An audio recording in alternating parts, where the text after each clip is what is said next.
Good morning, everyone. Welcome to this opening edition of the Brussels Indo-Pacific Forum, organized by the Center for Security, Diplomacy and Strategy of the Brussels School of Governance. The timing to launch this forum, I think, could not be better, given the growing interest here in Europe about all things Indo-Pacific. As you all surely now know, the EU, several member states, and NATO itself have been paying increasing attention to the Indo-Pacific in recent years. And one of our propositions at CSDS is to promote a better understanding of how geopolitical security dynamics in the Euro-Atlantic and the Indo-Pacific regions intersect with one another. Of course, the assumption behind that proposition being that the Indo-Pacific has now become the center of gravity of global military competition, technological innovation, economic growth. I think we all in the room understand that. I think we believe that Europe's growing attention to the Indo-Pacific is justified both by that region's increasing centrality in global politics, but also by its relevance to European geopolitical and security developments. And we've seen that this year with the growing presence and influence of Indo-Pacific actors in what's happening in Ukraine. So that's why we believe we have to contribute to bringing the Indo-Pacific to the center of scholarly and policy debates on European foreign policy. Hence our interest in launching a forum like this one. We're thrilled that we have such a terrific lineup of speakers here today, an exciting program. To begin with, we'll of course have the opportunity to hear from the High Representative, Josep Borrell, about the EU's evolving role in the region. After that, we'll move on to a high-level panel on US-China competition and its implications for international order. Of course, a central topic in international security debates today. And then we'll move into two specific panels that will zoom in on Europe's evolving role in the Indo-Pacific in two key areas: security and defense and digital governance and partnerships. These are two of the 7 areas identified in the EU's Indo-Pacific strategy, which you are no doubt all acquainted with. And these are areas in which several of our experts have been working over the past 2 years with EU officials and partner countries in the context of the INFORM project, which stands for Indo-Pacific Futures Platform. This is a project supported by the European Union and funded under the Foreign Policy Initiative instrument. So let me thank the EU for its support of the INFORM project, and specifically our colleagues at FBI, at the External Action Service, DG Connect and DG Trade, with whom we've been working closely over the past couple of years. And after those panels, we'll have the opportunity to hear from Director General Roberto Viola, who will offer some closing reflections on the link between technology and great power competition, particularly as it relates to the Indo-Pacific region. And last, by no means least, we will have a special session to celebrate the launch of the CSDS Japan Chair at the Brussels School of Governance, the first such chair on the European continent. And let me use the opportunity to congratulate our chairholder, Eva Pexoa, whom we just heard from, and to thank the Japanese government and very especially Ambassador Shimokawa for their support, for supporting this forum, and most importantly for their friendship. And I know you're about to leave town soon, Ambassador. But before hearing from the HREP, I will yield the floor to the president of our school, Karel de Gucht, who needs no introduction. As you know, he was Belgian foreign minister and also trade commissioner. And after that, Ambassador Shimokawa will take the floor. That's it from my side. Just wanted to thank you all for coming and wish you a great event. Thank you.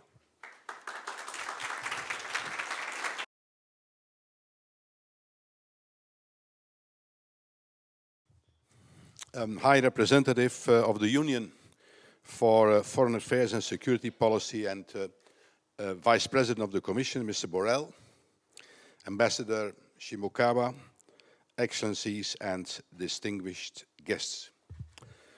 Good morning to all of you, and welcome to this inaugural edition of the Brussels Indo-Pacific Forum, convened by the Center for Security, Diplomacy and Strategy of our Brussels School of Governance. We would like this forum to be a high-level annual event for academics, think tankers and policymakers to discuss Indo-Pacific affairs in Brussels and in Europe more broadly. The timing to launch this initiative could hardly be any better, given Europe's growing interest and involvement in the region, but also given the important geopolitical and security changes we are witnessing across the Eurasian and Indo-Pacific spaces. To discuss those changes, we are delighted we have managed to bring together such a stellar line-up of speakers. I would like to thank the European Union for its support of this forum through the Inforum project, which will lead to the publication of 2 reports in the coming weeks. And, of course, also Ambassador Shimokawa and the Japanese Embassy for their friendship and ongoing support. Let me, by the way, use the opportunity to celebrate the establishment of a Japan chair at CSDS, which we will be launching later today. This is the first and only such initiative in continental Europe, and something for which we are very proud in the school and in the university. The Japan chair will add to our already existing Korea chair and our strong cooperation with Australia and other Indo-Pacific partners, which we hope to further strengthen in the coming months and years. Finally, a special thanks to the High Representative for his support and for making time in his busy schedule. I know, Mr. Borrell, that you have recently returned from a tour in Central Asia, so we very much look forward to hearing your views about the evolving situation in the broader region. But before that, let me give the floor to my friend, Ambassador Shimokawa, and of course, to wish you all a successful event. Thank you very much.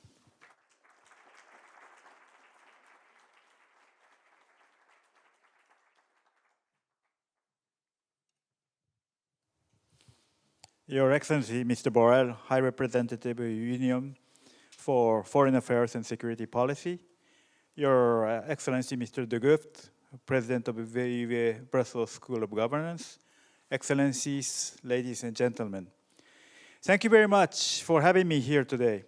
It's my great honor to speak at this forum at this critical moment when the interest in the Indo-Pacific region and its implications for security are growing in Europe amid global concerns over the Russian invasion of Ukraine. I hope that this forum will elicit interesting discussions and insights on strategic partnership among like-minded partners. I would like to congratulate the BSoG-VUB Brussels School of Governance on the official launch of the Japan chair, which was established in February this year with the support of the Japanese government. Since I took my post in September 2019, this project has been one of the most important items on my agenda as we seek new means of cooperation and partnership between Japan, Europe, Japan, and NATO, and deepen our mutual understanding of each other's policies and strategies. I'm truly honored to witness this historic moment in the presence of Mr. Borrell. The Japan chair launch in Tokyo last month was attended by our Foreign Minister, Yoshimasa Hayashi. This is no better occasion for inaugurating the Japan chair in Brussels than here today.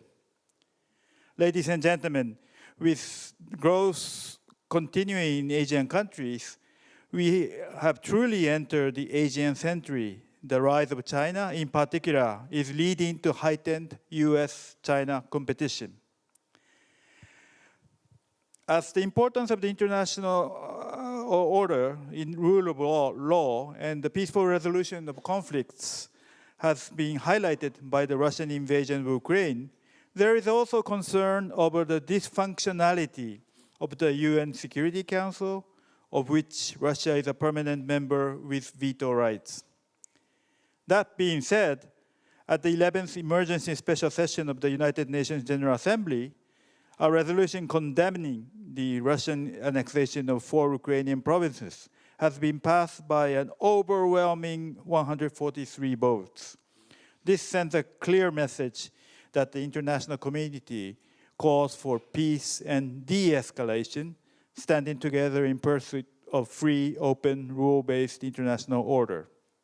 Ladies and gentlemen, in the face of serious challenges to the international order, the security of Europe and Indo-Pacific region cannot be discussed separately. It is extremely important that Japan strengthen cooperation with Europe and NATO while maintaining its system based on US-Japan security. Prime Minister Kishida's first ever attendance at the NATO summit this June in Madrid shows the Japanese government's firm commitment to our partnership on maintaining rule-based society security. Now, more than ever, Japan, Europe, and NATO must take the lead and intensify cooperation between partner countries and like-minded nations that share our fundamental values. Japan welcomes enhanced effort by NATO to maintain closer relationship with partners in Indo-Pacific region. We appreciate that the 2022 NATO strategic concept identifies the Indo-Pacific as important for the North Atlantic Alliance. In tandem with NATO's increased involvement with the Indo-Pacific, we hope to reinforce our cooperation for a free and open Indo-Pacific to ensure the continuity of concrete efforts towards establishing a new international order based on rule of law. Ladies and gentlemen, in recognition of their outstanding achievements, the government of Japan has chosen the Center for Security, Diplomacy and Strategy, CSDS, to partner in operating the first ever Japan chair in the continental Europe, contributing a lump sum of 4.46 million euros in the form of an endowment. It is my great hope that the establishment of the Japan chair strengthens the Japan-NATO-EU relationship, facilitating substantial collaboration on the political, academic, and administrative levels. May the Japan chair serve as a major research hub on the security and foreign policy of our regions.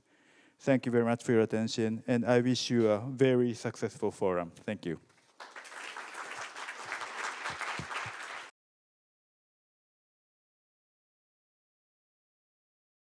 Excellencies, ladies and gentlemen, dear friends, thank you. It's not very easy to have the microphone in a hand and the papers in the other hand. Huh?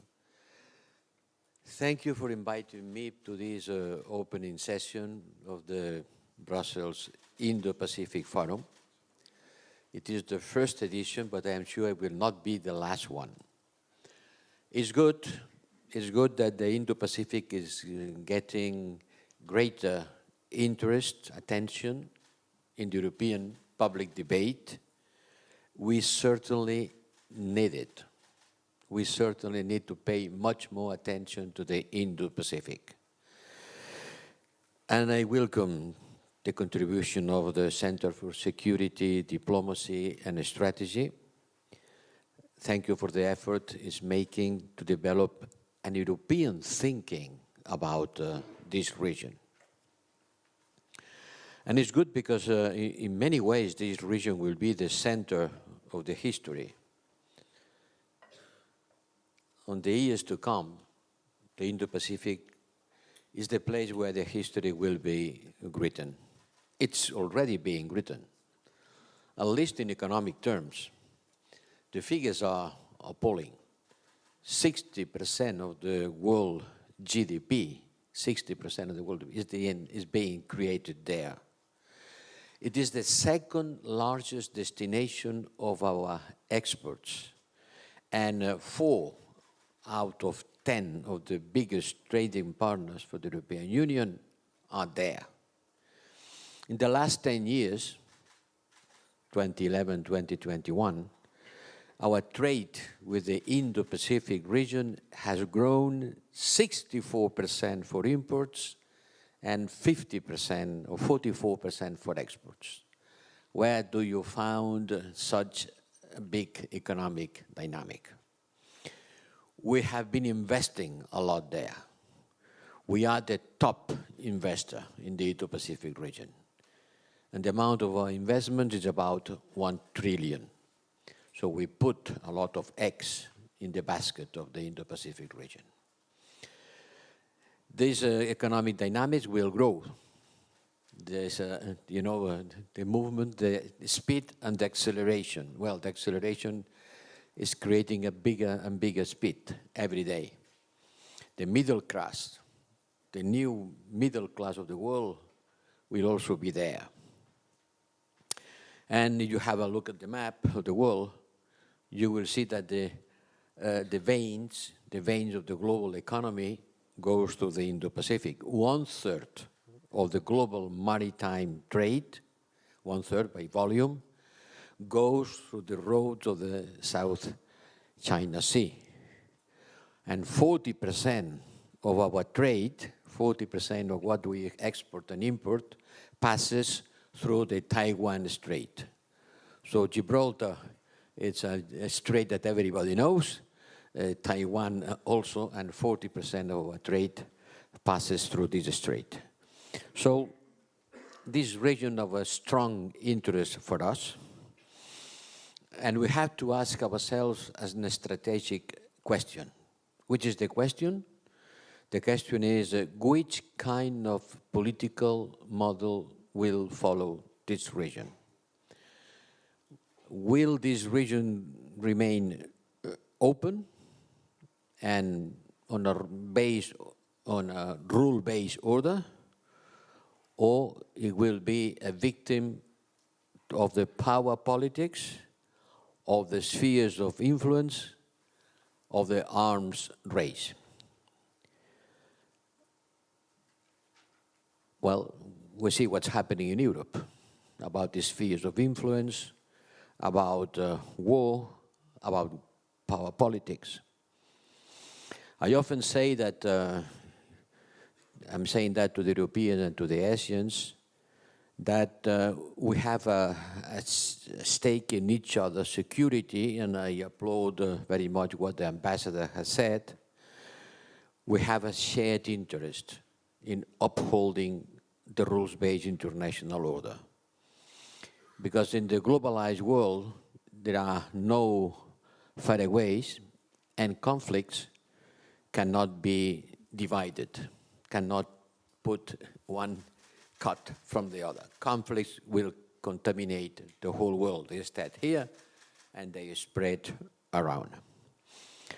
Here in Europe, we keep saying that Russia's war against Ukraine is a frontal attack to the United Nations Charter against the territorial integrity and the principles of the non-use of force.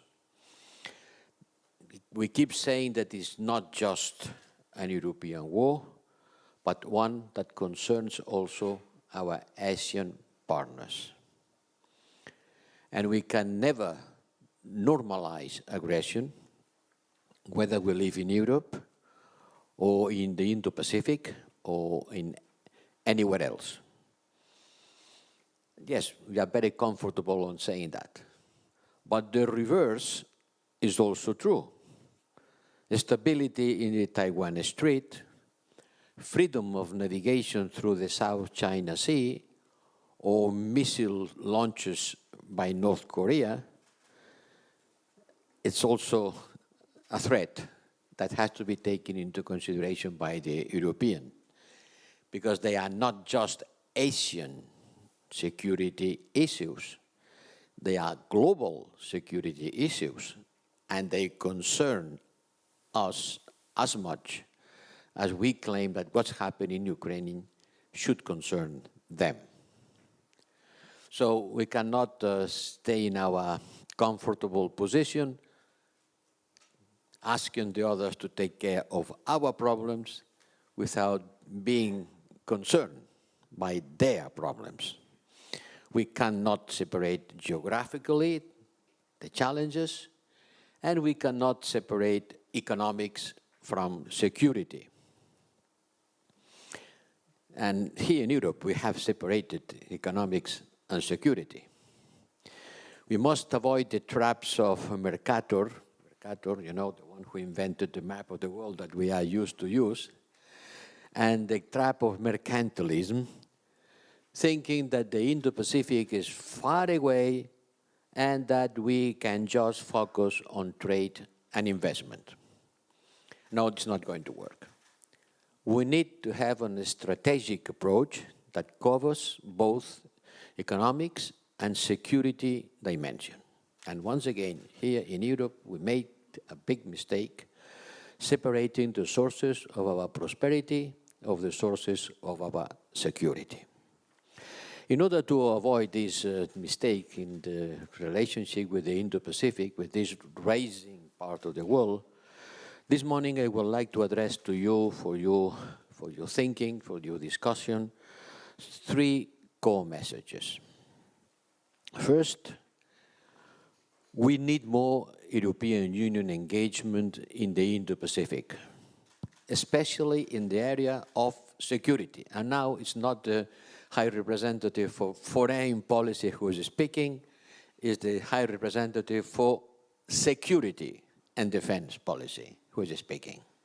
More engagement in the area of security. Second, we must develop a distinctive role and a distinctive offer to the region. It's not just the battle of narrative, it's also the battles of offers.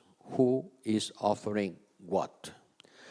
And third, the relations between the European Union and the Indo-Pacific must remain a two-way street. It's not just what we can do in and for the region, it's what we can do together in a dangerous world. That's true for everybody.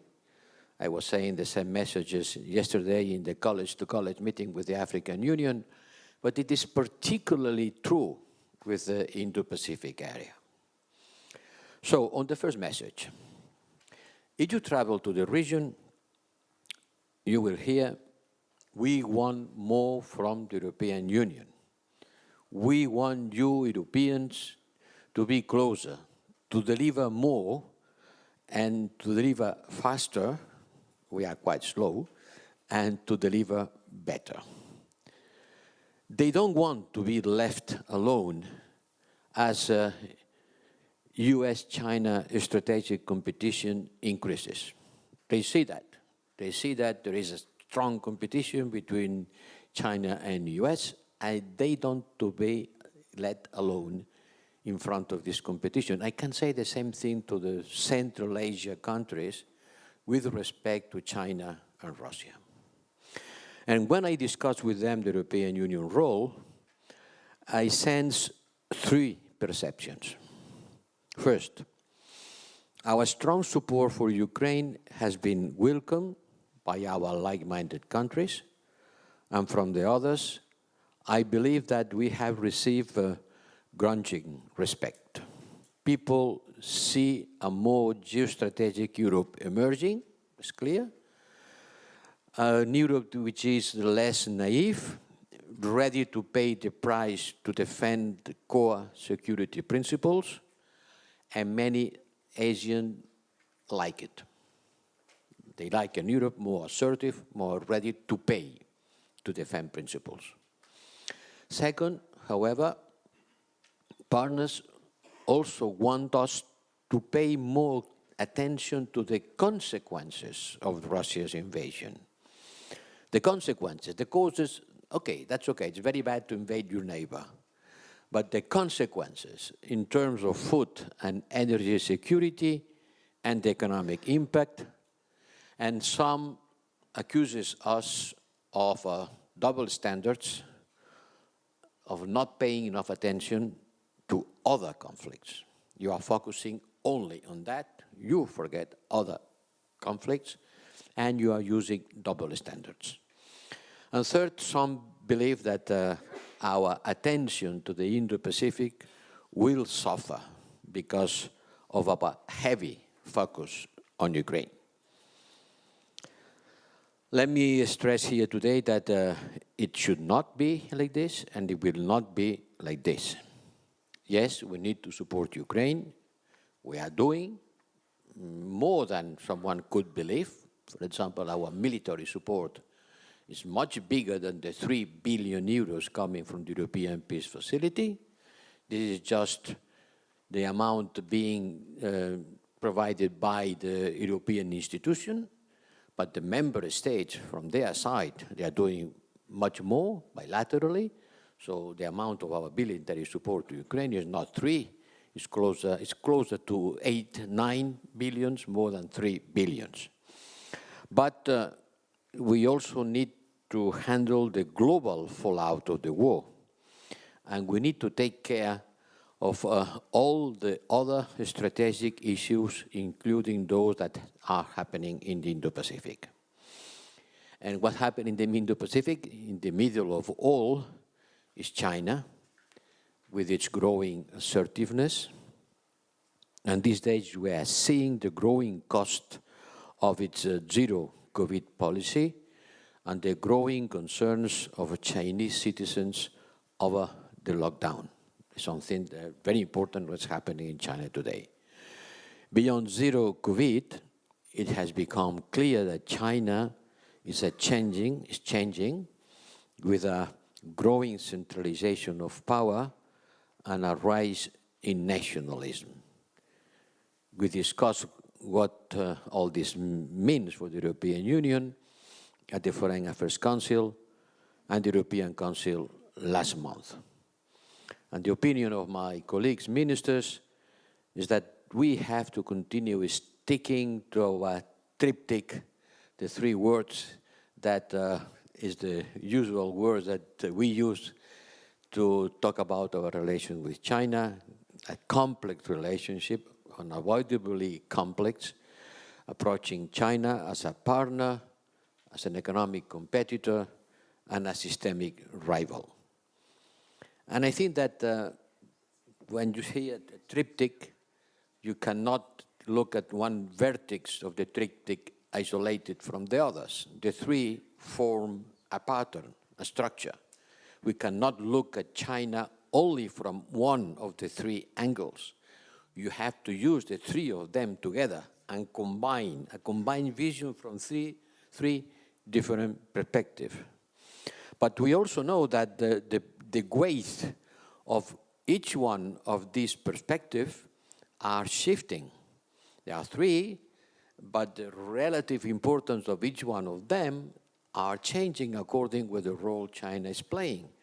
And today, I can say that the competitive component of the triptych is growing. We are looking at China more as a competitor. And from many points of view, this is today the dominant dimension of the triptych. At the same time, we must do our homework. I mean, we have to increase our resilience and avoid excessive dependencies. This is the whole agenda around procurement, subsidies, critical raw materials, due diligence. We must work more with like-minded, especially on security. And that's what we are doing. That's the content of our Indo-Pacific strategy, September 2021, already 1 year old, where we have committed ourselves to a meaningful European Navy presence in the region. Certainly, we are not going to have the 6th fleet. We don't have a 6th fleet like the US sailing the South China Sea. But we have started by conducting several naval exercises by European Union Navy forces at Atlanta with our Japanese, Indian, and Korean partners. We are also expanding the maritime domain awareness, a project called CRIMARIO, from the Indian Ocean to Southeast Asia. And we have established a coordinated maritime presence in the Northwest Indian Ocean, building on our experience on the East and West Africa. On doing that, it's just the beginning. On doing that, we want to send a clear message. There's certainly much more to do. But the days in which the European Union was just a bystander on Asian security are, I hope, thankfully over. We want to be a partner, an actor in the region on security issues. And this brings me to my second message. The European Union as an actor with a distinct role and a distinct offer.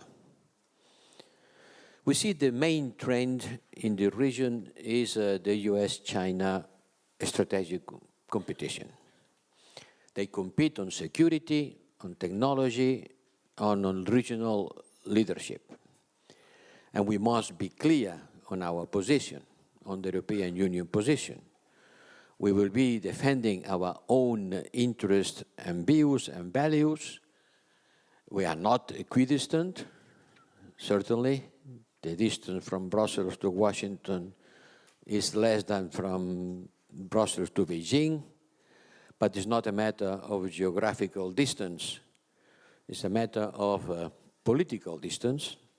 Politically, we share the same political system, multi-party competition, democratic election of the power, accountability. We share this principle, this model with the US, individual rights, democracy, open markets. And China, in the meantime, is hardening its foreign policy with a greater ideological component overall. Earlier this year, in February, some days before the starting of the war, we had the Russia-China declaration on their unlimited friendship. At the same time, it is at the heart of a revisionist text challenging the rules-based international order centered on the United Nations respect for human rights. Well, it's impossible to be equidistant. We are certainly closer to our US friends. And this situation cannot be unchallenged. So a big priority for our Indo-Pacific strategy is more cooperation with our like-minded friends. We have set several strategic dialogues with our key partners, including Japan. This week, the third round of US-EU high-level political consultation on the Indo-Pacific and on China will be held in Washington. Our delegation will be led by the Secretary General of the External Action Service. And we want to engage with our American friends to understand better which is our answer to the Indo-Pacific challenges. But at the same time, it's true that the vast majority of the Indo-Pacific and European countries do not want to be trapped into an impossible choice. They don't want to have to choose either the US or China. We don't want the world to be split into two camps, because we have learned that we must diversify our relations and avoid excessive dependencies. We all need trusted and reliable partners in strategic domains. We want to intensify our cooperation on critical raw materials, especially, for example, with Australia. We are ready for such cooperation with Indonesia and others. On digital issues, we have a concluded digital partnership with Japan, with South Korea, and hopefully soon with Singapore. This will intensify our digital trade and boost our research in cutting-edge technologies. On transport, we have recently signed the European Union ASEAN Comprehensive Air Transport Agreement. This is the world's first bloc-to-bloc agreement to bolster connectivity among 37 states. And this agreement will lead to more flight options and more competitive prices. least on transportation, but on energy, we are stepping up our cooperation with partners, especially on hydrogen and LNG. We plan to organize in Kuala Lumpur with a number of Indo-Pacific partners next year to push things forward. So, as you can see, we are increasing a lot of our cooperation, and we want to avoid the world splitting in two blocks facing each other, leading to a new conflict. And this brings me to my third and final message. Cooperation in and with the Indo-Pacific must be a two-way street. The Indo-Pacific is a region where big powers tend to throw their weight and twist their partners' arms.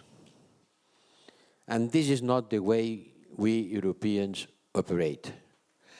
And I think this is being appreciated in the region. We must realize that building a relationship, a strong relationship with Asia takes time. And showing up is everything. So we need to invest time, more time to do this. We must realize that Europeans have as much to receive and learn from them as we have to give to them. Many solutions for our future are already being designed and tested in this region. We have to be ready to listen a lot to our partners. And this is precisely what happened at the Ministerial Forum on Cooperation in the Indo-Pacific that we hold in Paris last February, once again, close to the start of the war in Ukraine. And that forum, that was shadowed by the war, and that forum, which went no notice because of the war, we epitomize the notion of learning from each other and building the future together. And my intention is to convene another forum next year, next February. And in this, ASEAN is our natural partner. We have just concluded a strategic partnership and need to put it at work. Because in Europe, we are very good in drawing strategies, but maybe not as good on implementing them. So now that we have thinking and agreements and papers, we need action. We need action supporting ASEAN through soft infrastructure, such as building the regulatory framework needed for the physical infrastructure. On the 14th of December, in a couple of weeks, we are going to have here in Brussels the commemorative summit between the European Union and the ASEAN. So as you can see, there are a lot of events, a lot of initiative, a lot of interest, a lot of concern on our relationship. It's a vibrant, dynamic, important relation that has to be, it is, but it has to be still more high in our agenda. In conclusion, this is the first edition of what I hope and trust will be many Brussels Indo-Pacific Fora. It's an excellent initiative. We need this in Brussels, more strategic discussions on the big friends, on the big issues, beyond the everyday crisis. We live in an everyday crisis. We are giving an answer to the yesterday crisis and preparing for the tomorrow crisis. But beyond this crisis to crisis, there are the trends, the long trends, the important trend. And certainly the Indo-Pacific is marking the most important trend in our new world. And we have to be aware of that and engage on that. I think it's not an issue more important than our long-term security and prosperity together with the Indo-Pacific. We need to push this cooperation. So thank you very much for contributing to that. Thank you very much for this meeting. I will be paying a lot of attention to your work. Looking forward to hear the conclusions of your discussion today. You can count on me, on my people, to continue working on the European Union Indo-Pacific relation. Thank you.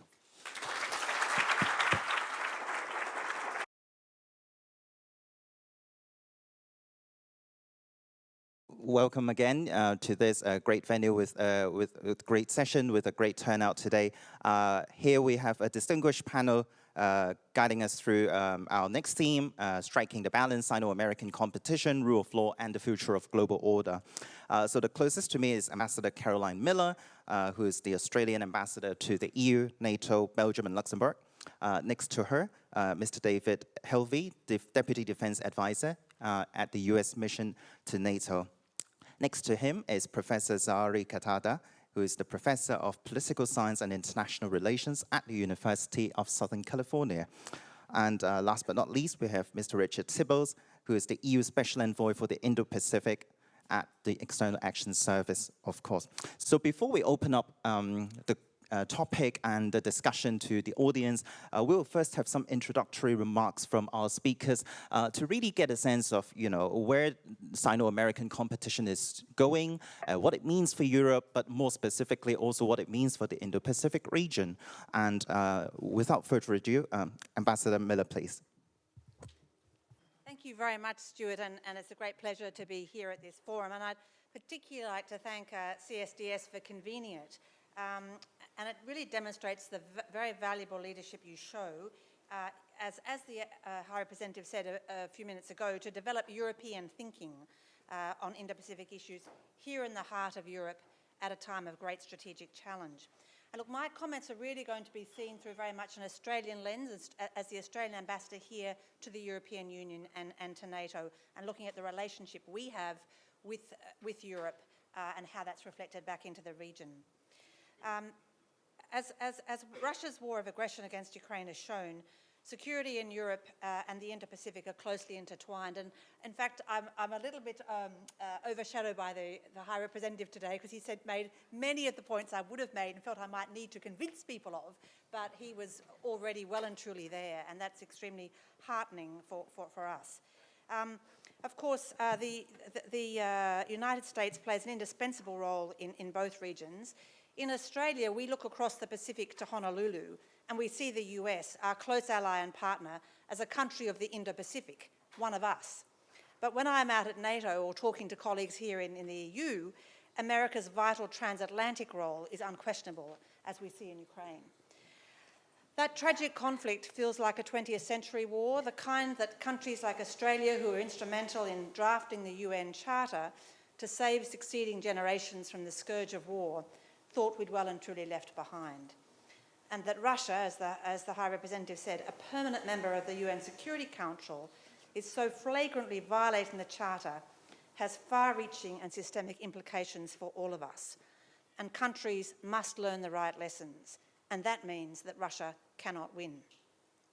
And it's because of that that Australia, a country far away on the other side of the world, has stood so strongly with Europe, the United States and others in condemning this invasion, implementing strong sanctions, and providing significant lethal and non-lethal assistance to Ukraine.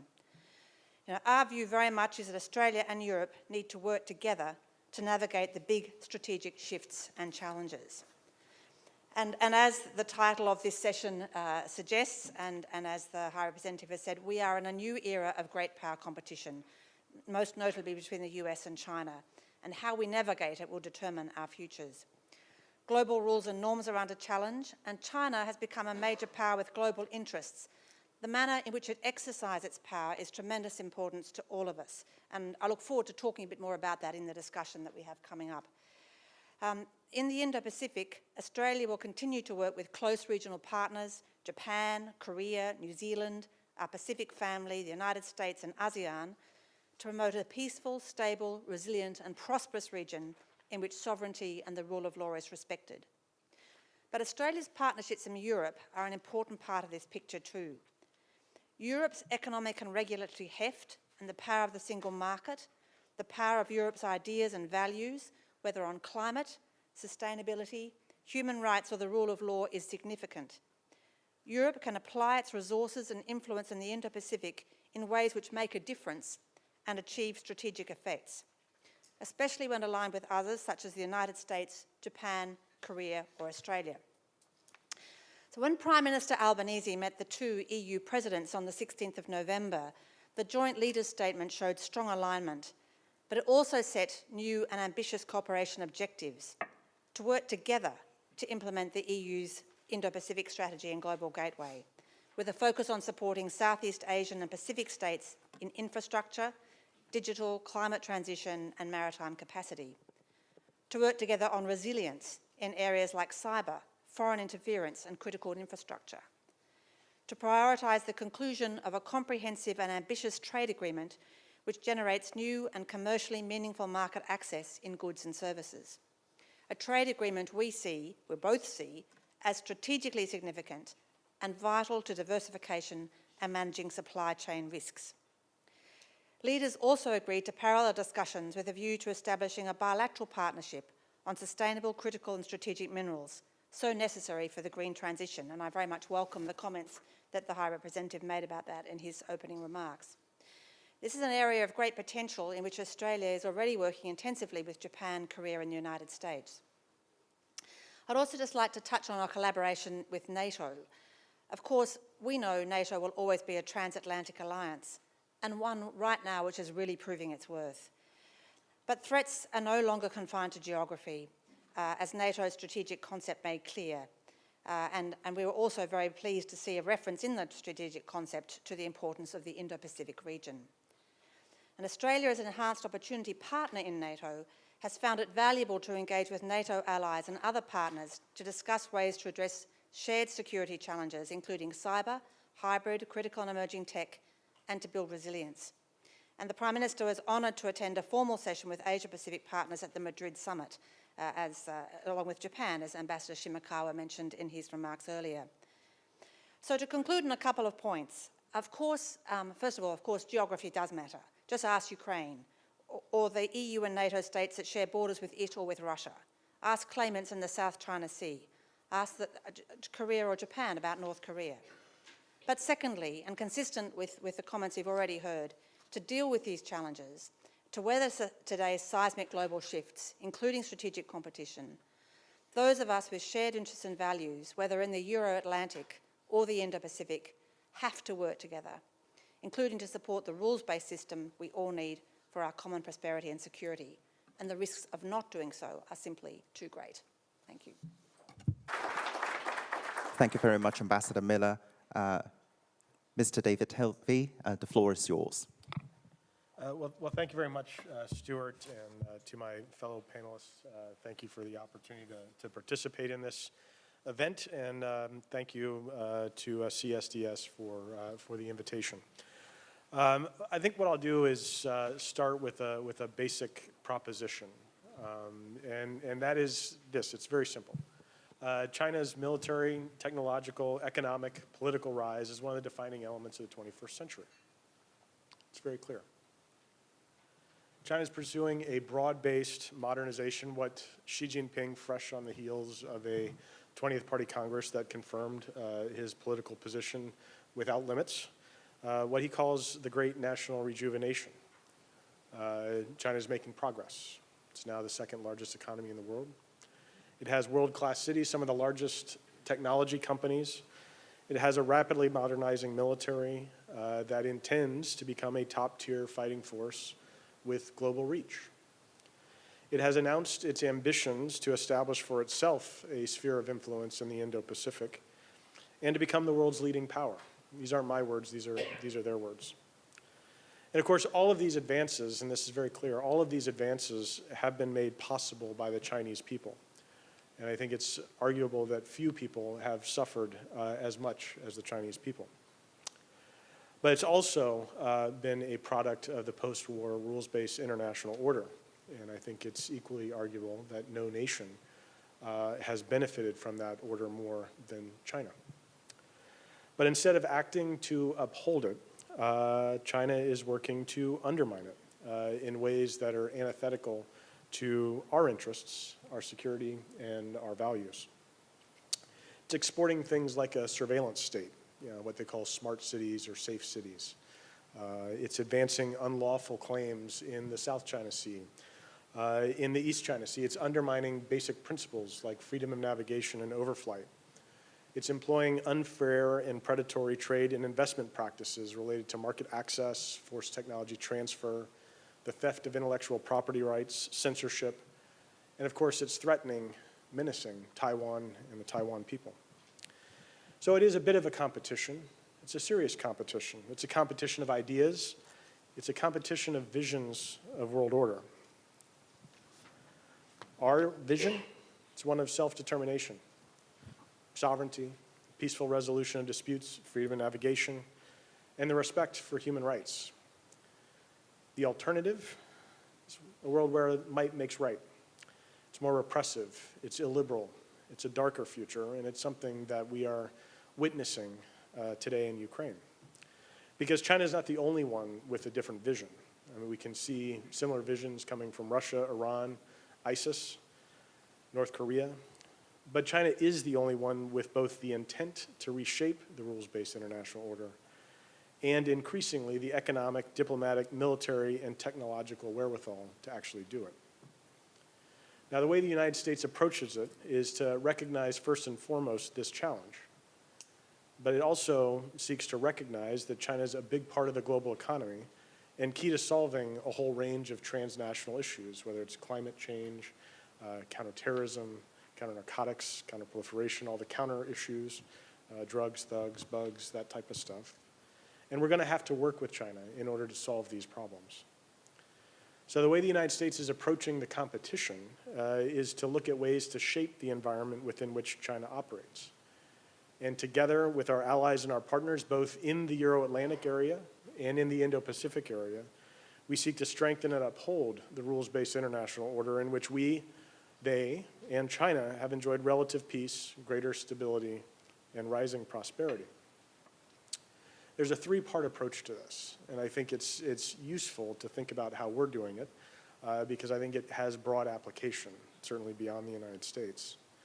The first thing is we've got to look at ways to invest in ourselves. We have to look at ways to strengthen and invest in the foundations of our own strength, those things that help us to have a strong economy, a stronger civil society, a strong democracy.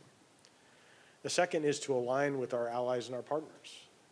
In fact, one could argue that there's very little of consequence that could be done better done alone. We talk about doing things by, with, and through our allies and our partners, and this is fundamental to our strategy, whether they're allies here with NATO or our allies across the Indo-Pacific. And the third part is to actually do the hard part of competing. Now, we've found that if you do the first two things right, it enables you to do the third. So we're starting to do things like push back on unfair trade practices, and to the point of what the High Representative mentioned this morning, we're offering alternatives. I think that's important. It's not just a pushback, but you have to offer alternatives with the Indo-Pacific Economic Framework. Militarily, we see the PLA as the pacing challenge for the department. That's what Secretary Austin talks about. And in our new national defense strategy, we talk about this new concept of integrated deterrence, where we use the most advanced technologies that we can develop, the ones that are most relevant to conflicts in the Indo-Pacific, working with our allies and partners to establish asymmetric defenses. So it's all about how we operate across the different domains of conflict, how we operate across the different instruments of national power, and how we operate across different regions of the world, and how we integrate and work closely with our allies and our partners. I think it's important to say that we're not seeking a Cold War. That's not desirable. It's also not feasible. The world's not structured like that anymore. China is fully integrated into the international system. The Soviet Union sought to keep itself separate from it. We're also not trying to stop China's rise. We're simply looking for China to play by the rules that itself helped to draft. We're also, and this is important, we're not seeking to force countries, whether they're here in Europe, in the Indo-Pacific, or anywhere, we're not seeking to force countries to make a choice. What we are seeking to do is uphold sovereignty which is fundamental to those countries' ability to have a choice in the first place. We're also not seeking to engage with China for the sake of engagement. We do want to focus on things where we've got common interest, common concern, and the ability to work together, like climate change, like dealing with pandemics like the COVID-19 pandemic, like arms control, disarmament, and non-proliferation, counter-narcotics, food security, those issues that I raised before. But we're doing this not because we're seeking a favor from China. We're doing this because great powers recognize that solving problems requires cooperation. And in Europe, this is a great time to be someone that has an Indo-Pacific background because there's such an increasing interest in China and the Indo-Pacific. We're seeing increased engagement, increased opportunity, and a lot of this is in fact driven by China and the mounting challenges posed by Beijing's policies and ambitions. This was recognized by the North Atlantic Treaty Organization in its most recent strategic concept, which came out of the Madrid summit, which identifies the challenge that China poses to our interests, security, and values. It describes China as a systemic challenger. We've also seen this in the EU compass, the European Union strategic compass, where again, as the High Representative mentioned, it identifies China as a partner for cooperation, an economic competitor, and a systemic rival. And that triptych, and I think that's a very important way of characterizing, is important because that is in many ways the way that we see it as well. And I think it's also important to say that this is not about NATO going to the Indo-Pacific, but it's rather about recognizing that China is already here and what we need to do to mitigate the associated risks and threats to Euro-Atlantic security, whether that's in Chinese basing ambitions both within and outside of the Euro-Atlantic area of responsibility. It's about looking at ways to invest in our resilience, looking at supply chains, understanding, particularly from some of the lessons from the COVID-19 pandemic, how those supply chains can be vulnerable and brittle and be disrupted so easily. It's looking at things like semiconductors, 5G, telecommunications infrastructure, looking at investments in critical infrastructure and the implications of those investments may have on a core task of military mobility, right? To be able to get from one side of the continent to the other. It's looking at Chinese interest in investing in strategic industries and intermodal transportation networks. It's about political interference in hybrid warfare and tactics, Chinese activities in space, in cyberspace, and its significant investment in its nuclear forces modernization. Again, it's about arms control, disarmament, non-proliferation, compliance, but also participation. And it's also, again, and this was something that we've mentioned before, both the ambassador and the high representative, it's about recognizing the China-Russia partnership, the deepening strategic partnership, which they characterized before the launch of the war in Ukraine as a no-limits partnership. Chinese parroting of Russian disinformation, both here and in the global south, and increasing military technical cooperation between Beijing and Moscow. So I think we have a good list of things where we can cooperate. We've got a good list of areas where we can try to understand the dynamics of the US-China competition. And I think we've got a pretty good agenda for moving forward to where we can manage this competition responsibly, productively, and in a way that upholds the rules-based international order. So, thank you.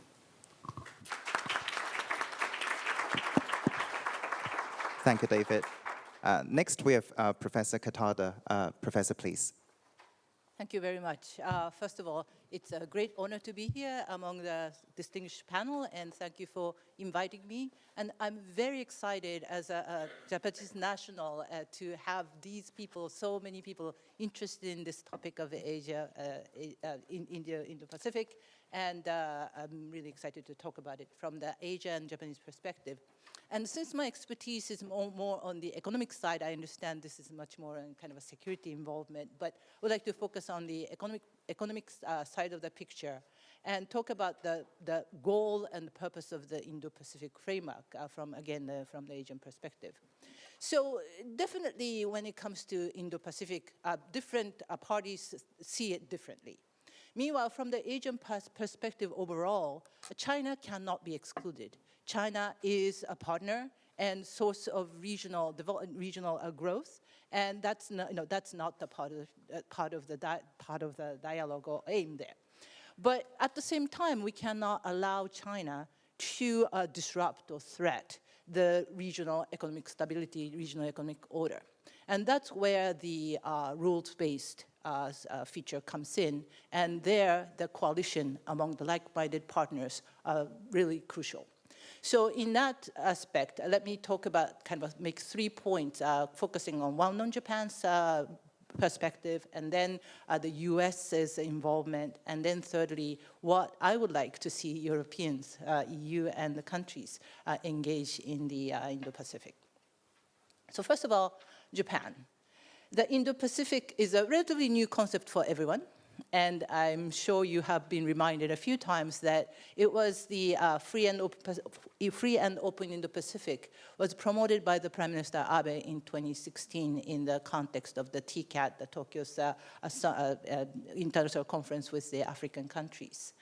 And this has really been a way for Japan, one, to keep the US engaged in this region, and two, to keep China's rise and its use of some of the instruments in check. So in that context, what has Japan done? Some of the achievement that Japan has, the results that it achieved through this approach. Obviously, I think highlight of the day for Japan was to save TPP, the Trans-Pacific Partnership Agreement.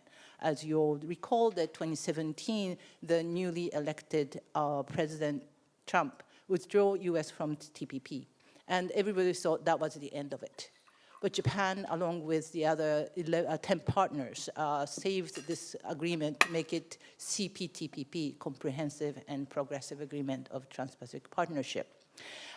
This is really one of the major instruments to keep the rule-based order, economic order intact. This is a high standard agreement for both trade and investment.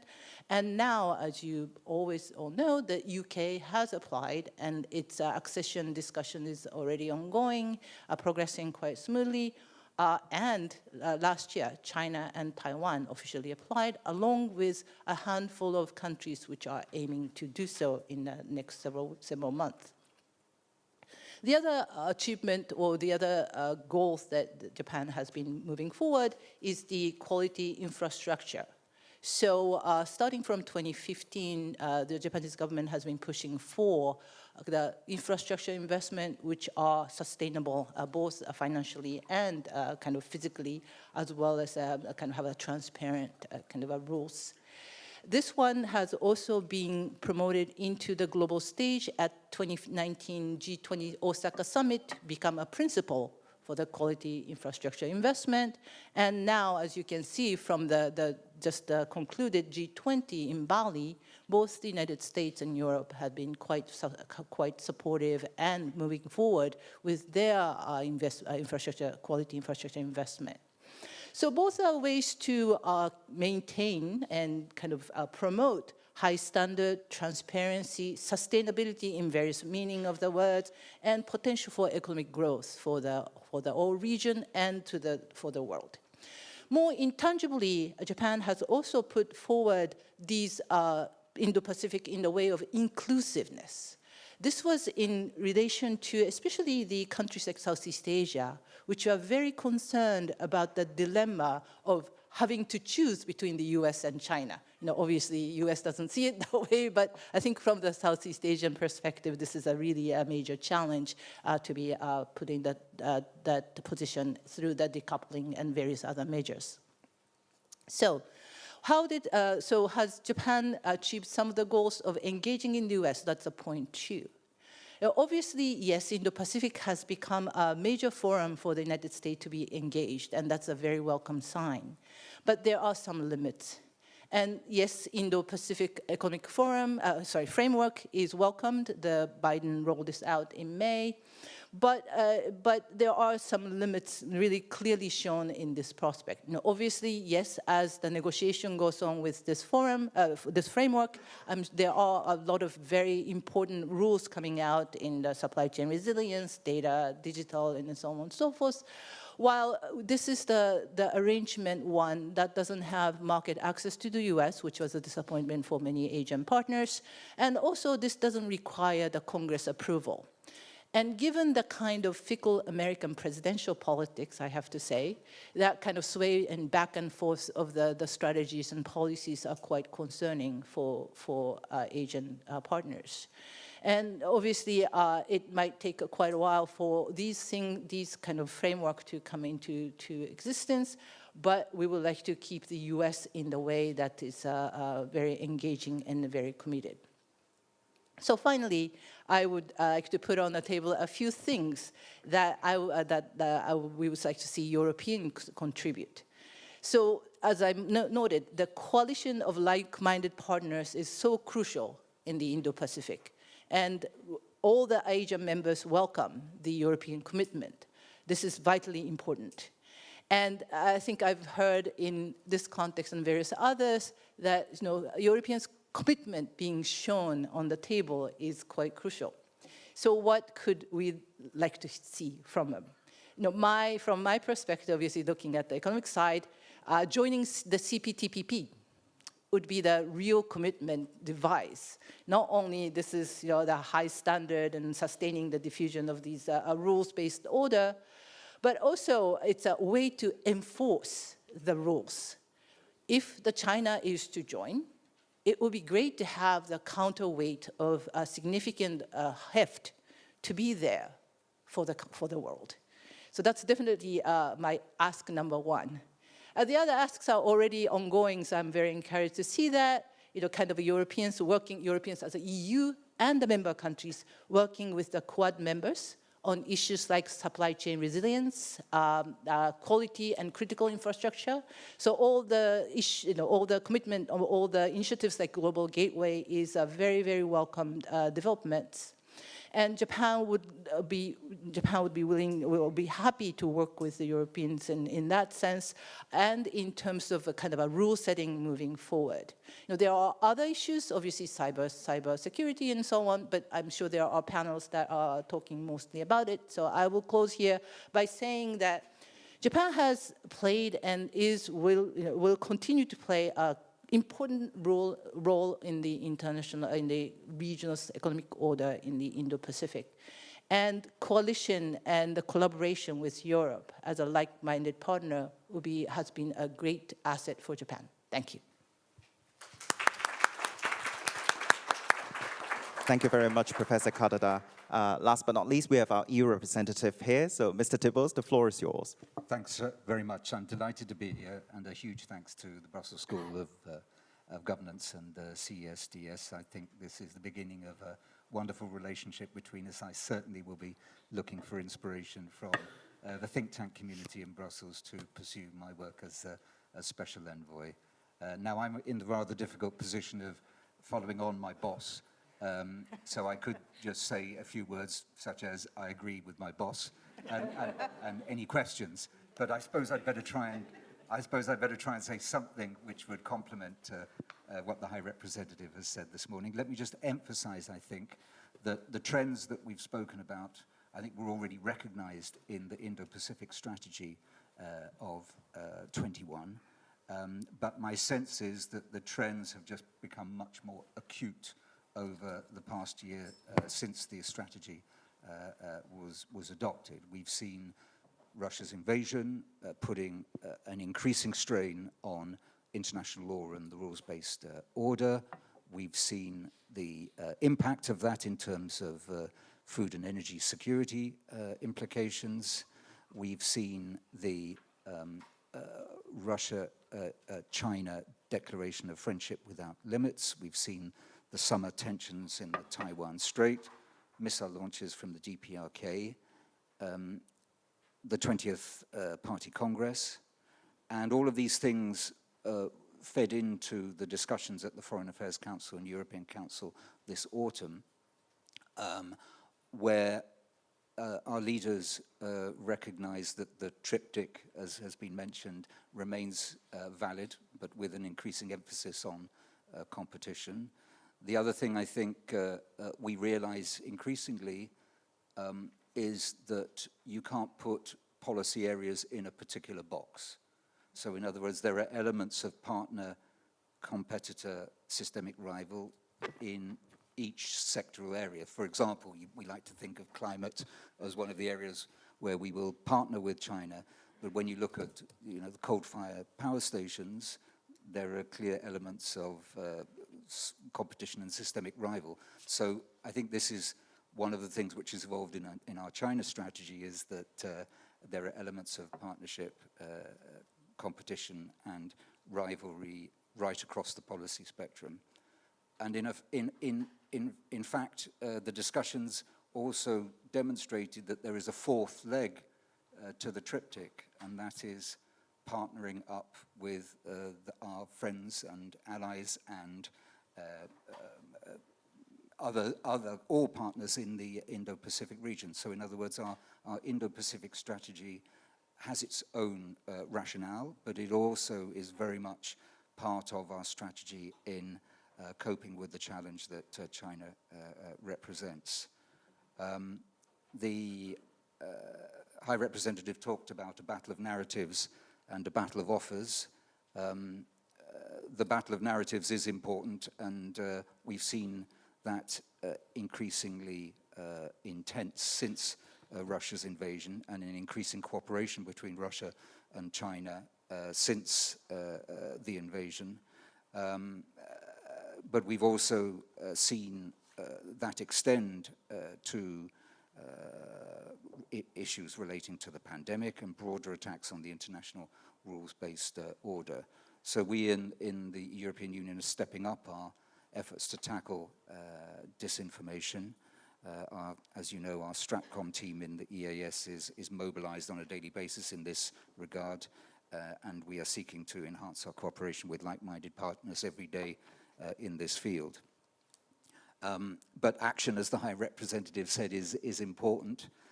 So I thought I'd give a quick overview of some examples of what we've been doing in the 7 areas of the Indo-Pacific strategy to get concrete as to how we are implementing the strategy.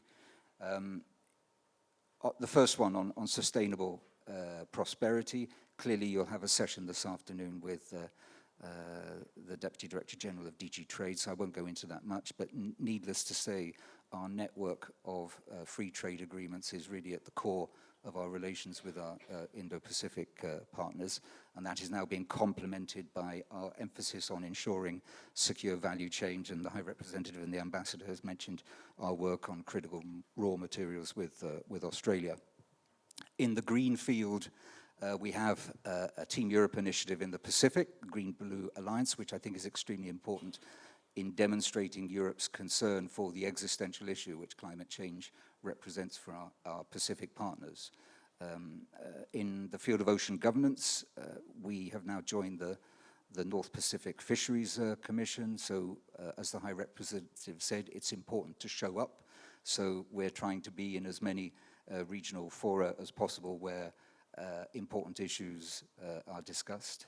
In the digital sector, the High Representative, the Japanese Ambassador and others have mentioned our digital partnerships with Japan. Yesterday, the Korea partnership was completed, and we hope to finalize the one with Singapore before too long. In the field of connectivity, the High Representative mentioned the Comprehensive Air Transport Agreement. I think this is a huge success story for opening up high-quality flight routes between EU and ASEAN member states. Security and defense, the High Representative has talked about, and you'll have a special session on that later on today, but let me emphasize the importance of our move to extend the concept of coordinated maritime presence from other parts of the world, for example, the Gulf of Guinea, now into the Northwest Indian Ocean. This is a visible manifestation of Europe's intent to play a security role in the Indo-Pacific region. And in terms of human security, we are working with our Pacific partners in particular to support them in the transformation of health and food systems, and are regularly helping them with disaster risk reduction and preparedness. So that's just a brief indication of that we are trying to turn the strategy into action which is very important. Showing up, as I said, is important. We have now submitted our application to become a dialogue partner in the Indian Ocean Rim Association. So we hope that that will be looked upon favorable by all the members of that association, so that we can participate next year in their activities. And we are thinking about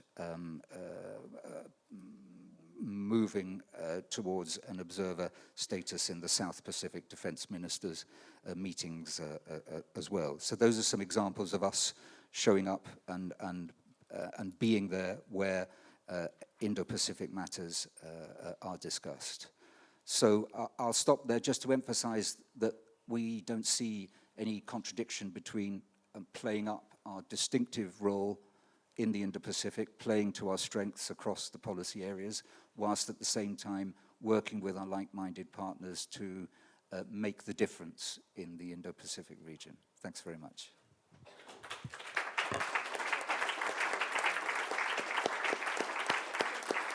Well, thank you very much. Before I open up some Q&As for the audience here, I have a couple of questions for our panelists here, because obviously from what the High Representative was saying this morning, it's quite interesting, you know, the first of the 3 points he listed was security. And, you know, obviously, you know, if you ask, you know, the EU Indo-Pacific, if you look, you know, really in details in the EU's Indo-Pacific strategy, security actually doesn't come up that high up in the list of actions to be taken. So obviously throughout the last few months, I suppose there's a big shift in mindset about, you know, what the EU should focus on if that is what's happening. But I think, you know, it's really interesting to hear from the Australian perspective and the American perspective here about what exactly can the EU do. I mean, in terms of beefing up security in the Indo-Pacific. You know, Borrell also talked about the fact that EU doesn't really have a sixth fleet. So what can we expect, Ambassador? From the, okay. Well, good point. Look, one of the things when we're looking at the sort of geostrategic competition in the region that we all know we need to be very carefully managed, and I absolutely endorse what David Helvey has said about that. One of the key things we can do is not necessarily the hard security issues, but we can build alignment with regional countries and amongst ourselves to help shape outcomes that support our collective interests. And those interests will always be better where the rules are clear and mutually negotiated and consistently followed. And that's where working together, working in multilateral forums and that sort of stuff really comes in. And it's why we want the Europeans in the region and really welcome what you're doing as a like-minded partner. Our foreign minister gave a podcast a few days ago where she talked about the importance of countries exercising agency. I was very struck by this, and she said, yes, it's very important for the great powers to be talking. We all agree about that. We also need to talk to them, all of us, and countries in the region, and we need to talk to each other. And we need to work together because we all do have agency here to sort of, so it's not just about hard power assets transiting through. And of course, we warmly welcome, European countries with their ship transits and contributing to HADR exercises and so on. But it's also about exercising agency individually and collectively. Talking of hard power, maybe David can give us a sense of, what the NATO discussion is, because of course there's a strategic focus on China from the Madrid summit, and of course the Australian, Japanese and other leaders were also present in the meeting. But of course we know that, in Europe there's also a bit of skepticism or hesitation about how far to go for NATO to put a focus on Indo-Pacific and China specifically. What's your observation, what's your impression from within NATO? Well, I would say, the strategic concept clearly identifies the challenge that China can present to Euro-Atlantic security. The strategic concept also clearly identifies those areas where we can look for deeper cooperation to mitigate those challenges, including by deepening our partnership with the Asia-Pacific partners, Japan, Republic of Korea, Australia, New Zealand. And that is something that was taken at 30 and taken by the heads of state and government. So I think that, we have a very strong sense of unity on that. There is hard work that has to go forward in terms of what does that mean. And so that's the work that's going to be happening between now and Vilnius.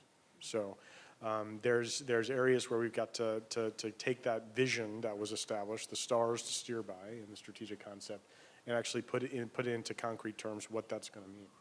But I think there's a lot of areas where we can do that now, looking at things like resilience and what that means. Looking at areas for shared security cooperation.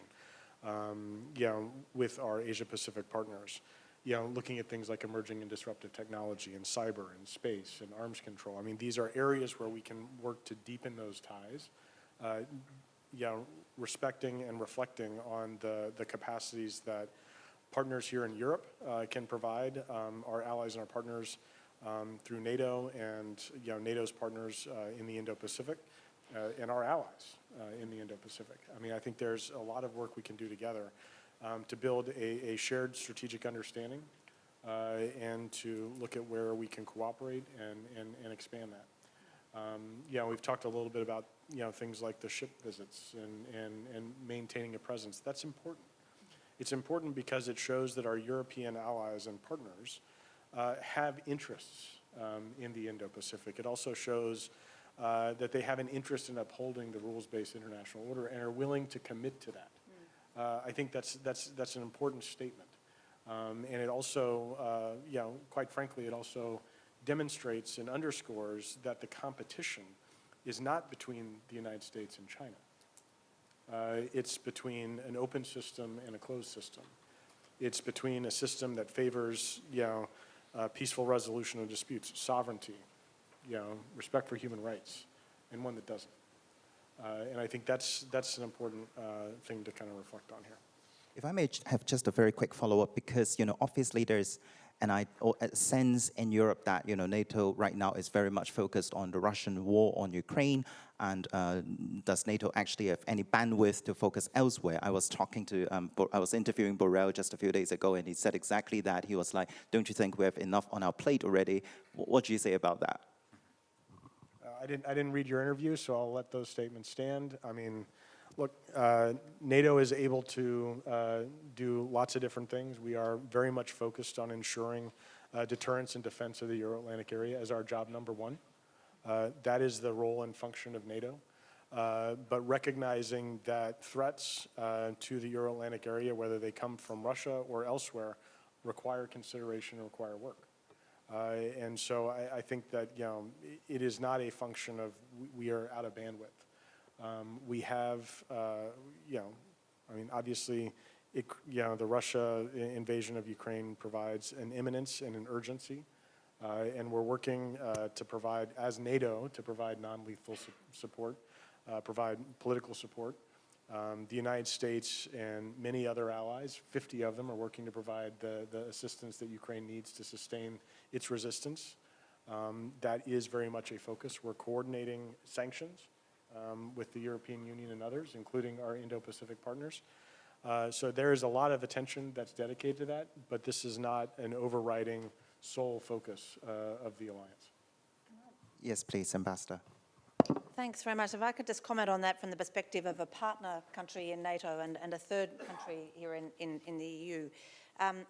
When the war started, I think at home in Australia there was a concern. Obviously we were very, very concerned about the war, but there was also a concern that because of the issues that we're talking about today, that the focus in Europe and in NATO may actually move directly off the Indo-Pacific, and we could understand why that would be the case.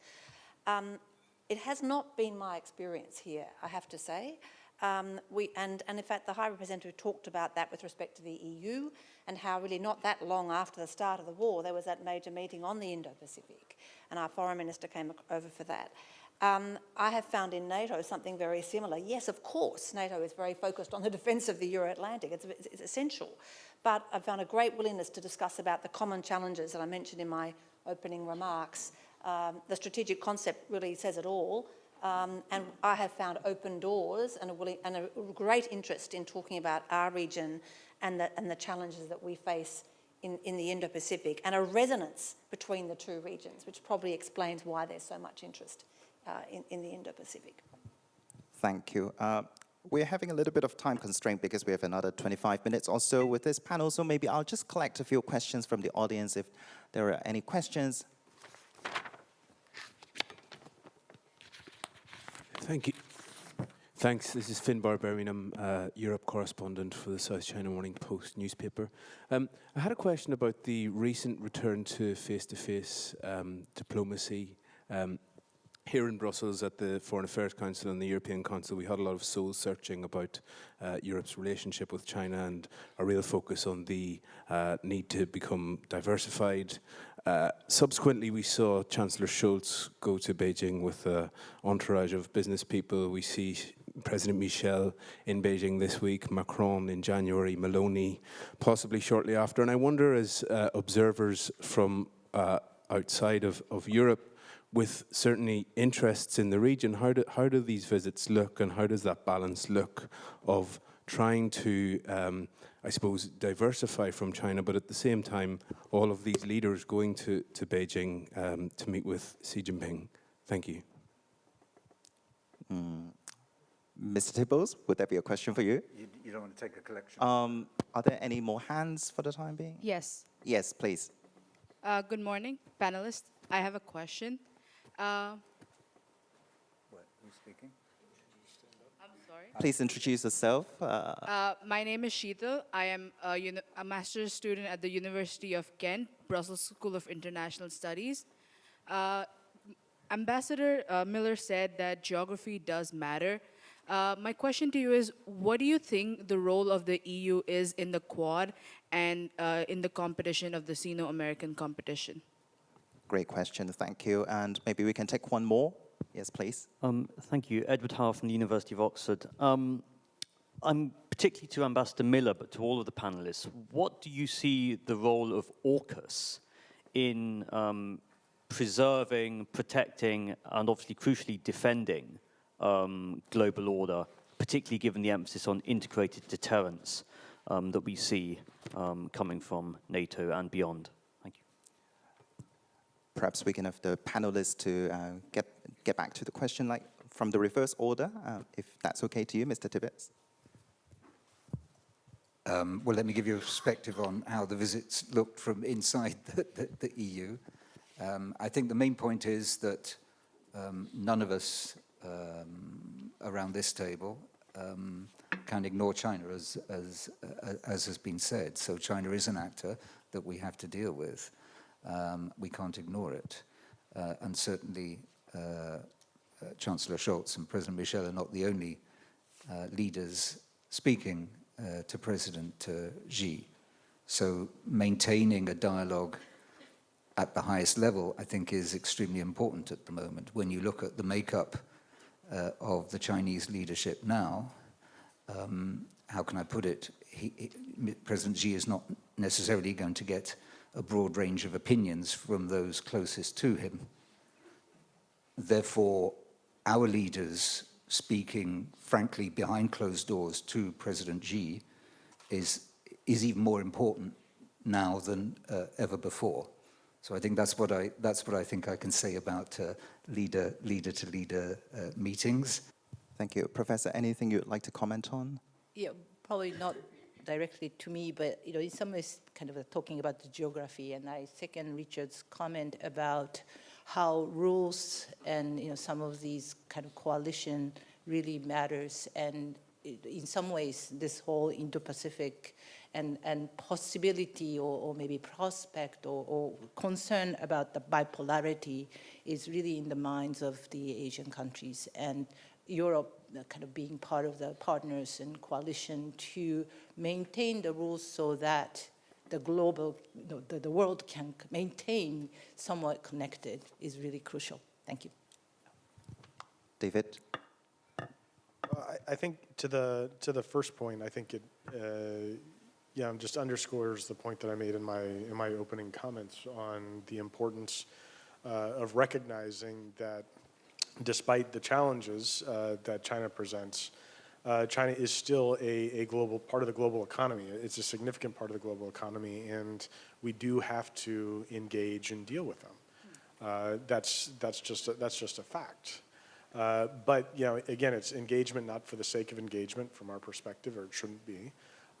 You have to use those engagements to speak clearly about your views and positions.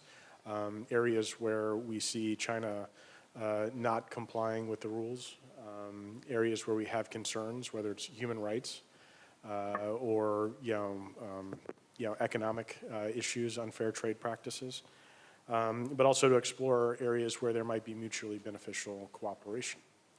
And a lot of that has to happen at the top. And so I think that's an important part of engaging and dealing with China. And then on AUKUS, I'm not going to say much about it. I would just offer that it represents a connection of two of our closest allies with us. There's obviously a technical component to it, dealing with submarines, but that's not the extent of it. There's other areas where we're looking to deepen our military technical cooperation. But I also think it is a manifestation of building out architecture in the Indo-Pacific and globally, and increasing the connections between the transatlantic and the Indo-Pacific, by adding this architecture among like-minded allies and partners. And that's pretty much what I'll say about that. And last but not least, Ambassador, quite a few questions directed at you. Thanks very much. Look, well, I mentioned earlier about our diplomatic partnerships, the web of engagement that we have. And when you look at the region, I mean, obviously ASEAN is a very important partner for Australia. We're ASEAN's oldest dialogue partner, for example. We participate strongly in the East Asia Summit. We're a member of the G20. We've recently had summit season in Asia. So we have a whole web of relationships there. And one of them is the Quad. And of course, that's Australia, the United States, Japan, and India. And the Quad is basically a network for strategic exchange. The leaders, foreign ministers and senior officials level, and I say this as the former Sherpa for the Quad, at the leaders level.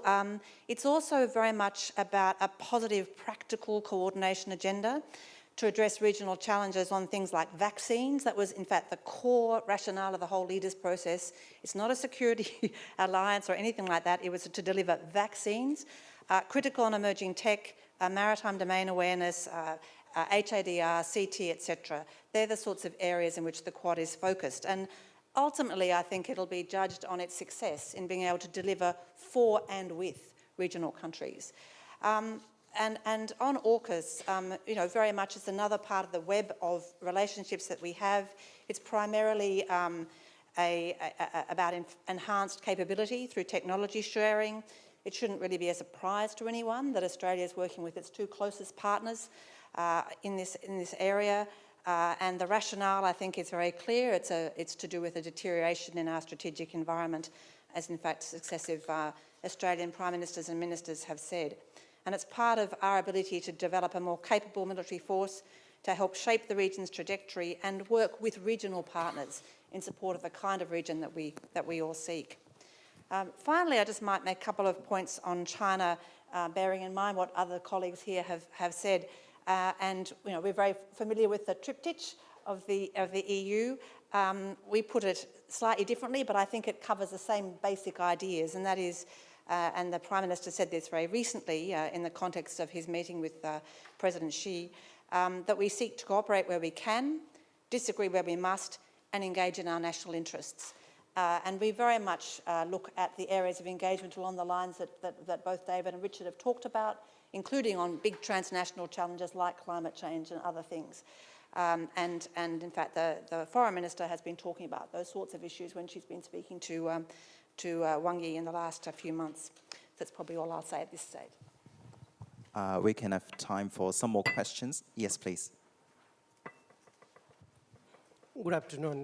Jagannath Pandap, I'm heading the Stockholm Indo-Pacific Center. Brilliant panel. My question is, when we are talking about Europe in Indo-Pacific, one issue which will keep on coming up in future, and particularly when we are talking about 2030 trend, is that what are the institutional mechanisms that could bring together the Euro-Atlantic with the Indo-Pacific community. And one institution in Euro-Atlantic community is NATO. And when we talk about Indo-Pacific, that is the Quad, which is becoming more of a formal mechanisms, and probably in future, there is a scope for becoming institution emerging in Indo-Pacific. So my questions to Ambassador Miller, taking forward your comments on the Quad. Do you see a trend which is emerging to 2030 will be in a position to talk about a more practical cooperation between NATO and Indo-Pacific in future? If yes, then what are the critical areas we should be really focusing on? Is there a practical real-time cooperation between NATO and the Quad mechanisms possible in future? And what are those mechanisms we should be really talking about in terms of having a more institutional mechanism of cooperation? Thank you. Thank you. Yes, please. Okay. Hello, I'm Céline Pajon. I'm a senior fellow with the Japan chair here at CSDS. Thank you very much for the very interesting presentation. I have a question, maybe first for Sakata Sensei, and then maybe also Ambassador Tibels and Miller, because the High Representative this morning underlined the importance of offering some alternative narrative, but also alternative offer to what China is doing in the region. And especially when you look at Belt and Road Initiative and the way China is funding infrastructure in the region, well, we see still many countries of the region going to China because China is providing kind of easy money. There is no conditions. There are risks, of course, but still, if this country needs very quick money to build infrastructure, they will go first to China. So my question is how to increase or offer a more attractive offer to this country, how to increase the attractiveness of our offer vis-à-vis China, because we do respect some ambitious norms, standards, and all this can be very challenging for small countries. And we know that our process is also more time-consuming for them. So how to increase our attractiveness? Thank you. Question on infrastructure. Thank you. And I think there's one more question just behind you. Thank you very much. Grzegorz Stec, Mercator Institute for China Studies, Brussels office. I'll have basically a follow-up question to that, but alluding to the points made by the High Representative today about the fact that in the context of China-US competition, about the fact that the EU should carve for itself a distinct role and a distinct offer. So my question would be, with the emphasis on distinct offer and role that the EU can play in the Indo-Pacific, how would it be different from what other actors are offering, and where can the EU really add most value? Thank you. Thank you. And just one last question from this side for this round. Thanks very much. Excellent panel, really, really good. Daniel Field from CSDS. My question is actually directed to David Helvey. Could you please give us a better insight into what you mean by integrated deterrence in the Indo-Pacific and Europe? You mentioned the word, but I just want to get a better sense of what that means in practice. Thanks. Thank you. Who would like to start this round? Ambassador, maybe? Sure. Look, just on NATO and the Quad, I'm not sure I fully understood your question, but just to make one thing clear, and David can speak more to this because the US is a NATO ally. NATO is a military alliance. It's a nuclear alliance. The Quad is 4 countries that come together to talk and to look at things that they can do to assist security and stability in the region, primarily through delivering things that the region needs, like vaccines, as I mentioned. So they're very, very different sorts of entities. So that just sort of make that point. On infrastructure and China, obviously I think all of us welcome any country, including China, that wants to provide assistance to regional countries who are desperately in need of it. We just want to ensure that in any assistance that's provided from whatever quarter, it's transparent, it's high quality, it meets the needs of regional countries, and that it doesn't lead to excessive debt for those countries. That's something we would say to anyone. I think probably that's all. I think the other questions were really for my colleagues along the way here. I'll just answer briefly on providing more on integrated deterrence. This is a new concept that's at the heart of our new national defense strategy. Although the concept is new, but when you actually break it down, it's not something that is new. It's something that we've been doing for a long time. It's just a way of kind of capturing it and making it a dedicated part of the strategy and then converting it into campaigning as part of how we execute it. But it really is about looking at ways to integrate the most advanced technologies that we have with new operational concepts, looking at how we can apply those across different regions and across all the different domains, whether it's land, sea, air, space, cyberspace, even in the electromagnetic space, nuclear. So it's looking at ways of how we think about the different tools and instruments that we have across those different domains, bring them together in a way that we can be deliberate in how we employ them to achieve the specific strategic effect that we want as part of deterrence. It's also about recognizing that there are different instruments of national power that can be brought to bear, trade and financial tools that we could use, diplomacy, information, being able to look at the military as not being the sole instrument that enables deterrence to be sustained, and how you can work across our, this gets wonky, but work across our interagency, across our government, to leverage those tools and those capacities to achieve the effects that we want. It's also about recognizing that we can operate across different regions to achieve effects. We can do things in one region to achieve effects in another region because we have global reach and global capabilities. It's also about applying and working with our allies and our partners. So bringing their capabilities, bringing their operations, bringing their assets, bringing their tools to bear when we're seeking to achieve the same kind of common effects. Secretary Austin's kind of talked about this in ways where you look at how we have responded to the Russia's invasion of Ukraine as being an example of how integrated deterrence can work. We rapidly flowed forces to the eastern flank of the alliance to provide reinforcement to ensure we have strong deterrence and defense of NATO. We worked with allies and partners to levy crippling sanctions, working with our European Union partners, working with our Indo-Pacific partners, bringing new tools to bear that we have, maintaining effective and strong diplomacy both in New York, in Europe, globally, to ensure that we are collecting partners like-minded that are standing up for this onslaught against the rules-based international order. So, space, cyber, all that type of stuff. So, I mean, if you look at how we have responded, that is an example of what integrated deterrence might look like. And it won't look like that the next time because it's built in with flexibility and it's tailorable to whatever situation we may face. Professor Kadada, some final thoughts. Yeah, thank you. So the questions on infrastructure from the two audience, thank you very much.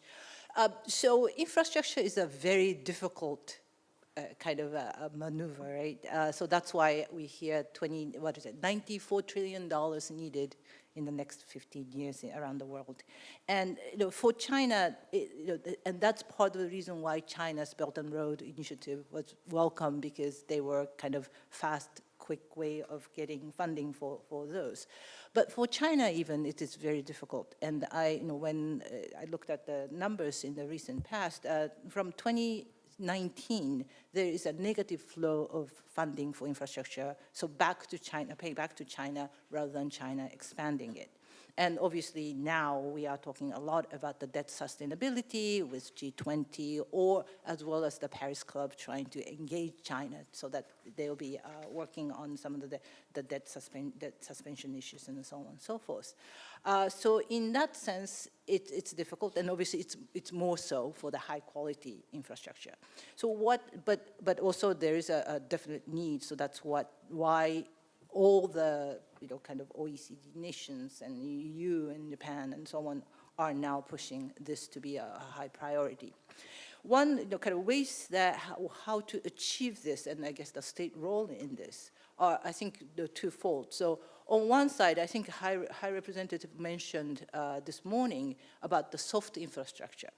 So the legal settings, the procedures, and the kind of expertise, all those which are not as developed in many of the recipient countries would be a critical component. And Japan actually started having these technical assistance on the legal institution development starting kind of around the early 2000s, so that many of the Southeast Asian agencies will have those procedures so that transparency will be maintained, and many of the legal components of the infrastructure kind of development will be in place.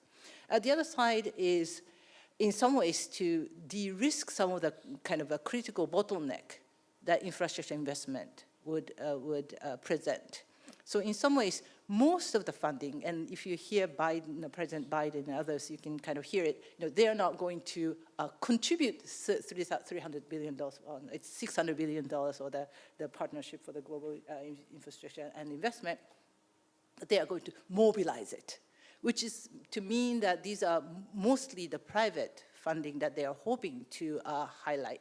And that's where the state's role comes in, where, to make sure, again, on one side, the recipient countries have significant expertise on that, and on the other side, there are some kind of checks and balances in terms of what kind of infrastructure being qualified to be a good investment. And that's where Blue Dot Network, you probably heard it, kind of 3 years ago, since 3 years ago, which is another kind of the Indo-Pacific initiative will come in, and that's now they are working on that. Thank you. Thanks very much. On the EU's distinctive role, well, let me emphasize that High Representative and myself didn't say that it was all about the EU's distinctive role. There's no contradiction, I think, between playing to our strengths and our distinctiveness where we can, but also working with like-minded. So naturally, our capacity to conclude free trade agreements with our partners is not something which every player in the Indo-Pacific can do. So our capacity to build a network of FTAs, I think, is distinctive. Our leadership on the climate issue gives us, as the ambassador said, agency with Indo-Pacific partners to influence their climate policies. Those are two examples, I think, where you can see the EU is in a position based on its own strengths to play a distinctive role. But that doesn't in any way contradict our intention to work wherever possible with our like-minded partners to put a better offer on the table. And infrastructure is obviously one of the areas where that is potentially a promising area. All G7 countries are committed to the Partnership for Global Infrastructure and Investment, and you will recall the summit co-hosted by President Biden and von der Leyen in Bali, precisely on that, and President von der Leyen's reference to the global gateway being the EU's contribution to that effort. And I very much support everything that Saori said about infrastructure, but particularly this notion when it applies to the Indo-Pacific. The financial allocations for the Indo-Pacific of the global gateway are not as massive as for Africa, so it's very much about mobilizing member states, national financial institutions, and the private sector to precisely generate the kind of commercially attractive and sustainable infrastructure which respect the standards that we wish to be followed in the region. It's about mobilizing those efforts for that goal. Thanks. Thank you very much. And that concludes our panel, but of course there'll be much more coming today.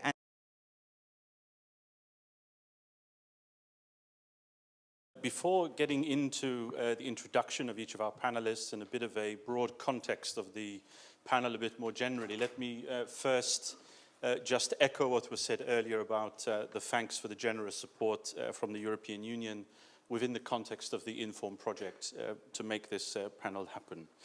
A lot has already been said, I think, about security and defense more generally, especially in this morning's panel sessions and keynote speeches. I was particularly excited about the reference to a European Sixth Fleet. I'm not sure when that will happen, but at least the idea is there on the table. But even, I think, a bit more broadly than having more naval vessels in the sea, and based on what Eva has already correctly pointed to, which is the study that we are working on at CSDS within the context of the INFORM program, to look at, I think, three main areas of security and defense trends in the region. Firstly, looking a bit more specifically at maritime security in particular, and of course that does mean naval vessels, but it also means things like capacity building, partnerships, also thinking a bit about the interplay between the maritime domain, hybrid threats, and non-conventional challenges such as climate change as well. A second big theme we tackle in the study, and also I'm sure we'll get into today as well, is the question of proliferation, which again references have already been made to this in the morning sessions, but the Indo-Pacific of course is the location of increased defense spending on the back of its economic surge forward, and with that increased defense spending comes questions about arms control, especially in a context where arms control doesn't seem to be faring that well internationally anyway. And then lastly, I think one of the other major themes which is important, and it is broadly characterized as are hybrid threats. I guess you could put it in the broad context of that. And that's a bit of a cross-cutting security and defense theme, of course, because we know it touches on questions related to cyber defense. We also know it touches very intimately on the maritime domain as well, and also in other areas that have got much more attention and focus these days, such as disinformation and foreign interference. I'm sure there are many other trends and security and defense threats that we would put in this basket in this panel, and I'm sure we'll get into that discussion. But let me first take the opportunity to thank each one of our speakers for joining us today. And I'm going to introduce you all very briefly in the interests of time and in the interests of debate. I'll introduce you first, and then I'm going to each ask you a specific question, which you can then build on with your introductory remarks. And the hope is, of course, once you've all spoken, we'll come back to the audience and get some hard-hitting questions for you, just as was the case in the last panel. So let me begin by introducing first Ambassador Yoon Sung-gu on the far left here. He's the Ambassador of the Republic of Korea to Belgium and the European Union, and is also head of mission to NATO. And Ambassador, you'll be providing us, I think, a Korean perspective and also your thoughts more generally on security and defense in the region. Second on my list is Professor Yuichi Hosoya. You're Professor for International Politics at Keio University. Thanks for being with us here, and you're going to bring the Japan perspective. We have from the External Action Service, Emmanuel Puig, and you, Emmanuel, head up the work on security and defense partnerships, cooperation with the Indo-Pacific, and also quite interestingly, the task force on NATO cooperation as well. So you have, I think, quite an exceptional insight there. And I would also like to pay special thanks to you for turning up literally at the last minute, but very good that you're with us as well. Third on my list is Céline Pajon, who is not only a senior fellow with the Japan chair at CSDS, but Céline is also head of Japan research at one of France's leading think tanks, IFRI. Thanks for being with us, Céline. And then last but certainly not least, Jagannath Panda. You're the head of the Stockholm Center for South Asian and Indo-Pacific Affairs. So very, very good that you could be with us today. And I should also make or underline the fact that at least two of our speakers were co-authors on the study that we keep mentioning. So thanks especially for being with us today. Let me first turn then to Ambassador Yoon. And if I could ask you, please, Ambassador, especially from the perspective of the Republic of Korea, firstly, how do you see security and defense trends evolving out to 2030? And also maybe to connect a bit with some of the former panels that we've, and speakers that we've listened to, how does that also connect with the evolution of Korea-European relations a bit more generally, especially in security and defense? So please, the floor is yours. Thank you. Good afternoon, everybody. It's great to be here with you today, and very pleased to see many familiar faces here. And thank you for having me. Given increasingly volatile security environments, we couldn't find better times to compare our notes on the newly emerging security trend in Indo-Pacific. Current security environment in Indo-Pacific regions is being characterized by the war in Ukraine and intensified competition between the US and China, and transnational challenges including climate change and energy shortage rising as core security issues. Amid these complex security challenges, the UN Security Council, the only body that was granted the authority to guarantee international peace and security, is in limbo, as is the WTO, the most important international body dealing with the rules of international trade. As a result, countries in the region rather resort to their bilateral security arrangement than pursue solution in the multilateral systems. Under this circumstance, the confrontation between countries aggravates easily. All in all, the international security environment is increasingly uncertain and volatile, as you see.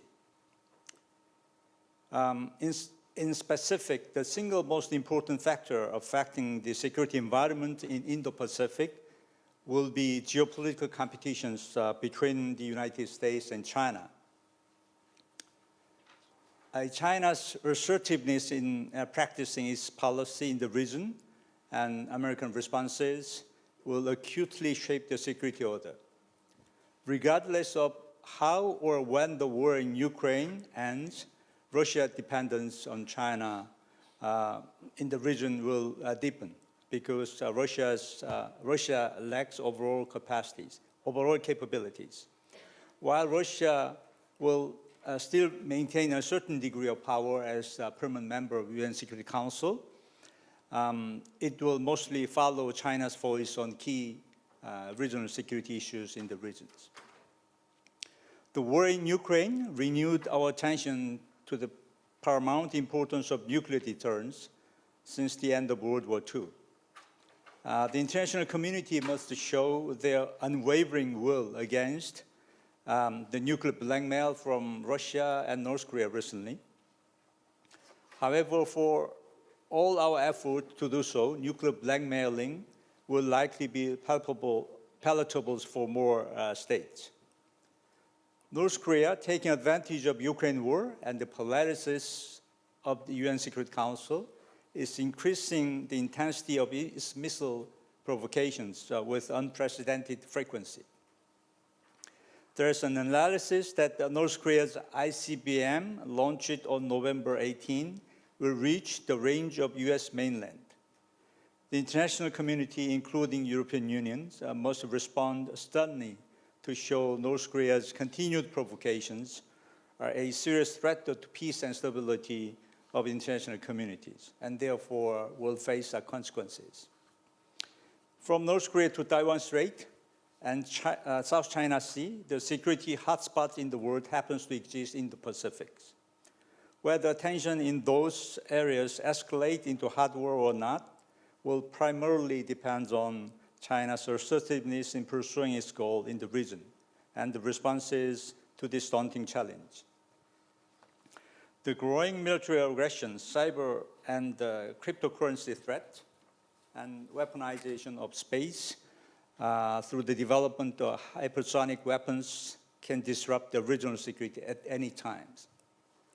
Solidarity and coordination among like-minded countries is key to effectively address these new security challenges.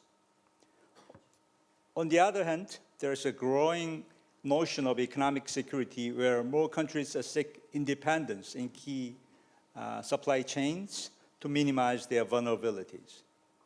The weakening of interdependence among countries run the risk of escalating conflict because their shared economic damages caused by conflict will also decrease. When stakeholders in the region strengthen exclusive ties with their own like-minded countries, the risk of having two rigid blocs in the region will likely grow. There are regional security mechanisms such as East Asian Summit and ASEAN Regional Forum to deal with pending regional security challenges. However, with Sino-American frictions continuing to grow, those mechanisms can degenerate into mere talk shops that does not demonstrate effective solutions to bring peace to the regions. We know the European Union cannot be a substitute for big powers in the regions. However, the role of the European Union is valuable indeed because of its normative power as a champion of shared values such as human rights and rule of law. The European Union stands in a position to provide public goods for security in its own ways and play a constructive role without siding unilaterally with any countries. By presenting modalities of soft cooperation and performing an independent role, the European Union will be welcomed by regional powers as a trustworthy power. Substantiating a mutually beneficial project through Global Gateway will be a good example. Korea has keen interest in cooperating with the European Union to promote peace and prosperity in the regions. Korea seeks to reinforce the rules-based international order and play an active role in preventing dispute and armed conflict. President Yoon, at the occasion of Korea-ASEAN Summit this month, unveiled Korea's Indo-Pacific strategy with a focus on promoting freedom, peace, and prosperity based on three principles: inclusiveness, trust, and reciprocity. A more specific plan of actions will come out later this year. Priority areas of a strategy include promoting rule of law, human rights, enhancing science and technology cooperation, and contributing to bridging the digital divide and leading regional cooperation on climate change and energy securities. Indeed, there are also the priority areas of European Union. In this regard, I'm pleased to share with you Korea and the European Union successfully launched digital partnerships yesterday with the intervention of President Yoon and President von der Leyen. Having said that, both sides should also strengthen cooperation in security domain, standing firm against any disruptions causing unstable regional security environment. Although South Korea's only treaty ally is the United States, and the US is a very important partner to us in our own security, cooperation with the European Union has a special meaning because it has a normative power and therefore can provide public goods which everyone in the region can benefit from. Korea and the EU will be able to take advantage of their own expertise and experience to enhance security in the region, especially in the area of cybersecurity, disinformation, and terrorism, etc. These challenges are all transnational and affecting all Indo-Pacific countries, growing geopolitical competition in the regions.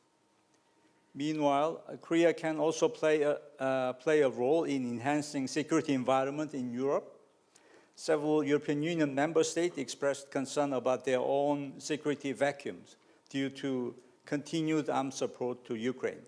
Recently, the Polish government decided to import South Korea's multiple launch rocket launchers, tanks, jet fighters, and self-propelled artilleries also. Defense cooperation, including this example between Korea and European unions, will contribute to Europe's strategic autonomy, and that will eventually help make Indo-Pacific region safer. And after the presentation, I'm happy to take any questions if you have. Thank you.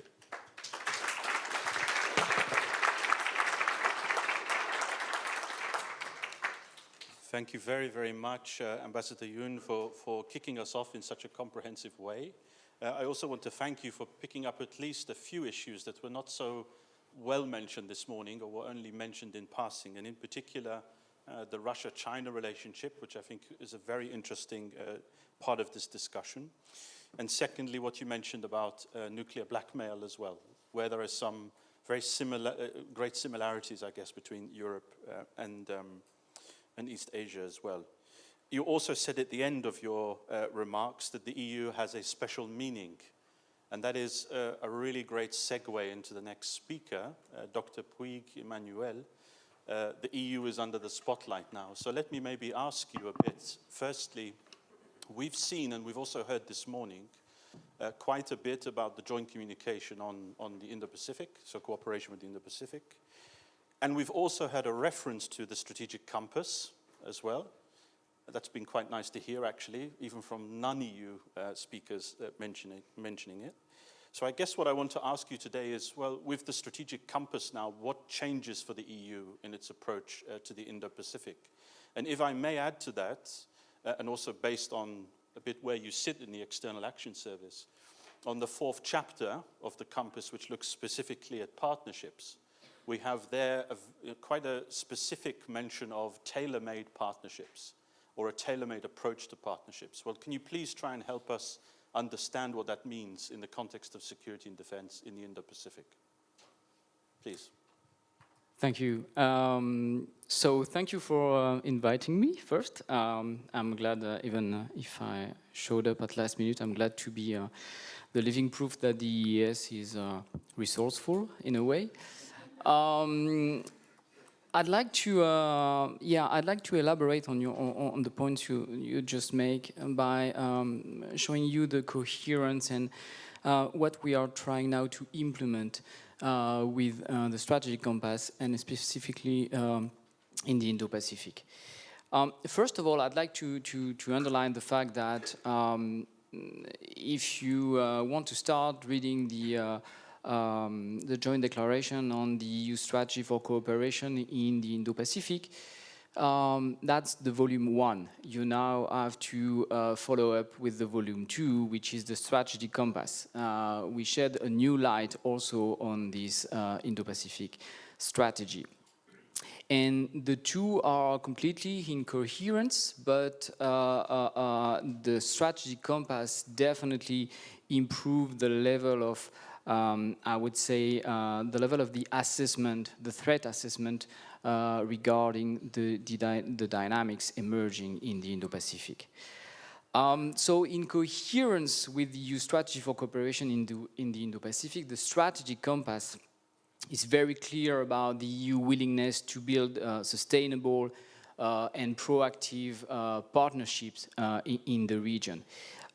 This is both to influence, to increase our political relation, our overall influence, footprint, and our ability to act and to protect our interests there. And our aim is definitely to seek for better effectiveness using a broad range of tools. I would develop a little bit. And put forward a new framework for cooperation that are mostly welcomed by our regional partners. So the strategic compass addresses a broad range of actions to strengthen our ability to act, to protect, to secure EU's access to strategic domain, space, cyber, high seas, and also to invest and innovate more and better in capabilities, and especially in cutting-edge technologies. But it also underlines how the EU wants to become a stronger and more effective partner.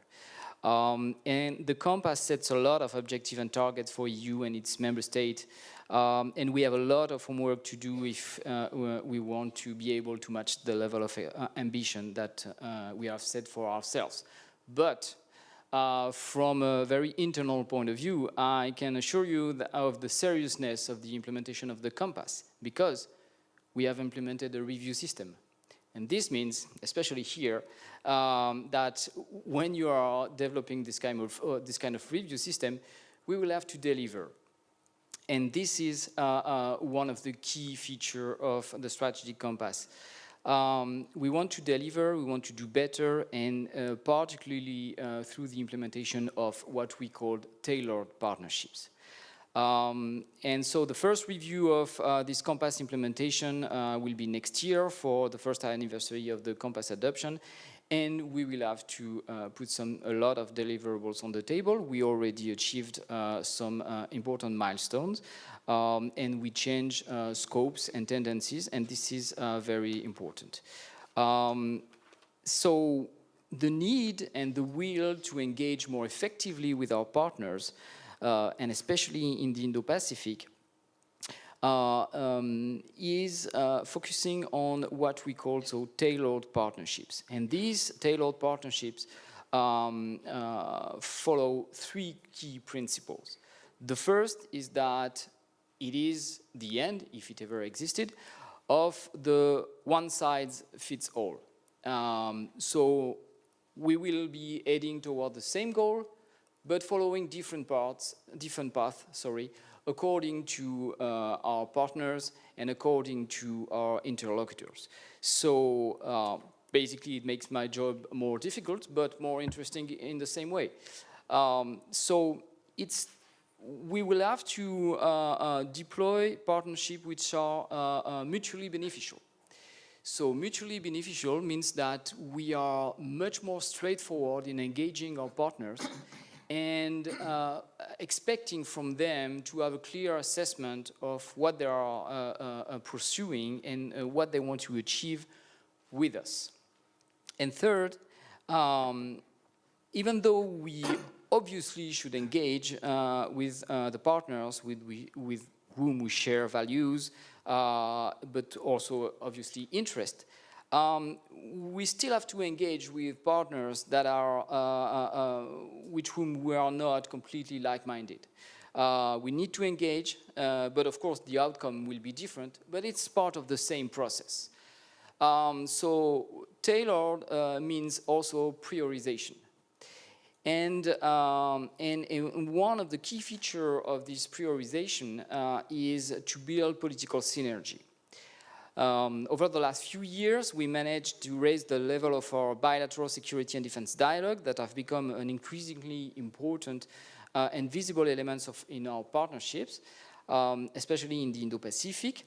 As for example, reflected recently in the summit statements followed by defense and security consultation with both Japan and India. We now have a large number of very vivid expert talk, bilateral dialogues with regional partners on cyber, counterterrorism, maritime security, obviously, hybrid threats, non-proliferation, and foreign interference and the manipulation of information. These dialogues are expanding, they are gaining in technicity, and they are really designed and aimed at improving both our level of awareness and capabilities, but also in the meantime, the one of our partners. So we do a lot of exchange of notes, assessment, and best practices.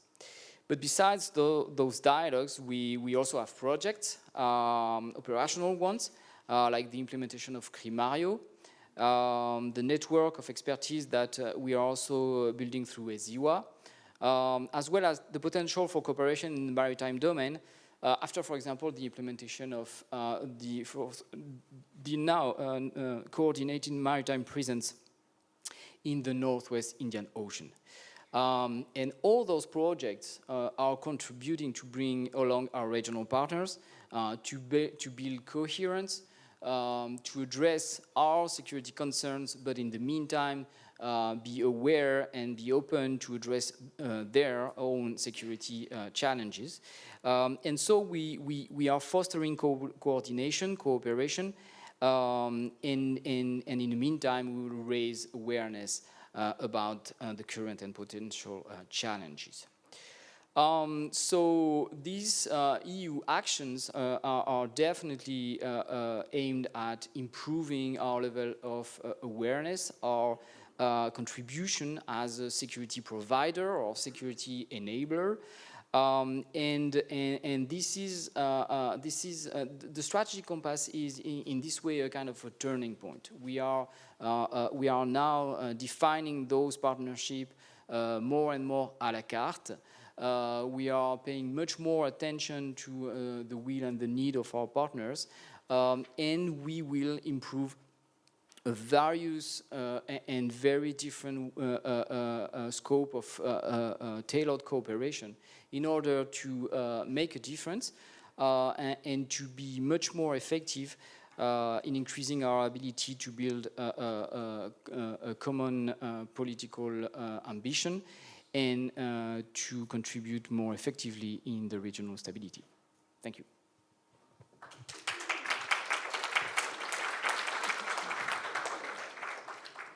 Thank you very, very much for that, Emmanuel. And that was quite interesting to listen to, actually, because, you know, that we mentioned the term Indo-Pacific a lot, and it tends to be so broad, but everyone seems to know what we mean by it somehow.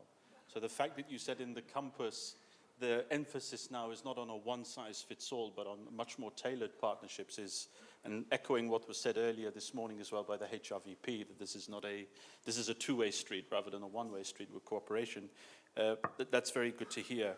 I was also very struck with what you said about the review system in the compass, which is, don't worry, I'm not going to go into the merits of that, but I'm just flagging it because it may give us an opportunity in future iterations of this forum, maybe to hold your feet to the fire as well on that point and see how far we've come after those reviews. So thanks very much for that, Emmanuel.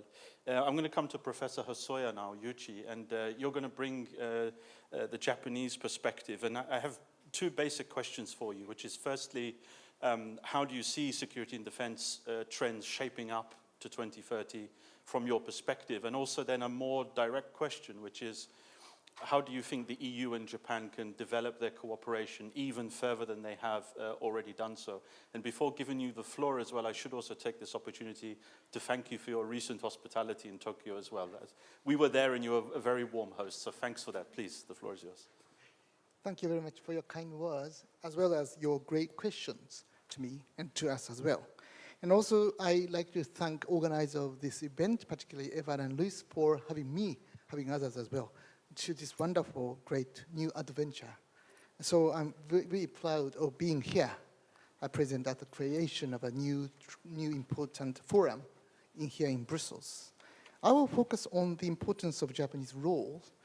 In Japan, we often discuss that Japan is now located in the most dangerous place in the world. We are surrounded by three nuclear powers, of course, Russia, China, and North Korea, who often present quite hostile attitudes towards Japan, who also have both territorial or historical problems with Japan. That's why Japan is really located in a dangerous place. We are really envious to the position of Belgium. We really like to exchange the Japanese place with Belgium because then we can be surrounded by like-minded, friendly democracies. But anyway, we need to respond to this crisis, the problems. We are both fortunate and unfortunate in such geopolitical position. We are fortunate because Indo-Pacific is the most dynamic region in the world. We have been seeing quite rapid economic growth in the region, so we can benefit hugely from that economic growth. This can sustain Japanese economic prosperity, undoubtedly. This is one thing. We are quite unfortunate because if something happens, the war happens there, of course, Japan can easily be a target of those attacks. So this is one of the reasons why Prime Minister Shinzo Abe initiated a new diplomatic doctrine of the FOIP, free and open Indo-Pacific, because we cannot simply be sitting idly by there without presenting any proactive initiative to make the region more prosperous and peaceful. That's why Japan has been working very hard to try to create more stable, more peaceful, prosperous region there in the Pacific. But I often regard Japan as something like West Germany or West Berlin during the Cold War years, because Japan is now frontline state. We are now at the front line of the US-China structural confrontation. We cannot control these two superpowers, but we shouldn't be controlled by these two superpowers. That's why we need to maintain our diplomatic initiative to influence the future of the region. In the sense, both Japan and the EU should be a kind of a rule shaper in the region, not to be shaped by two superpowers, but we have something to do in the region. So the question is what we should do. Many predict in Japan that new Xi Jinping's regime will become more authoritarian and less open than previous administrations. We need to respond to these new trends together with other like-minded partners. Based upon this, Japan is now creating new national security strategy paper, which will appear soon, next month. So the paper will show where Japan is heading for.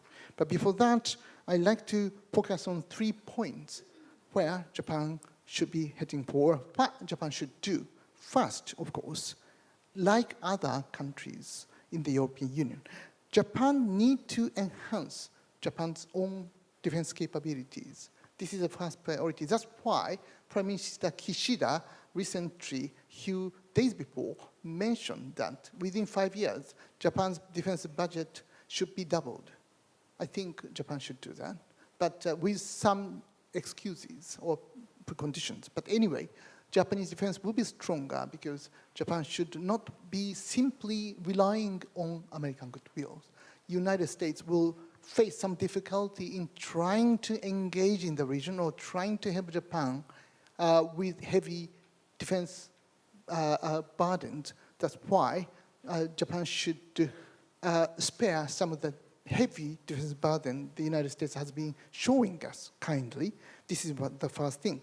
The second thing that Japan should do is to enhance Japan's alliance relationship with the United States together with Japanese security cooperation with some other like-minded partners, like of course, UK, France, Germany, European Union, NATO, and so on. Of course, India, Australia as well, because Japan has been showing a kind of a new initiative to strengthen these new frameworks of cooperation among like-minded partners. And this has been resulting in the EU-Japan EPA-SPA and also CPTPP as well, and also the Quad. Quad is Shinzo Abe's creation, basically.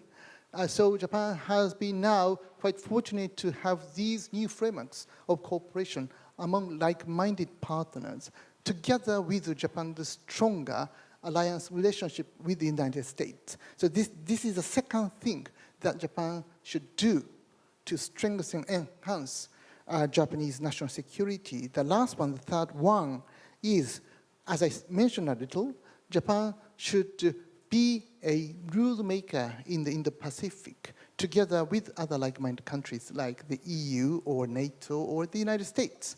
Because until recently, we saw that China has been a driving seat.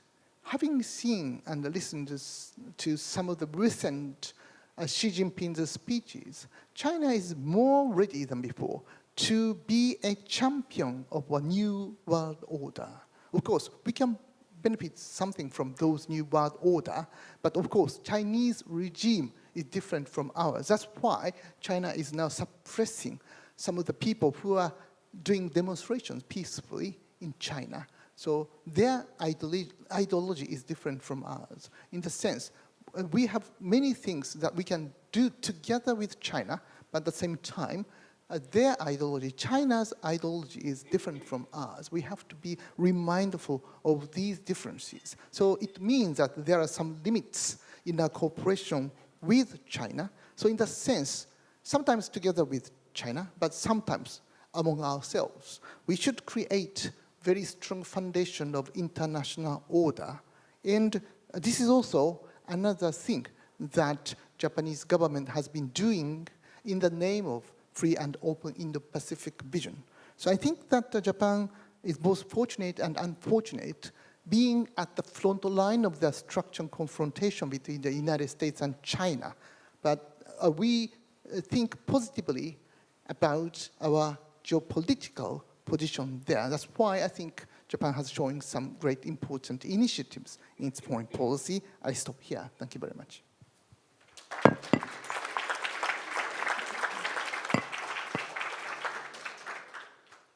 Thank you very, very much. That was very clear and comprehensive.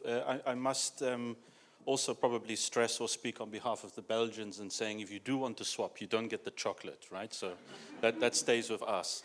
No, but thanks so much for that. I also very much like the emphasis that you put on the importance of looking or thinking about authoritarianism and ideology. And that's obviously a part of this conversation that maybe doesn't get so much attention, but it is definitely part of our discussions about motivations, etc. Thanks so much for that, Yuchi. Let's come to Celine now, if we can, and we're going to make you focus, and I know this is not too difficult for you, on maritime security, and in particular looking at the maritime, how maritime threats and challenges are shaping up to 2030. And also we've heard from other speakers, not just on this panel, but earlier as well today, that there is this, maybe not a relationship, but there's a distinction between the hard power dimension of maritime security, and then maybe, I won't call it soft power, but the kind of unconventional threats and challenges that we faced. So Celine, I'd invite you now to walk us through the maritime dimension, or sail through the maritime dimension. It's a better analogy. Thanks. Thank you. Thank you very much, Daniel. I would like to start by saying that I'm very happy to be here on this historic day of the launching of the Brussels Indo-Pacific Forum. I hope that there will be many more iterations. And the day is not over, but I would like to congratulate the whole CSDS team for the hard work for this event today. And well, going through the maritime security, indeed, I'm going to present some of the results that actually we worked on for the INFORM project. We try to make a foresight exercise, trying to map the maritime risk and trends in the coming 10 years in the Indo-Pacific, and to see that related to the EU interest, and to see how the European could play a role as a stabilizer in the region. So first, I think, and it was already alluded to this morning, I think the most destabilizing and systemic risk is a challenge to the rule of law at sea. The Chinese expansion, especially in the region, has shown that big power tend to bend rules to impose their will. And this is very detrimental to all countries in the region, but also when you think about the freedom of navigation. Any disruption of the very crucial sea lanes of communication would greatly affect international economic activity and all the way to Europe. Second, I think we see increasing frictions at sea in the region, and in the past decade and still now, their frictions have been kept mainly under the threshold of war, what we call the gray zone situation of kind of hybrid activities. But now I think we see more risk of miscalculation, escalation, and high-intensity conflict at sea. And this is related to several trends. The first is the naval buildup that we see in the Indo-Pacific region. Most of it triggered by China, with investing a lot in its own capacity. And we see also the multiplication of anti-ship missile system, of course, for the country to protect their shores. So we see more ships at sea, and also still a lot of asymmetry in military capabilities that can create more risk for miscalculation and incident. On top of this, we see stability-instability dilemma, as China is on its way to achieving the nuclear parity with the US by the end of the decade, as experts say. And Beijing might take advantage of its position to multiply the naval incursion and continue to push its expansion in the East and South China Sea. And not to mention the impact of the insurrectional climate and the demonstrations that we see now upcoming in China, how it will translate in a more maybe aggressive foreign policy is one important question to raise. Especially because recent naval and aerial development, the movement, by the PLA in the Taiwan Strait eventually point to a possible blockade of the area.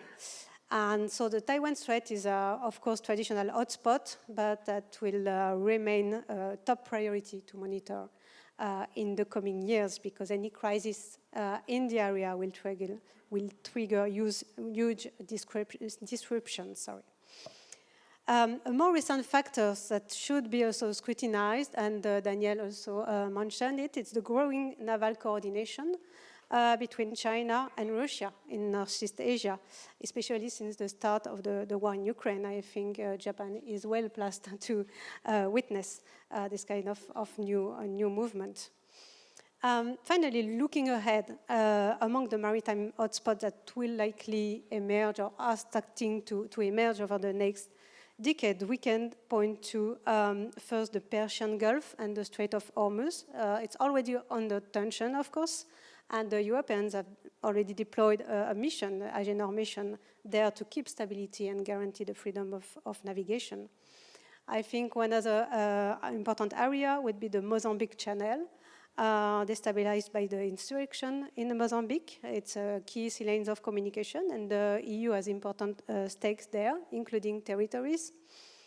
The South Pacific is one-third area of interest. As you know, China has been stepping up its influence in the region, and that could give way to more political or military presence in the region. And again, the EU has a very strong interest in the region and territories.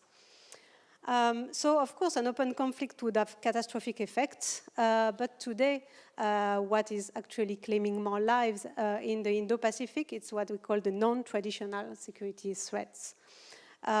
First, the impact of climate change that are very severe in the region. It triggers more frequent and violent natural disasters. It affects marine biodiversity. And the rising sea levels is a vital threat to the many small island nations of both the Indian Ocean and the Pacific Ocean. Certainly, it will lead to displacement of population and very difficult, I think, legal issue to understand how to replace or to displace a whole country out of its original territory. Another key trend is the depletion of fish stock caused by overfishing, IUU fishing, the pollution, and so on. This has severe implications for the life of millions of local populations, economies, and regional stability. And the fight for the marine living resources will only grow in the future. It will raise the pressure in cases of maritime boundary disputes. And it is already boosting criminal activities at sea in the region. A third important trend is the race for the exploitation of seabed mineral resources or strategic minerals that are needed, much needed for the production of batteries and so on. And beside, and we referred already a bit to it, the deep sea are also home to the global communication infrastructure with undersea cables. They are carrying almost all of the world data flow, and they really need to be secured.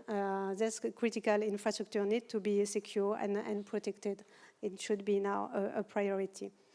And so in front of this complex set of maritime security challenges, what we see is a fragmented cooperation schemes. The existing multilateral structure in the region have a limited effectiveness. In reaction, we see the multiplication of multilateral initiatives to enhance a more efficient functional cooperation between like-minded countries, with some overlaps sometimes. And in general, we can say that geopolitical competition leads to a suboptimal cooperation to tackle these maritime security challenges. And so I think in this context, Europeans have an important role to play as a maritime security provider or maritime security enabler. We can discuss that later on with Emmanuel. Already, as Emmanuel pointed out, Europeans has been active in the Western Indian Ocean to fight piracy in the Gulf of Aden, but also build capability of the regional country to enhance their maritime domain awareness. The new coordinated maritime presence scheme has been extended to the northwestern Indian Ocean. It will allow to expand the cooperation with our partners' Navy, also expand capacity building activity, monitor the freedom of navigation, and contribute to environmental security. So I would like to conclude by saying that enhancing the European maritime presence in the region is expected and is welcomed by our partners in the region, and Ambassador Miller also referred to that this morning. So I think European maritime engagement should be strengthened at different levels. First, we see naval deployment by EU member states, especially by France, Germany, and Netherlands.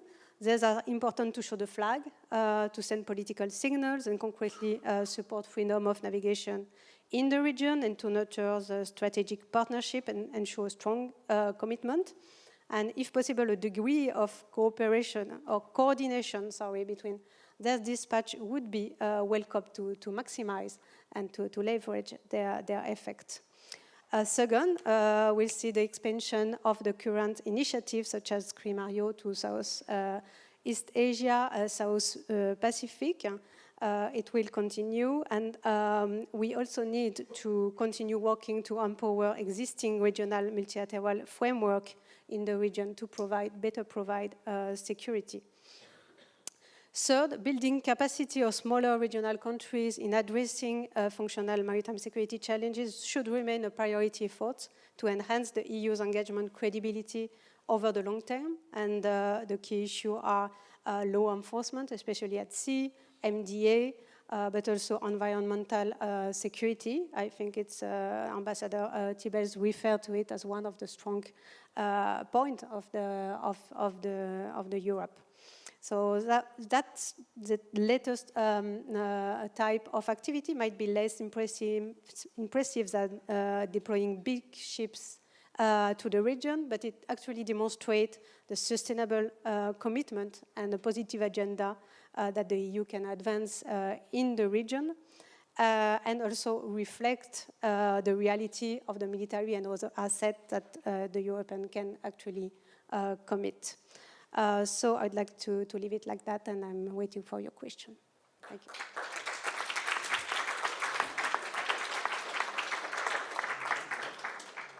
Thanks so much, Céline, for taking us through all of the different aspects of maritime security, and also for connecting a bit some of the issues. It was quite interesting listening to when you were talking about environmental disasters, climate change, but also in the hybrid domain as well. The onset of lawfare exactly comes back to what the point you made at the end, which is big ships are good, and I certainly think big ships are very good, but you also need some of the more intelligent capacity building dimensions to that. Thanks so much. And also the point you made at the beginning, which I found very interesting, was the heightened risk of escalation in the region. And for some reason, my brain always goes to, well, the lessons we learned or did not learn from the war on Ukraine, and what lessons might we not be learning or ignoring when it comes to the Indo-Pacific, which also connects with some of the points made by other speakers about how dangerous the region presently is. So thanks for that, Céline. Last but certainly not least, Jagannath, I want to come to you now and get your perspective. Firstly, again, it's the same question in terms of how India sees the security and defense mega trend shaping up until 2030. But then I'd also like you to comment, if possible, firstly on how you see the EU-Japan relationship shaping up in this area. But I think you may also have something to say about India and NATO as well, which is another interesting dimension in this discussion. So I want to hand the floor over to you, and looking forward to it. Thank you very much. Great questions, but let me at the outset thank CSDS and Luis for this invitation, and my congratulations to Eva for Japan chair. It's great to be here, and good to know that Europe is talking about Indo-Pacific more and more. This is what I am trying to do in the Nordic regions, trying to make that necessary awareness that is required on Indo-Pacific in this part of the world. But here I think my views will be more or less constrained on how India is looking at the regions in terms of connecting the European Union and Europe as a regions. And I think there are four specific issues we need to talk about.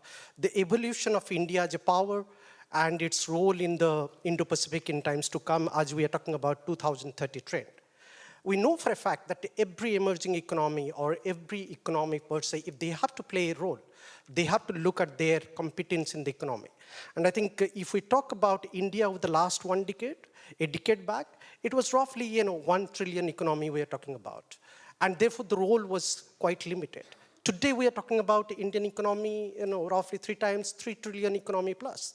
And that's even though that's not a big economy in terms of the kind of role one could play as a major power, but still the competence of India as a economic power in Indo-Pacific, as a security player has substantially increased. So today what we see, there are two specific trends are visible in Indian foreign policy when it comes to Indo-Pacific region. One is India is trying to have a lot of partnerships. And therefore you will see, Japan, Korea, Australia, US, ASEAN, including in European Union, they have emerged as critical strategic partnership in India's foreign policy formulation.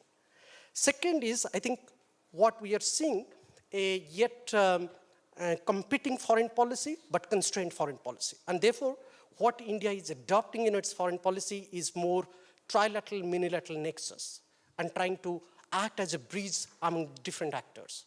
And that is a positive role to play in terms of where you don't have an economic competence to really take a lot of decision in Indo-Pacific. So therefore, you will see India is having a lot of trilateral configuration with Japan, with Australia, with US, India, US, Australia, India, Japan, Australia. And then we have a lot of minilateral forums like Quad and minilateral forums where India is acting as a leading powers, including the Indo-Pacific Economic Forum and all. The third is, I think there is a ambition reflected in Indian foreign policy to play a critical role. But again, this ambition is somewhat checked. And probably this ambition is very much region specific. I mean, we as an academician, as a thinker, we might portray India as a great power, as a power in making, but then India's choices of interest are very much constrained by Asian security dynamics. So therefore, when we are talking about India, the credible threat and the security concerns for India comes from China, number one, number two, Pakistan. So these are the two immediate neighbors that pose a significant threat to India's national security. And when we talk about the future 2030 trend, and I think India would be looking to protect its maritime domain in the Indian Ocean, trying to protect the sea line of communications, and then probably act more as a economic and strategic bridge between Indian Ocean and the rest of the world, and therefore in the European Union, Europe comes as a natural partner.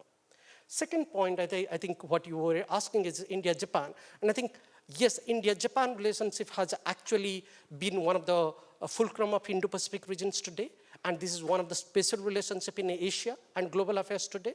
But I think India-Japan relationship has also moved to the next stage primarily because of the China threat. And therefore, a lot of relationship that India is trying to strengthen, China is a critical factor behind that. And I think, we know for a fact that China challenge for India is nothing new. We do have a boundary dispute for ages. 1962 happened, 6-7 decades back. And the last few years, 1 decade, we are seeing, a range of activities, tensions, a mini war-like situation has happened between China and India. So what next in 2030?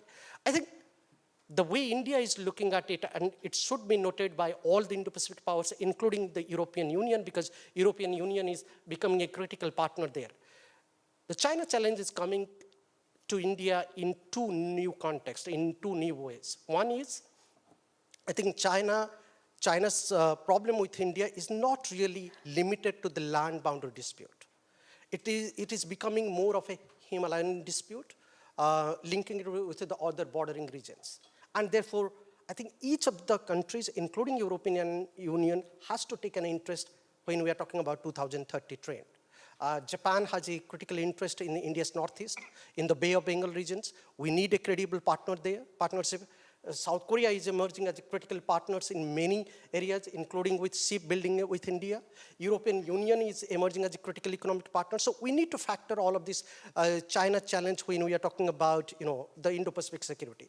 The second China challenge that India is witnessing, and many other countries in the world politics today are witnessing, is not really the same revisionist China that we used to see over the last 1 decade or so.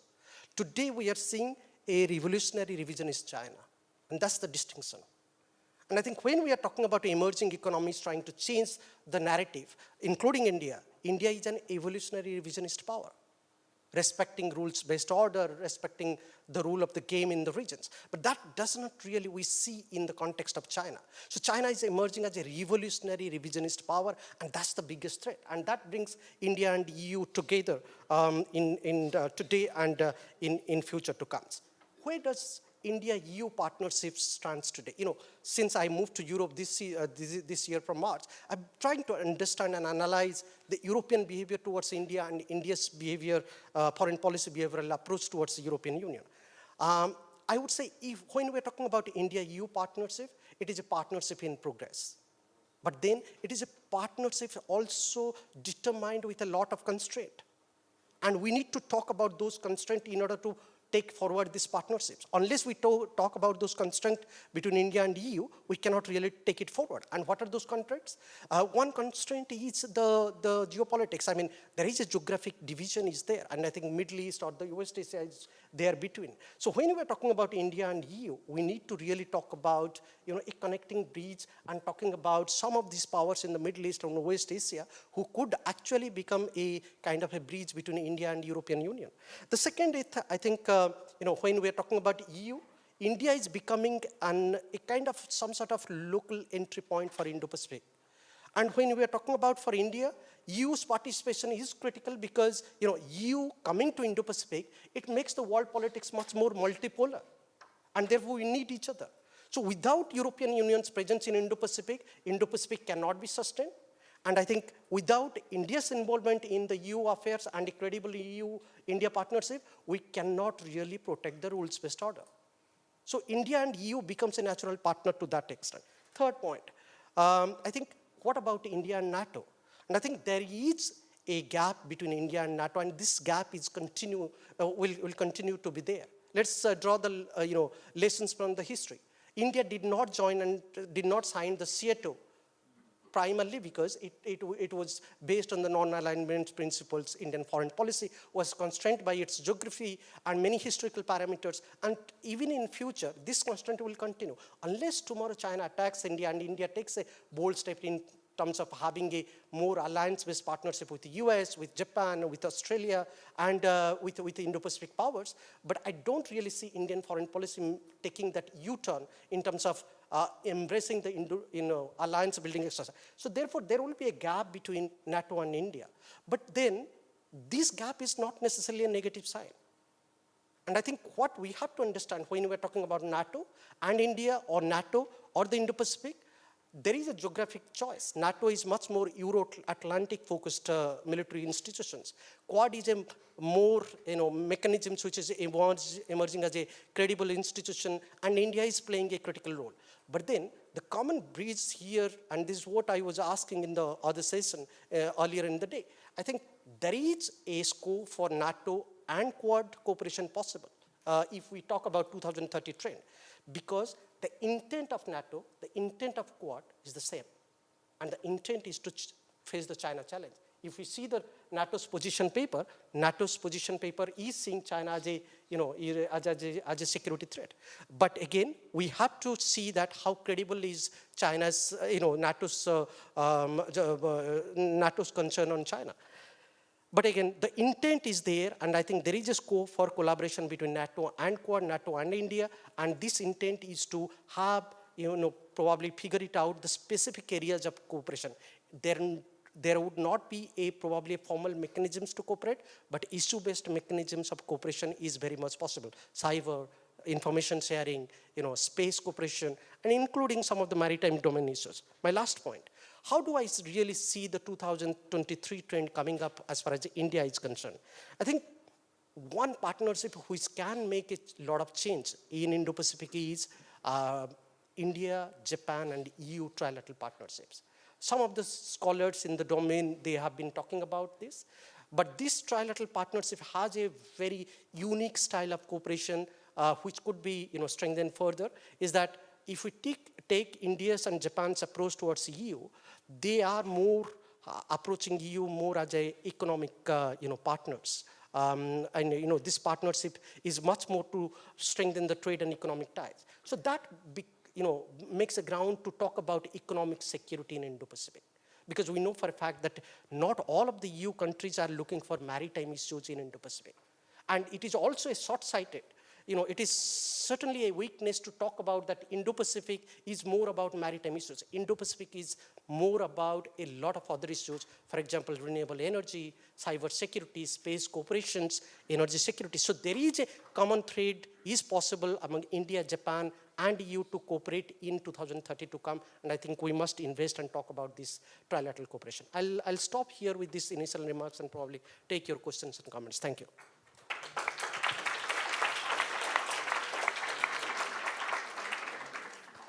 Thank you very, very much, Jagannath. I think you gave us a very clear insight. You said the words yourself, constraints, possibilities, gaps.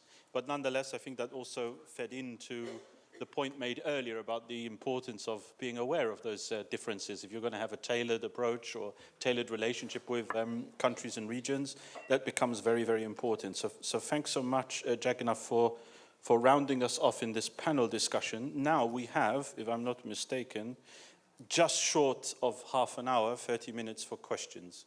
So what I would do, I already see hands going up, that's an excellent sign. I'm going to take 3 at a time and then come back to our panel. And if you're quick enough, we'll get more questions. Please introduce yourself. There was the lady there in the middle. No, just before. Yeah, put your hand higher. Put your hands up. There we go. Say who you are as well. Hello, my name is Ilia Beku. I'm coming from Consultancy Poland. A question for Mr. Puig related to the strategic compass. You talked about international partnerships when it comes to how the EU should move on. And what about ASEAN? How ASEAN can be involved in that? How can ASEAN can help the EU materialize the strategic compass? Thank you. Thanks very much. The gentleman here in the grey top. Thank you. Good afternoon. My name is Santiago del Castillo. I'm representative of the Public Diplomacy Department of Youth Atlantic Treaty Association, Spain. My question is for Hosoya Sensei regarding your intervention. You mentioned that one of the main points of Japan should be like the strengthening of the defense capabilities, specifically the maritime ones, as we have seen in the last years, that this strengthening has been taking place, and probably we will see it in the publishing of the next Japan White Paper. My question is how this strengthening is faced regarding the Japanese Constitution, especially the Article 9, and how the Japanese population is reacting to this strengthening that they are seeing in the latest years. Thank you. Thank you very much. We have a lot of hands. There was a gentleman here, and then we'll have a second round, I promise you.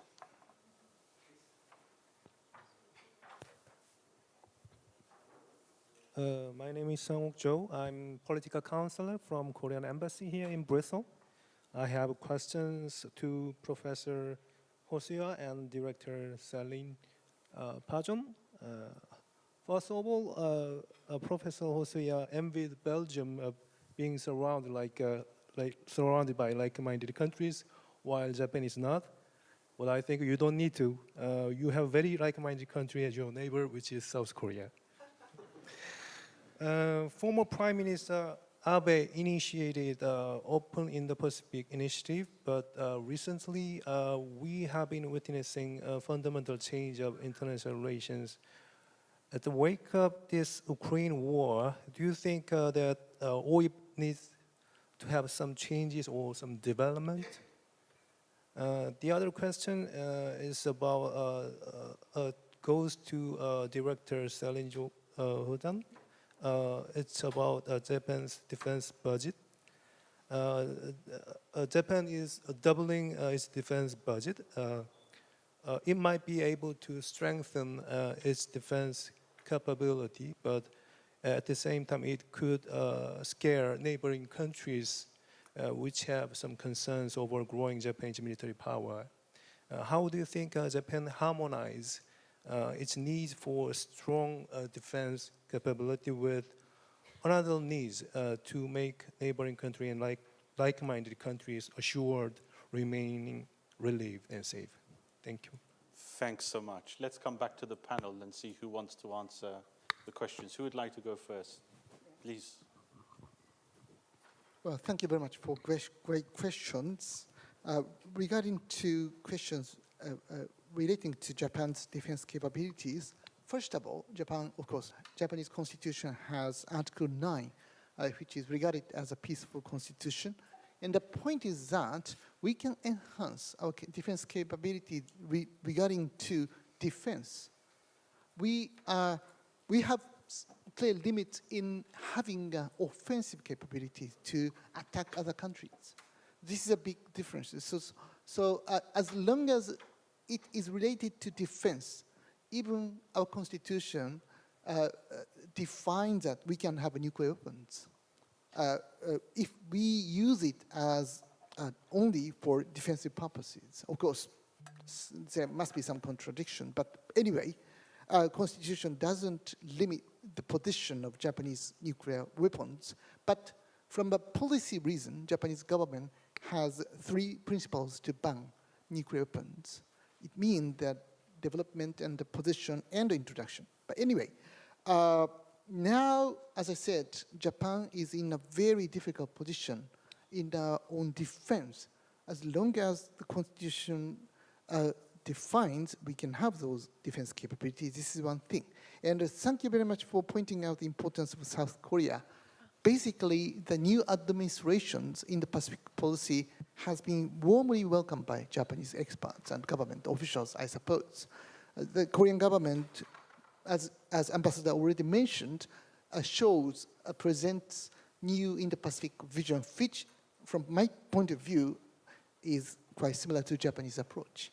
Inclusiveness, importance of creating a better relationship with China, and trying to, of course, enhance our alliance relationship with the United States. So we have many commonalities. At the same time, Japan, South Korea, Taiwan, we are at the front line together. So we are more entitled to play an important role to mitigate US-China confrontation. So in the sense, maybe we need more collaboration.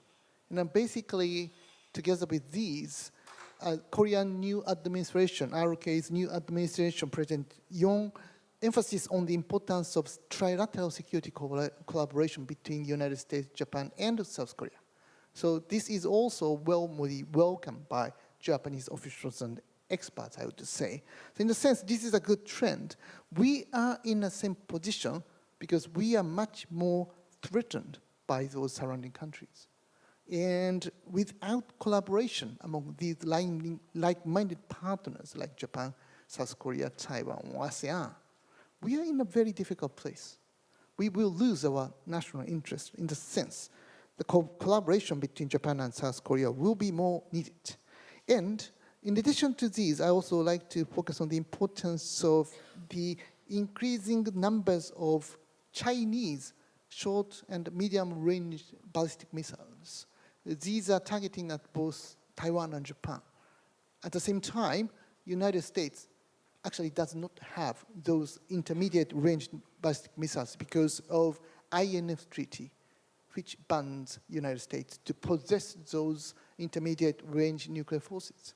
So in the sense, Japan is more vulnerable, and but maybe South Korea doesn't worry about Japanese increased budget because this year marks that South Korean defense budget now is bigger than Japanese defense budget. So we can have a right to fear about South Korean defense budgets because your defense budget is becoming bigger than Japanese defense budget. This something relates to the under-evaluation of Japanese yen, but much more than that. So now the main discussion within Japan is to what extent and how Japan can expand defense budgets. Further, this would include the budget for Japanese Coast Guards. It means that directly we don't radically increase our defense budget. By covering other budgets, it's fake. But in reality, we also need to increase our defense budget as well. So now the discussion is to what extent we will really increase our defense budget without covering other budget. This is a main discussion point, I think. Thanks so much. Are there any other of the panel speakers who want to respond in any way? Manuel? Yes, not on this topic, obviously, but on the issue of ASEAN and the partnership with ASEAN, ASEAN is explicitly mentioned as a key partner in both the EU strategy for cooperation in the Indo-Pacific and the strategic compass. Obviously, we have a very good working relation with ASEAN on a broad range of issues, counterterrorism, non-proliferation, and obviously we are exchanging a lot on the ongoing and long-lasting, I should say, negotiation surrounding the Code of Conduct in the South China Sea.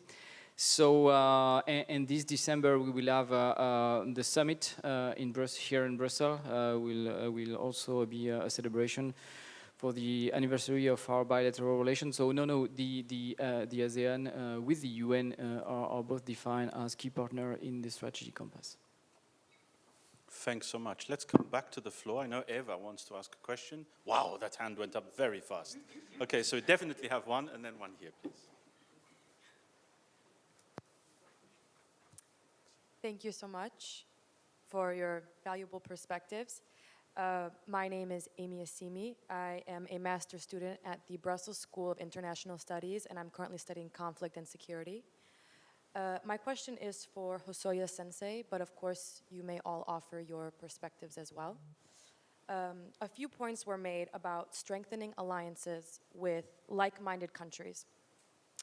But what is your opinion on also focusing on those perhaps less powerful and developing countries who are often ignored by the dominant countries who subscribe to democratic values?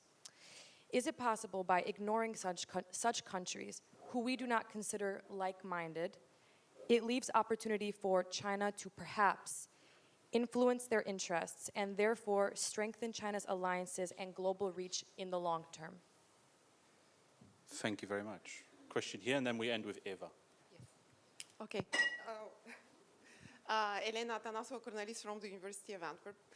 To Dr. Panda, thank you very much for the very nice presentation of India's foreign policy. To all of us who are not really experts, that was very clear-cut. I just wanted to ask you about India's partnership with Russia, and in the framework, especially in the Shanghai Cooperation Organization, and how does that relate actually to, at the same time, strengthening relations with, obviously, China and Russia in the framework of that organization, and while at the same time pursuing and embracing very actively the Quad in the framework, perhaps, of those trends that you have so kindly outlined for us. Thank you.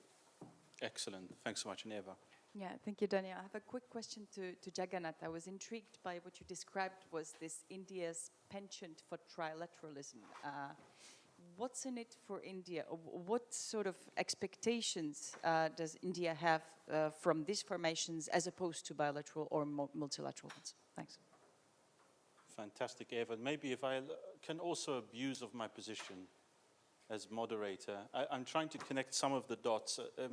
Celine was also talking about the importance of the subsea dimension with regard to resources and cables, which of course in Europe, at least in the last few weeks and months, has got a lot of media attention. And I'm also trying to then connect with what Emmanuel said about defense dialogues or dialogues with partners, and also this point about capacity building. Do you see some kind of alignment in these new areas? I mean, subsea cables was mentioned. I think space was mentioned on a number of occasions. And coming back to what Jagannath said as well, we tend to think of the Indo-Pacific as just the sea. But I think that's a really important point to make, especially in these domains. So space, I know subsea is the sea, but still thinking a bit out of the box beyond what we normally do in Europe. Who wants to take those questions, those easy questions first? Let's go with Jagannath first, maybe. We'll go in reverse order. Thank you. I think the Russia question keeps on coming back, here in the European circuit, and I think this year I've been addressing this question more than any other questions. But yeah, this is a relevant question because India cannot shy away that there is a partnership. And this partnership is nothing new. And I think India-Russia partnership is based on history. India-Soviet Union partnership. So there is a partnership, there is no denying about that. But then what we have to keep in mind is that this partnership between India and Russia today is very much a conditional partnership. And what are those conditions? It's a transactional partnerships. India wants to purchase cheaper oil and energy to feed its populations. India, still Soviet Union time, is purchasing majority of the defense equipments. In fact, 60% of the military equipments India purchases from Russia today. And what are the other conditions? Checking the Chinese behavior in the multilateral forums and institutions.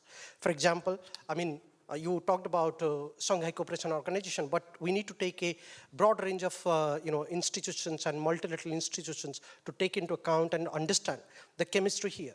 The formation of AIIB, Asian Infrastructure Investment Bank, was primarily possible because of India-Russia chemistry. And the idea is to not to really allow China to dominate most of this, unfolding, trying to push forward the Belt and Road initiatives. So AIIB keeps within that institutions, India-Russia partnership try to check the Chinese behavior and the infrastructure projects. Similarly about Russia-India-China trilateral partnerships. This partnership is primarily to maintain a kind of balance with China, try to check the Chinese behavior in the APAC region, that is Afghanistan and Pakistan region, and in the Jammu and Kashmir regions, because there is a credible partnership emerging for some time between China and Pakistan. So India-Russia partnerships keeps a check on that. Similarly, India-Russia partnerships also checks to some extent, even though that's not credible to the Chinese behavior in some of the Pakistan-occupied Kashmir, also in the Central Asian region. So there is a partnerships which also balances the Chinese behavior. So there comes the Shanghai Cooperation Organization. I mean, ideally, this is a Chinese institutions because they were the instrumental power in terms of establishing the Shanghai Five and then putting forward the Shanghai Cooperation Organization as we know. But then I think the Russian lobby helped India to come into SCO. India is not going to gain much from SCO because still it's a China-Russia dominated body. But then India coming there, it balances out to some extent some of these regional security issues. So there is a partnership with Russia, there is no denying, but then it is a conditional partnership. India needs Russia as much as Russia needs India. And also there is a historical connotation very briefly. I think India-Russia partnership also needs to be understood the way India has gained the support from Russia on key territorial matters. If we talk about the Sikkim, the merger of Sikkim in India as a sovereign state was actually supported by Russia. On Jammu and Kashmir, Russia still supports India's position on Jammu and Kashmir, does not really support China's position or Pakistan's position. So there are critical territorial issues there. Russia stands with India, and therefore there is a tactical partnership is there. But from India's point of view, it's a conditional transactional partnership with Russia. Coming back to on the trilateral Eva's question, and I think this is how emerging powers they pursue their foreign policy. And if we see from Indian foreign policy point of view, two mode of interactions were very critical in Indian traditional foreign policy. One, that India was a very critical actor in terms of promoting about multilateral institutions, global governance, and all since independence. But that didn't really work out in India's favor. India lost out on many platforms today. Similarly, after the independence, we saw India establishing a stronger bilateral partnerships. That also did not really help because India had a lot of immediate regional problems, neighborhood problems. So even the bilateral and multilateral interactions for India has been very critical and very fruitful, to some extent in limited way, very beneficial. But India did see in recent time as an emerging economies to tie up more with the trilateral configurations, because it helps India to strike that balance, to strike that negotiating deal. As a result, you will see that India is having three types of trilateral interactions today. One is with the major powers, with the Indo-Pacific major powers, that is with US, with Japan, and with Australia in different configurations. The other kind of trilateral is with the Eurasian powers, that is with Russia and China. The third type of trilateral configuration India is having more with the institutional level, with the local powers. For example, India, ASEAN, and the some of these countries within ASEAN. For example, India, Singapore, Indonesia, India, Bay of Bengal countries. So that kind of trilateral is also being promoted in India's foreign policy today. So trilateral serves India's in foreign policy interest more than bilateral and greater institutional level interactions, and therefore one is seeing a lot of flurry of trilateral nexus in Indian foreign policy today than any other time. Thank you. Thanks so much, Jagannath. Celine, I'm just going to warn the rest of the speakers that we have about 1 minute per intervention, our response. Thanks. Okay, we'll be very brief. I will try to answer your question about space, subsea, and so on. I think we can work at 3 different levels. At the multilateral level, I think we can come together with the like-minded countries and try to be norm setters in this. There's a lot to do. There's kind of new frontiers. They need rules in order to better be able to develop the marine resources and all that. So it's all about access to common and try to regulate what we can access also in the ocean, in subseas.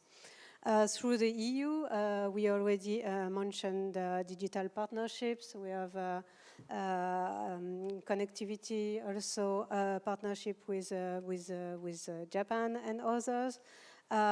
We have the Green-Blue Alliance with the Pacific Island nations, who is looking also at all these intertwined issues regarding climate change, ocean governance, and so on. Finally, at the bilateral level, talking on France's case, we have with Japan a global maritime dialogue. It's very comprehensive, not looking only at art security, but also at scientific research, and better understand, ocean evolution with climate and so on. And finally, I would like to maybe raise a question, a general question about how to articulate or coordinate at some point with the Quad, because Quad has launched a number of initiatives lately regarding MDA or infrastructure in the region and so on. And we know that Japan, US, and Australia are working together a lot regarding the subsea cables and the offer in the region. So that's a marking point. Perfect. Thanks so much, Celine. Great. Yuchi. Thank you very much. Due to the limit of time, I just like to focus on the question relating to how to guarantee the interest and security of lesser powers. We have been seeing the decline of liberal international order, and liberal international order has been more or less protecting the interest and the security of lesser powers. But it means that we are now entering into the time of power politics, where greater powers such as the United States, India, China, and Russia are playing much better influence based upon their military powers. And where Japan and the EU, which means that which have some limit in exercising their military power, have some difficulties. So we need to recover these liberal international order. So that's why Prime Minister Shinzo Abe was coming closer to the position of the European Union when Japanese people saw the limits of liberal international order partly damaged by President Trump. So in the sense, we have many ways to recover or rebuild rule-based international order or liberal international order where lesser power can be protected by international rules and international law. In a sense, we can embrace even China in such an important trends of regaining and recovering liberal international order, but still China believes in the power, military power. That's why we need to respond to that as well. But still, in the longer term, our aim, the aim of Japan and Europe or South Korea, ASEAN, any other country, is to regain and recover the importance of liberal international order or rule-based international order where the interest and security of lesser power can be well protected, like within the European Union. Thanks so much. Excellent. Emmanuel. Rapidly, so in the need to engage and to hold these bilateral talks. We do that. I mean, the EU is not shy in engaging in discussion where we agree to disagree. We do that quite often. But here you have also to think at what is the output and what is the expectation in front of us. So obviously most of the time we are not, and especially in the common political security and defense dimension, we are not here to compete with China or to match Chinese policy.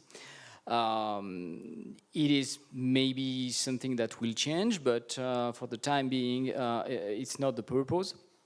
But still, we are regularly engaging with partners and counterparts with whom we don't have the same vision. But we consider that it is very important to still to maintain this engagement, to maintain these bilateral talks in order, one, to be able to listen to the message that they convey to us, but in the meantime, to be very clear also about our own messaging to them. Just a quick word, since you dragged me undersea, it is not, as we say in France, a sport de masse. It's not a popular sport, so it is a very difficult issue that gained momentum after what happened. But obviously, it is very technical. It has been for years very sensitive. It is still very sensitive. Not all countries have the capabilities to address the potential challenges undersea. France just issued a different strategy regarding undersea issues. And this is, in the EES, this is an issue that we started to mention under the hybrid threats, I would say, framework with our key partners, but it's a long process, and as I said, it's very sensitive, and the token for entry is very high, so it's very demanding. Many thanks for that response. Ambassador Yun, you have the last word. Oh, okay. Nobody addressed to me, so let me say a few words of trilateral security alliance in our regions, sub-regions of Indo-Pacific, Northeast Asia. Well, trilateral security alliance, Korea, Japan, United States, was not in essence a popular idea to many Korean peoples, due to some reasons, due to some historical reasons. In our regions, we have a security alliance with United States. Japan has also its own security alliance with the United States. But we don't have any security alliance with Japan. But again, the strengthening trilateral security cooperation between these three countries is not so popular to Korean people and to Korean government. So during the previous government, Korean government was not enthusiastic to strengthen trilateral security cooperations among these three countries. But these days, in a volatile security environment where North Korea's missile flew over Japanese island, so under this circumstance, of course, there has been ups and downs in our relations with Japan bilaterally, but due to some historical baggage, normally Korean government was not quite enthusiastic to strengthen bilaterally or trilaterally security cooperation with Japan. But under this circumstance, at the press conference a press interview that my president had with Reuters yesterday, he suggested that under the circumstance that the Japanese missiles flew over Japanese island, probably how can you imagine that any countries could remain silent under this circumstance, not to strengthen its defense capabilities. So what I'm trying to say is that strengthening trilateral security alliance and increasing budget of Japanese defense should be interpreted as a response to the increasingly volatile security environment, particularly North Korea's missile threat, nuclear missile threat. Of course, you know, the China is quite a potential strategic factor, but North Korea is an immediate security threat. So under this circumstance, we decide to strengthen our trilateral security cooperations with Japan and the United States. Thank you. Thanks very much, Ambassador. So that's a great way to end the session, I think. And you all deserve a very, very warm round of applause. So.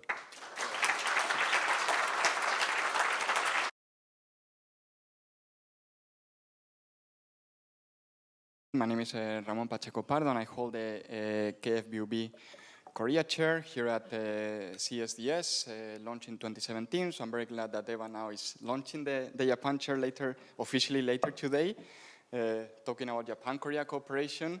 This is where we are heading also here at CSDS. We have the second and final panel related to Inform on, as Eva mentioned, digital partnerships, technology, and supply chains. And as the High Representative mentioned this morning, economic security, or economics and security cannot be separated from each other, certainly not in the Indo-Pacific region. And this is what we're going to be looking at during the panel today. We're going to be looking at digital partnerships and, of course, working with partnerships at the core of the EU strategy towards the Indo-Pacific. We saw the digital partnership with Japan launch in May. The EU-Korea digital partnership launched yesterday. The focus on connectivity, we're going to be discussing those topics. Technology, of course, if we focus on technology, we have countries in the Indo-Pacific, Japan, Korea, Singapore, Taiwan, China as well, that are very technologically advanced. We'll be discussing those issues, semiconductors. We'll be discussing technology as well, how the EU is trying to work with partners in the region when it comes to technology. And we'll discuss, of course, supply chains with the disruption caused by the COVID-19 pandemic, of course, Russia's invasion of Ukraine. Growing nationalism is quite interesting. Recently, I had the chance to be in both Korea and Japan. And from their perspective, the Biden administration was following a so-called America First with a smile economic policy, meaning that it's the same as Trump, but just smiling to partners. So things like this we're going to be discussing as well on also access to critical raw materials that was mentioned several times. And for this purpose, we have a stellar panel, as Eva mentioned. We're going to have first a Q&A with the speakers, who I will introduce in a second, followed by a Q&A with the audience. There will be time for questions from all of you. So let me begin with the introductions. I'll go from your left to your right.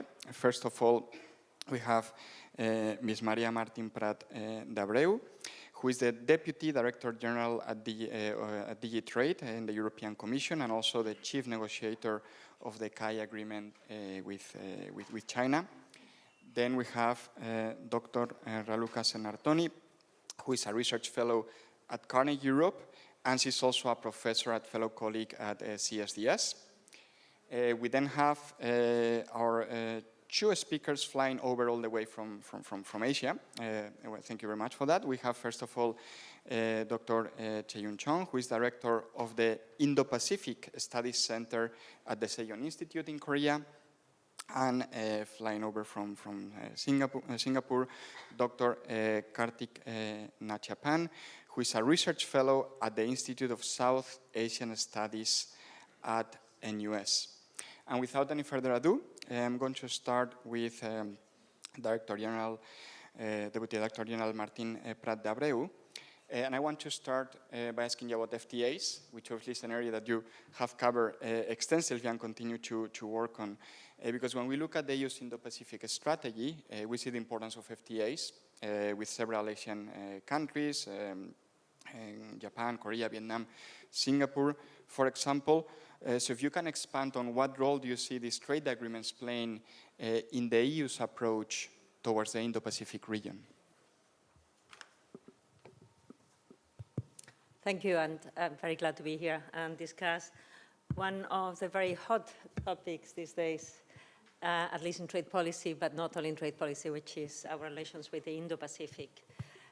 Very briefly, to just start by the basics, the trade and investment relation between the European Union and the Indo-Pacific is a particularly important one. The EU is the top investor in the region. We are a leading provider of development cooperation and one of the biggest trading partners. And you do have some of our major trading partners and some of our main FTAs in the regions. We are talking about trade exchanges which are higher between these two regions than any other region in the world. They go reaching 1.5 trillion euros in 2019. And it is a very important destination as well for our exports in many, many sectors. So we are talking about a strong economic relationship. The Indo-Pacific, and that's another thing that I'm sure you've discussed this morning and you will continue with Roberto, is a key area as well when we discussed digital trade and digital trade rules, which is something I will touch upon very quickly at the end of my 5 minutes. So where are we with them in terms of our trade relations and FTAs? But I will want to keep a minute for something else than FTAs. FTAs is a very important right, traditional way of engaging with other countries, but it's not the only way to engage in terms of trade and investment with other countries. In terms of FTAs, we do have 4 well-established, some of them older, some of them newer FTAs, and very important ones: Korea, Japan, Singapore, Vietnam. We are putting a lot of effort in the implementation of those FTAs. The fact that you have a free trade agreement doesn't mean that you don't have problems, but the advantage is that you have a fora to discuss and you have the means to address disputes if those arise. Like tomorrow, for instance, we'll have the Trade Committee meeting at ministerial level with Korea.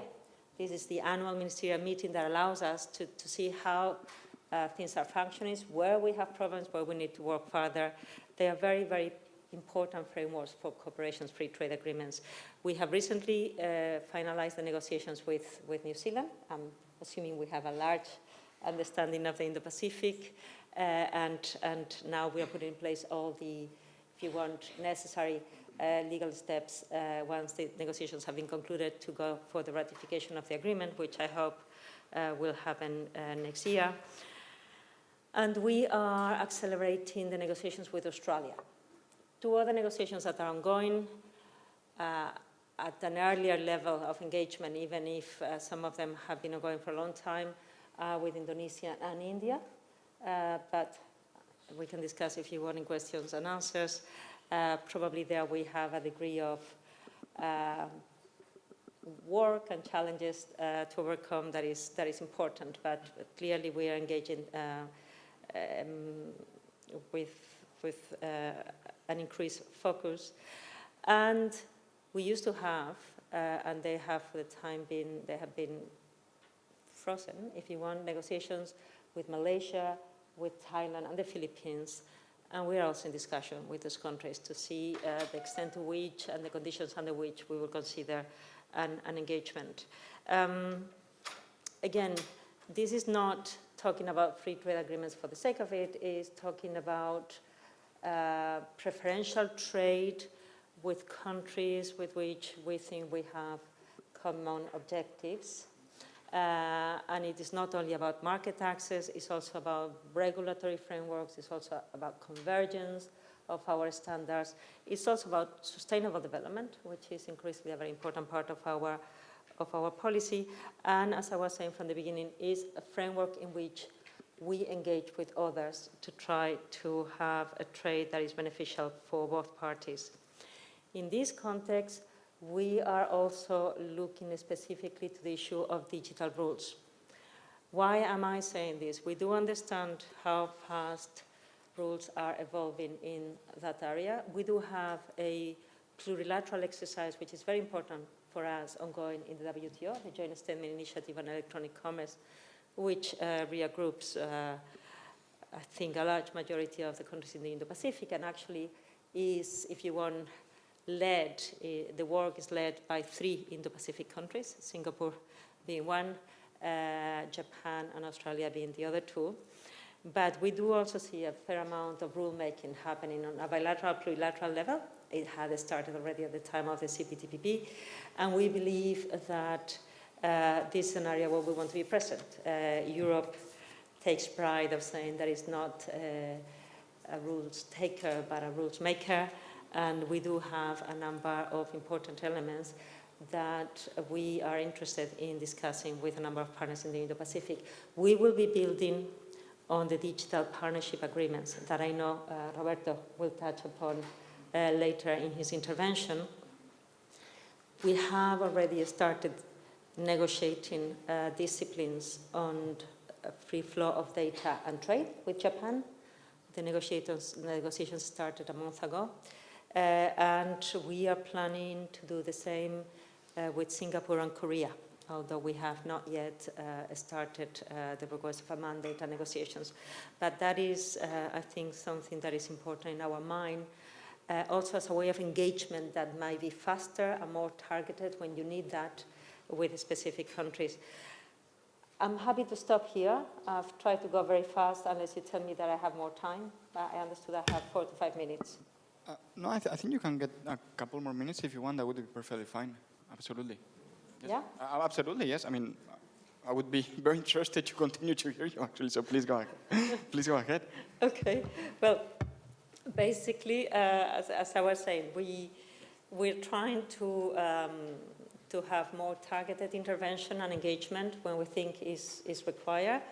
So the big exercises, the free trade agreement, and by the way, I did not mention, because I was going fast, there's always been a final objective of a region-to-region FTA with ASEAN.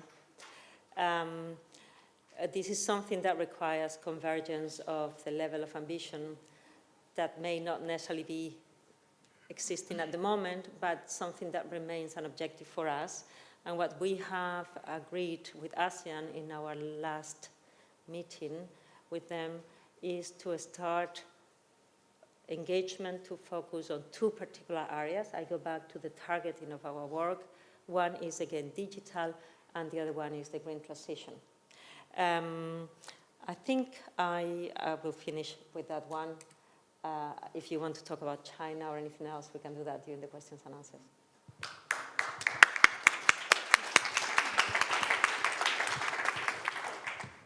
Thank you very much.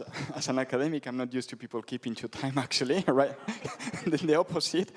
No, thank you very much. And you're right. I'm sure there will be questions about China later on and the ASEAN partnership as well, very important. Now we'll move to a second European view by Dr. Sartoni, who is working on this informed project on the title of the session that we have today, partnerships, digital partnerships, technology, and supply chains as well. And you recently finished your report, which should be published in a couple of weeks, I understand. So can you tell us what are the main takeaways of your study about the EU's position in the Indo-Pacific, and also maybe even recommendations, since we have a number of European officials and officials from other countries among our guests here today? Good afternoon, and thank you very much, Ramon, for the kind introduction. I hope everyone can hear me fine. It's indeed an afternoon, so it's a very technical topic as well, as Ramon already pitched our draft and co-authored final report on digital governance trends and partnerships in the Indo-Pacific. Stay tuned, it's coming out shortly. It was an exercise indeed in anticipatory thinking. It's an exercise in terms of technological foresight at the same time. So it's always a challenge to think about the future, especially when it comes to technology and digital, because most of the times we tend to go to either dystopic or utopic scenarios.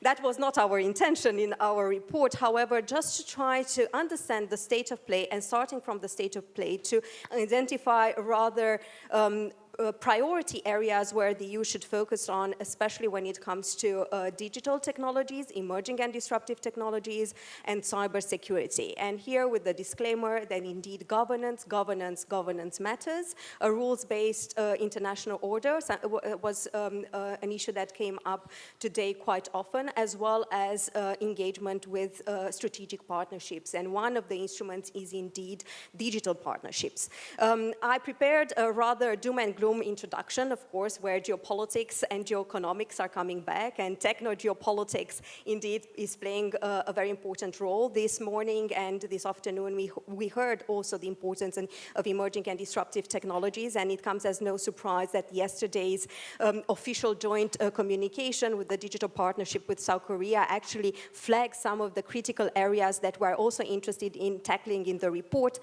starting from, of course, semiconductors, but then other areas are also flagged, like connectivity, future generation networks, artificial intelligence, high-performance computing, and the list continues, platforms, and so on. But it comes as no surprise that these areas are being prioritized because these have been high in recent years on the EU's policy and regulatory agenda. And what I always like to say, we are observing at the EU level an activism in the sense that we see the publication of drafts and launches of different initiatives and acts from the Cyber Resilience Act. My apologies, I'm confused in all the recent initiatives, but there is also recently the EU policy on cyber defense. We have the now final version of the AI Act, of course the CHIPS Act, the critical raw materials that we heard as well in the morning, the CHIPS Act as well, one of the areas that are critical for the digital transformation, but also issues related to data governance, which are highly important. And we find that all these areas and strategic domains are something that the EU should focus on in the short and long term. And when it comes to the Indo-Pacific region, again, it comes as no surprise that these are some of the areas where there is high priority in terms of engagement.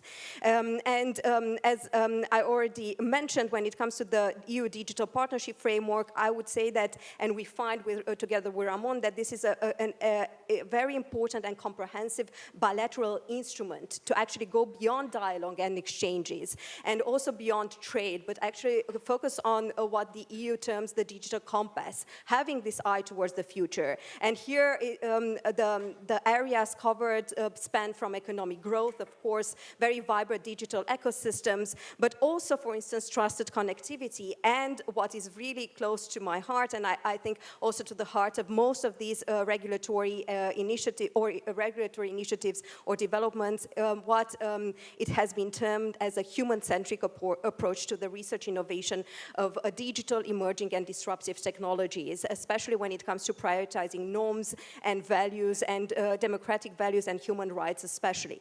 When it comes to the report, it also finds that while the EU has put forward quite a robust and very intricate and comprehensive regulatory and governance approach when it comes to the digital and technological domains, when it comes to the Indo-Pacific region, we find that the multilateral digital governance framework is fragmented, both in terms of standards, cybersecurity, and data privacy. However, there is room for partnerships and for collaboration, especially in terms of these different regulatory and standards regimes in the region, and engaging with like-minded partners. And I think that this is the key word for today and for today's conversation as well, in terms of finding these digital governance synergies. The report goes from mapping the architecture of digital governance initiatives in the Indo-Pacific. It examines the EU's engagement in the region and the potential for digital governance synergies, as I mentioned, both at the bilateral, minilateral, and multilateral level. Also, the analysis then zooms in on cybersecurity concerns in the Indo-Pacific and the EU's approach, and it proposes, as already Ramon anticipated, future steps and recommendations for engagement and the EU's promotion of multilateralism and digital partnerships in the region. From this point of view, special consideration is given in the report to the EU's expanding network of digital partnerships agreements. One example is indeed the digital partnership between the EU and the Republic of Korea. And another area that is addressed is indeed succeed in addressing common frameworks for cybersecurity concerns. And I think that it's no surprise that our report, or at least our second part of the report, complements the other side of the foresight exercise for our study, namely security and defense. And this is another issue that we want to flag in the report, the fact that when it comes to digital governance and partnerships, and also the governance of emerging and disruptive technologies and future trends, these are cross-cutting sectoral policy issues. So we cannot really focus on digital or the digital transformation by only looking at what I term, this is my academic hat on, low politics issues. Now technology is high politics, and as the High Representative flagged in the morning, we need to think about the geopolitical, geostrategic implications and also the security implications of the digital transformation. And digital governance and partnerships is one way ahead to actually desecuritize some of these conversations and find meaningful ways to engage, especially on areas related to data flows, exchanges, trusted connectivity, but also the promotion of human rights when it comes to the research and innovation of emerging and disruptive technologies. Finally, in terms of focusing more on the EU stated goal of promoting multilateralism in the Indo-Pacific, one of the more sobering takeaways of our research analysis is that this should be indeed pursued, especially together with like-minded partners, New Zealand, Australia, Singapore, South Korea, and Japan. However, bilateral and unilateral engagement might be a more productive way to engage on key issues, especially when it comes to digital trade, but also capacity building, exchanges in terms of principles and standards when it comes to cybersecurity concerns. And there are other critical strategic areas where this type of more pragmatic and productive engagement can take place. Other areas that we want to flag is, of course, the promotion of more inclusive ways of engagement in the region. We also find that the Indo-Pacific region, and this was again flagged in the morning, every important point that I wanted to mention was already flagged, but the Indo-Pacific region as a concept has entered quite recently in the geopolitical vocabulary. And we also need to understand some of the implications of talking about the Indo-Pacific as well as a geopolitical concept in more broader terms. When looking towards 2030, as already mentioned, the EU should indeed promote a regional engagement with like-minded partners, but also when it comes to engaging with other potential partners in bilateral collaborations and with which cooperation is already happening, but at a more earlier stages, such as India, Indonesia, Malaysia, and Philippines. And finally, beyond norms promotion and indeed the promotion of a rules-based international order, especially when it comes to cybersecurity and the responsible state behavior in cyberspace, especially one of the areas that for sure will be a priority and should be leveraged is what the EU is good at doing, namely in terms of using digital trade and digital services facilitation in the region, and this was already flagged beforehand. But also in the long term, the EU should be prepared to strategically explore the possibility of collaborating with or even joining regional agreements, and the CPTP was already mentioned again today. So quite a lot of the points that we wanted to recommend have been already flagged, but please stay tuned for the report. I also need to keep to 5 minutes, and I think I'm a bit over, but I will be happy to address some of the other conversations, especially when it comes to critical digital infrastructures, because in the report we address future generation networks and 5G infrastructures, and also another area that came up in the panel before, undersea cables and the security of undersea cables, because as we all know, clouds are not only in the sky but are also under the sea, and the fact that partnerships sometimes can be understood only in terms of state-to-state relations and diplomatic or other types of partnerships and engagement. The reality is when it comes to digital and technology that we need to deal also with the public sector, private sector, and especially especially when it comes to hyperscalers, technological giants, or however you want to call them. And I think that this will be also in the long term or medium and long term one of the challenges in terms of looking towards the future in how to meaningfully engage in these public-private relationships, especially because the critical infrastructure of our digital transformation and when it comes to connectivity is more and more in the hands of such hyperscalers and technological giants. So on this very not optimistic note, I stop here and look forward to your questions. Thank you very much.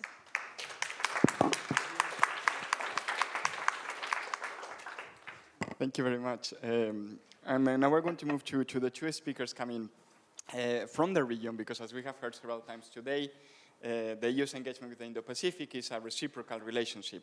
So it's a two-way street. We're going to start with Dr. Che. Very timely, your presence here, because Korea recently announced its Indo-Pacific strategy a couple of weeks ago. And we, of course, many other countries in the region and also in Europe have their own Indo-Pacific strategies. So from your perspective, how can Korea, other like-minded partners in the Indo-Pacific, work together with or cooperate with the EU, with the US, of course, when it comes to these areas, when it comes to digital trade, when it comes to technology, when it comes to these different issues that we're covering in our panel? Okay, thank you for having me for today's wonderful event. Okay, so considering the time constraint, I'm going to just share my short thoughts of Korea's Indo-Pacific strategy first. So as you all know, we are witnessing a lot of Indo-Pacific strategies all over the world. We have, I think, more than 20 different versions of Indo-Pacific strategies. And now Korea just announced its own version of Indo-Pacific strategy, and I'm looking forward to its final version, which is assumed to be published on December this year. And we know all the driving forces behind these discussion and collaborating efforts is China. And China's threat for Korea is really a direct one. So for Korea, we tried to diversify, or in other words, to decouple from China, since China had a serious backlash. We experienced serious backlash from China after deploying the THAAD missile system in Korea. But if before it was a new southern policy that we tried to, in mostly the economic side, but now we have Indo-Pacific strategy, as His Excellency Sun Go-eun just explained earlier. ROK eventually joined this Indo-Pacific strategy, and it means that South Korea's de facto departure from its long-standing diplomatic posture on strategic ambiguity in the US-China rivalry. In the past, as you know, South Korea has no principled policy towards the US-China rivalry, and its stance was based on strategic ambiguity. Now, President Yoon's Indo-Pacific strategy means that South Korea will end the practice of strategic ambiguity. However, it should be noted that South Korea's Indo-Pacific strategy aims for inclusiveness. It is evident by looking at the comments from the chief person from the National Security Council, Kim Sung-han.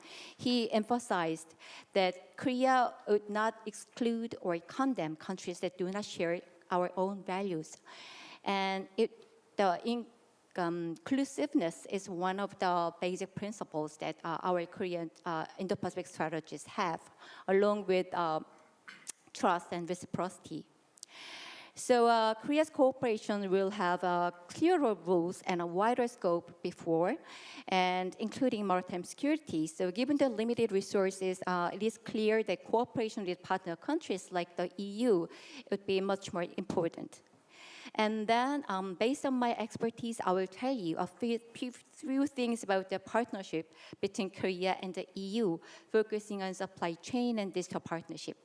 As you know, the Korean president just outlined his vision for a new digital initiative last September, and it was aiming at harnessing digital technologies to realize the universal values of humanity, namely freedom, solidarity, and human rights. And as part of the policy measures to implement the initiative, the Korean government unveiled its Korea's digital strategy the following week. And as you know, the European Commission's 2030 Digital Compass communication is to promote a human-centered digital agenda on the global stage. So now, EU and Korea want to be a global partner in the Indo-Pacific and beyond based on humanity. And the EU-ROK Digital Partnership has just formed yesterday as if it celebrates the Brussels Indo-Pacific Forum at the VUB. Then what should be a digital partnership based on humanity in the Indo-Pacific region look like? Well, I'd like to remind you of the growing interest in utilizing the digital means to overcome and recover from the damage of COVID-19. For instance, ASEAN and India is trying to link digital means to overcoming COVID-19 through ASEAN comprehensive recovery framework in case of ASEAN, or India's digital conclave, global conclave, as a priorities given to the collective efforts in the post-pandemic recovery. A tailored digital partnership could begin with establishing a healthcare system, including tracking, treatment, and management of the diseases. This is one example to emphasize that it is recommended to start the digital partnerships with a focus on the local priorities, such as economic recovery and resolving social problems. Second is the soft infrastructure for the digital partnership, as Professor Saori Katada mentioned in the morning session. Making inclusive digital norms and rules are another important area. Currently, there is no consensus in the international community on a global regime of the digital trade, cross-border movement of data. So while the WTO does not provide universal guidelines, this discussion is being conducted on several levels, bilateral, unilateral, or multilateral PTAs. Developing countries in the Indo-Pacific recognize the opportunities of digital economy, but at the same time, the interests of regional countries should be addressed.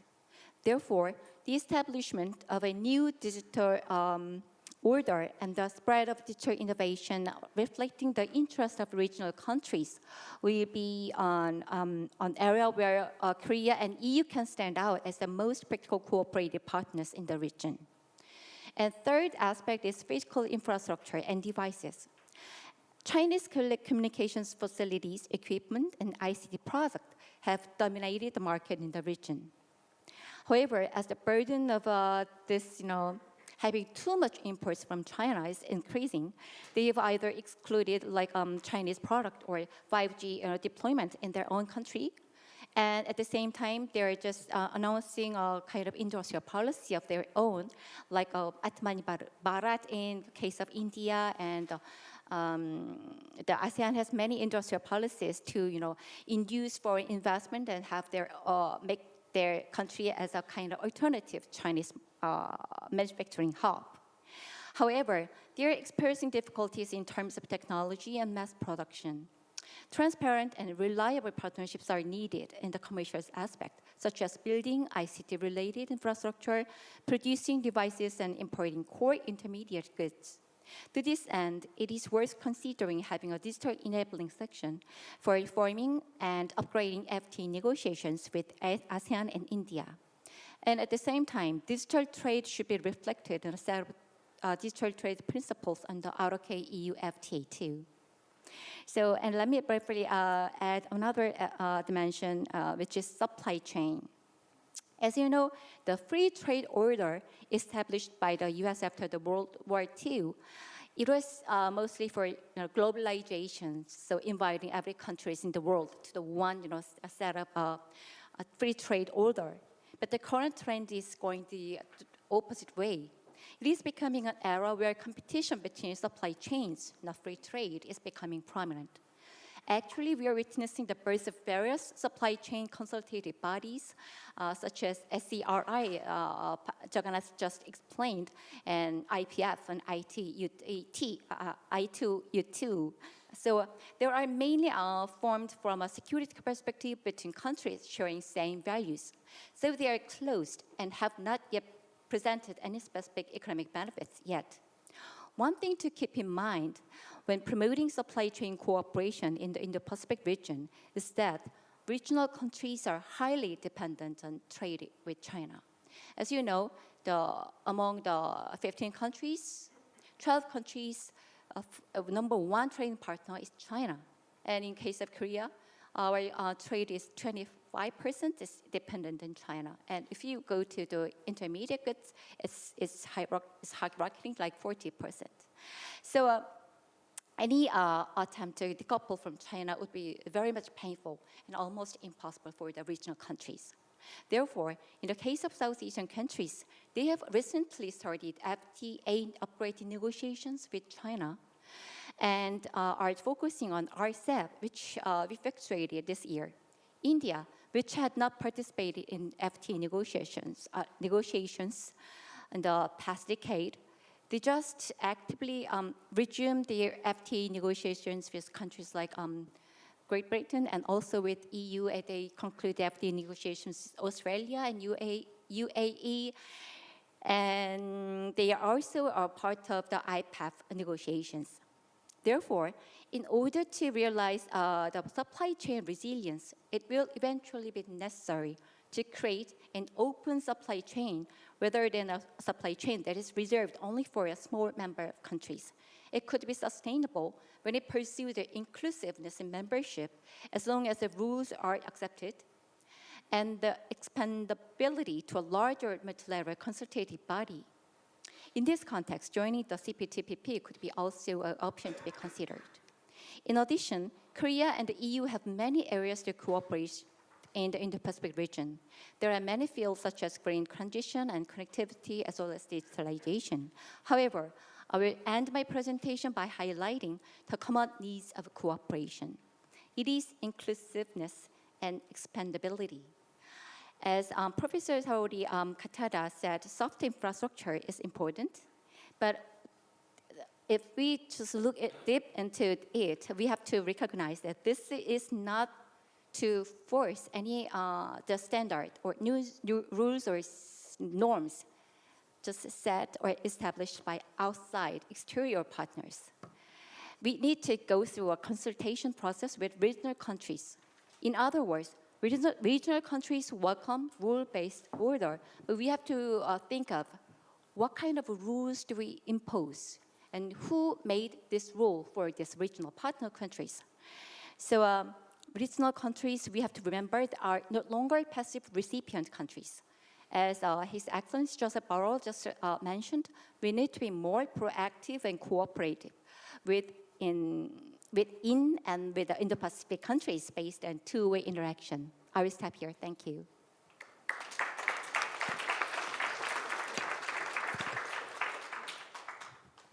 Thank you very much. And last but not least, certainly, we have Dr. Narcha Pan. And I wanted to ask you about India. India was discussed, of course, also in previous panels. But India is one of several countries in the region that when it comes to FTA, sometimes even digital partnerships, May doesn't want to sign up as other countries do. So can you tell us how do you see the approach that India takes and other countries with a similar approach towards digital and tech governance? Thank you so much. First of all, I want to thank Eva and the CSDS team for the invitation. I'm very happy to be here. So India, as you mentioned, has largely stayed out of regional trade and digital frameworks. For example, APEC, RCEP, the CPTPP, and recently the IPEF. India has opted out of the trade pillar, which also covers digital issues.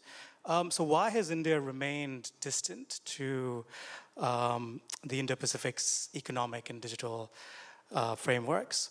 And I think because India has a thriving digital economy, and on almost every indicator that you measure, whether it's internet access, mobile access, data use and consumption, startups being created, the number of unicorns that exist and that are increasing, trade and services. India is a digital power. and it's a digital heavyweight. And if you're a digital power, then it's against your interest to sign up for regional trade agreements and digital trade frameworks that compel you to concede some of that power through rules that essentially bind yourself to a multilateral pact. And I think Indian officials believe that what was actually proposed through these agreements, especially the digital chapters, would be harmful to India's rapid and rising digital trajectory. Both CPTPP and RCEP would have enabled data sharing and flows between economies and open up India's data to other countries more than what Indian officials and the Indian government would have been willing to accept. So instead, what's perhaps in your interest for countries like India is to finalize and figure out how you're going to regulate your own digital economy, right? Either through the creation, what you're seeing of massive digital public infrastructures, through domestic laws that govern data, cybersecurity, especially data flows, and use that particular standard and approach to formalize digital relations and agreements with other countries. And also invite them through these agreements to become stakeholders in your own digital economy and not vice versa. So in a nutshell, I think what the Indian government and Indian officials working on these issues believe is that digital trade agreements should not fundamentally open up and let other countries and firms access your digital ecosystem. Instead, it should be the other way around. It should be more bottom-up. And the impetus to integrate more digitally should be domestically driven. Now, why? So the fear for most countries, I suspect, in South and Southeast Asia, especially India, on tech and digital issues, is that with a rapid and dynamic digital economy and populations that are using data and using data at meteoric levels, there's a fear that this data is being harvested and monetized by big tech firms for their benefit and at our expense, right? So if you're a country like India, how do you counter that? You counter that through data localization, and you counter that through the creation of massive digital infrastructures and ecosystems, which allows both domestic tech firms and foreign tech firms to operate, to provide digital services, and generate data and store that data within your own borders, and use that for domestic economic benefit. And also by becoming more selective in terms of who you allow to develop your 5G and 6G telecom networks that power the internet. So the onus then for Indian officials is to force large tech companies to store data within your borders or draft specific digital trade partnerships. So domestic firms and government agencies and other public actors essentially have access to that data and can use it for the public good and can use it for domestic economic gain. And India has been at the forefront of this practice, what I call techno-nationalism. And this approach manifests through resisting regional free trade agreements that liberalize data flows, but instead signing bilateral free trade agreements. My colleague here mentioned that negotiations are ongoing for bilateral trade agreements with Australia. There was one that was completed with the UAE, and possibly with the UK and Canada moving forward. So the preference is to go the bilateral route in terms of the data and your digital economy. So that's one approach. Another part of this techno-nationalism is to develop laws and frameworks that can leverage and use data for domestic economic benefit, as I mentioned, and compel big tech firms and foreign tech investors to essentially share the data they collect and support your domestic digital ecosystem. That is also being revamped to support your own economic and security interests. And finally, by opening up your technology and telecom ecosystems, especially 5G and 6G, to like-minded, trusted partners and countries that share your values. So your interests are safeguarded. And so just to wrap up what you are seeing and what you will see from India on the digital aspect is that you will see them driving and spearheading tech and digital initiatives, fundamentally keeping geopolitical and geoeconomic interests in mind and heart, and to ensure that those interests are not hurt. I think more and more, and what the High Representative mentioned this morning, it's increasingly hard to separate economic and security issues. And going forward in the Indo-Pacific, it'll be very, very hard to separate technology and security issues. Thank you.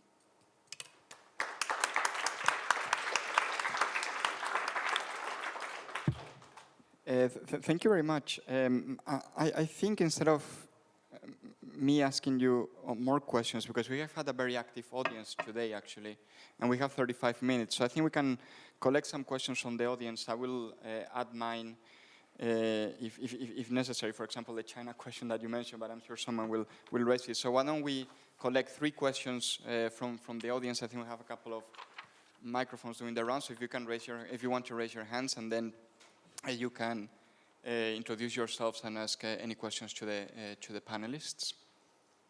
We have on the left-hand side, and then we have 2 questions on the left-hand side and 1 here in the middle. So we can start with these 3. Yes, go ahead, please. Yes, thank you very much for yet another fantastic, very enthusiastic panel. I had a question to Dr. Choi. Sorry. Oh, sorry, I introduced myself in the previous panel. Elena Atanasova-Cornelis from the University of Antwerp. Thank you, Elena. Yes, I had a question about Korea's Indo-Pacific strategy. I'm very closely following these developments. And in particular, the ambassador in the previous panel pointed out that the current cooperation between the United States and Japan that we are seeing is a result of course, increasing traditional security threat coming from North Korea and the objective on shared approaches towards North Korea and obviously objectives based on deterrence. But it has been pointed out previously, there are a number of issues between Japan and South Korea that are remaining. Identity, nationalism, domestic politics, and the list is very long. I just wanted to ask your view, within this new Indo-Pacific strategy of South Korea, what opportunities do you see perhaps for Japan, US, South Korea cooperation beyond the area of purely traditional securities or in the framework of the Korean vision? And do you see any opportunity of that side of the triangle, US, Japan, South Korea, the Japan-South Korea side, to perhaps deepen in the framework of the Indo-Pacific vision, where I'm sure there will be convergence, more convergence between South Korea and Japan than if you look at the purely traditional areas where some divisions with regard to China, with regard to the future of Korea, are present between Japan and South Korea. Thank you so much. Thank you. We had a question right behind you. Ed? Edward Howe from Oxford University. Thank you for a very interesting panel. I just have a very quick question regarding the discussion about norms promotion. There's been a lot of discussion about norms promotion vis-a-vis cybersecurity. Given how cyberspace is a domain of non-traditional, quote-unquote, threats to security, how might this norms promotion take place? We had another question here. I think you have the microphone. Yep. Can you hear me? Okay. Thank you very much for the very interesting presentation. My name is Mary. I'm from the European External Action Service. And my question is related to EU-India relations and EU-Korea relations. The EU launched last year the Global Gateway Initiative, and one of the strategic priorities is digital connectivity and infrastructure. So the process, it is still in process implementation and development, but how do you perceive the potential development of the Global Gateway in the Asia-Pacific and your perception on the potential impact of this strategy in the region? Thank you. And we had one more question, Luis. Why don't you go ahead as well? So we can collect the 4 questions and we can answer them. Thanks, Ramon. I have a question for the Deputy Director General. So today we've been talking quite a lot about US-China competition and how it is structuring ordering factor in international politics, but also in sort of mediating a lot of what goes on in terms of geopolitical and geoeconomic relations in the Indo-Pacific. Now we've been talking about the EU's approach to trade and its trade agreements / relations with several partners in the region. But going back to these two superpowers or great powers, the US and China, interestingly, these are two countries with whom the EU's trade relationships are in the deep freezer, so to speak. We've been discussing before. So my question is, what are your thoughts, sort of generally speaking, on the EU's trade relationship with these two countries going forward? And I know that you've been working on this quite closely, so it'd be great to get your take on that. Thank you. Thank you very much. I think we can answer these 4 questions and we'll have time for a second round. We can go in reverse order. All of you had questions actually from the audience, so Kartik, why don't we begin with you? Thank you. In terms of norms promotion in cyberspace, there are a few UN frameworks, the GGE and OEWG come to mind, and they've been ongoing for the last few years. Both of them have been rocked by existing geopolitical tensions, especially the role of Russia and how Russia wants to use these frameworks to support their own agenda. And I think the UN and both these frameworks have yet to really come out of the shadow of these geopolitical tensions. And just a quick question on, and sort of just to add that on how India feels about these frameworks. At least on a lot of the cyber and I think most definitely on data, India aligns more with countries that want to espouse a form of sovereignty on the internet, right? A digital sovereignty, data sovereignty, cyber sovereignty. So I'm yet to see a very robust position from India on what they feel and think about state behavior in cyberspace. And I would be very surprised if they move away from the existing data digital sovereignty approach that we've seen espoused by China and Russia, at least in the short to medium term. On EU-India relations on the global gateway, I think we still don't know how that money will be spent, particularly in India. It was announced with a lot of fanfare, and there's a lot of interest there, because India obviously is not part of the BRI, right? India has challenged the BRI ever since its inception. And the global gateway, and from what I know about it, is also intends to be to challenge the BRI, right? So there was a clear geopolitical and political motive for India to work with Europe on the global gateway, but we are yet to see, really where the money is going to be spent, what kind of issues. There's some talk that it'll be mostly spent on on climate change and green technology issues. I think there's a big demand for that in India. So if that's the plan, then that's good. Health is another area, and maybe transport. So there's a lot of, again, very practical, low-hanging fruit areas where and how that 300 billion euro fund can be spent, but we're yet to see much details on that. Thanks. Thanks to you. Yunchang, please go ahead. Yes, yeah, thank you for a great question. As I began my presentation, the threat perception from China, it just, I think, is summoned all the like-minded countries in this sphere that we just have the new momentum to work together very closely. So yeah, the common threat perception, and because of this perception, we came to have this new regional strategy, which was warmly welcomed by the partner countries, including Japan. And it made us that the United States, Japan, and Korea have the trilateral summit after all the four years. So yes, we still have some kind of a conflict, and we have to bear our historical baggage.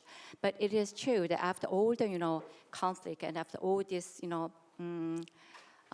cold momentum, cold era of due to the forced labor problem and the comfort women problem, this is the momentum, I think, that we just resume our talks.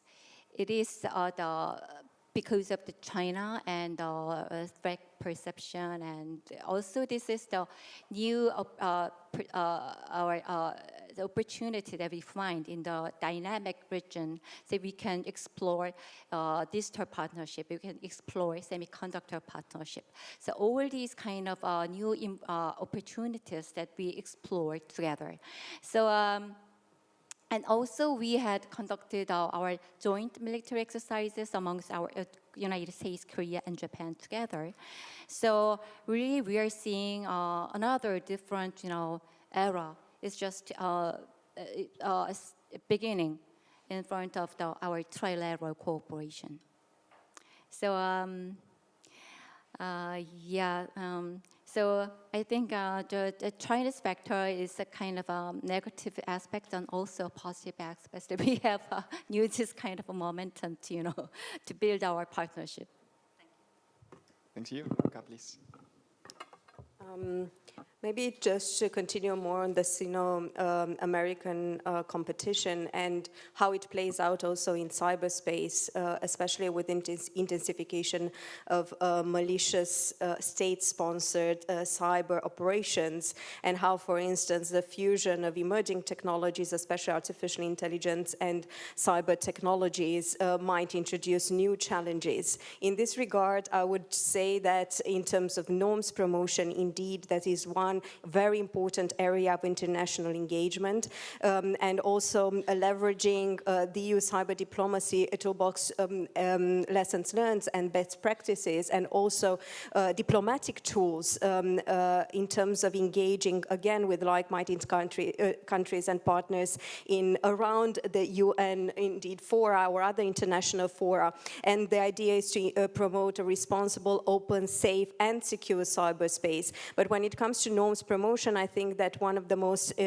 especially emerging and interesting areas to follow when it comes to where the EU can set a first mover approach. We saw that with the GDPR, but now with the final AI Act, there is an increased focus when it comes to human rights protections, privacy issues, high risk, mitigating the potential negative consequences of high risk deployment of AI systems. And that is one of the main challenges looking towards the 2030s, indeed in understanding how the fusion of all these digital technologies will play out, and not only in the civil domain, because to continue again with the China focus or the China question, one of the main challenges is also to address the Chinese policy of the civil-military fusion, especially when it comes to critical areas. And we saw with the reaction of the Biden administration and export restrictions when it comes to high-end AI chips, semiconductors, and all these reverberations, apologies, it's late in the evening, but all these impacts when it comes to decoupling, when it comes to critical supply chains and value chains, and tendencies towards techno-nationalism. I really like this term, but we here in Brussels sometimes use digital sovereignty or technological sovereignty to address some of these issues. This is my think tanker hat on. But this is something to consider when it comes to mega trends of how these tendencies will impact, for instance, digital trade issue, protectionism, and other critical areas when it comes to partnerships and how to engage on issues related to, again, data privacy issues. The main idea is how, for instance, the competition between political systems and ideological differences plays out in these domains more and more, and how openness-led models are challenged by more, let's say, autarkic or surveillance-led models when it comes to all these areas. Thank you. Okay, to the question as to the trade relations with China and the US, I think we need to first define what is it that we talk about when we talk about trade relations. There is no doubt that the US and China are our top partners in terms of trade. It is equally clear that we do not have with either of them, a preferential bilateral trade agreement. In the case of the Transatlantic Trade and Investment Partnership, TTIP, I think you all know how it was at some point paused for an indefinite period of time. The negotiations were not concluded. There were many reasons in that respect, but in part, I think there was the understanding that some of the requests coming from the United States were not requests that the European Union was willing to agree to. In the case of China, we did conclude the negotiations of a comprehensive agreement on investment. These type of agreements are of a narrower scope of application. They deal with market access for investment purposes, both in services and non-services sectors, but they do not deal with, for instance, cross-border provision of services or services in goods.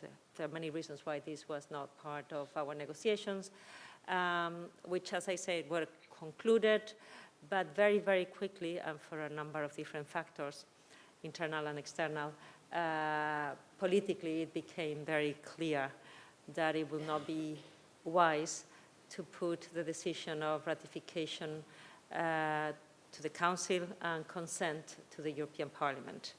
Now, that doesn't mean that there are no trade relations with these two countries to start with. Both of them are members of the WTO. We tend to forget that a large part of trade that happens on a daily basis in the world is done on the basis of WTO market access commitments and disciplines and rules.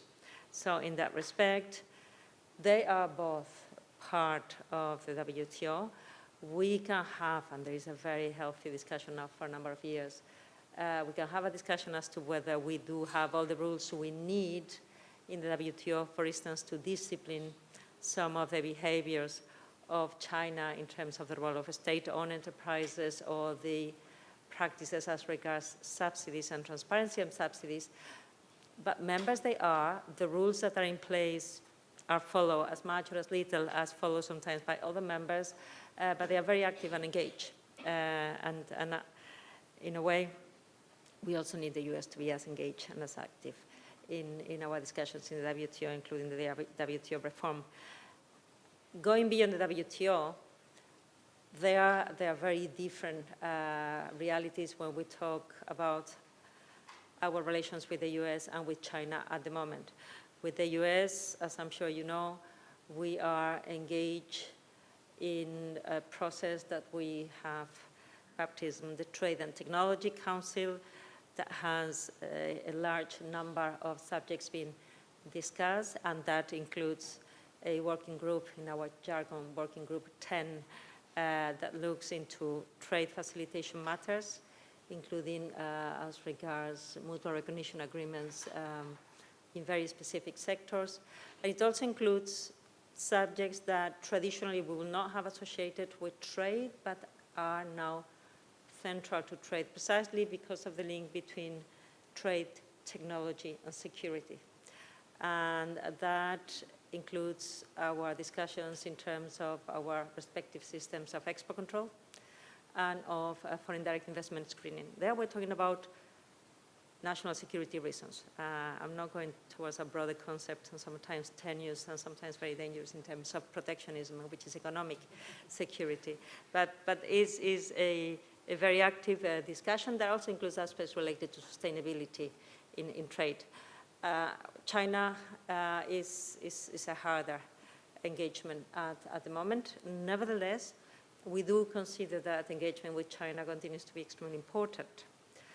We may have disagreement, we may have very different political systems. We continue to have not only a very important economic situation, but China is fundamental to address a number of the challenges that exist today in the world, not only in trade, well beyond trade.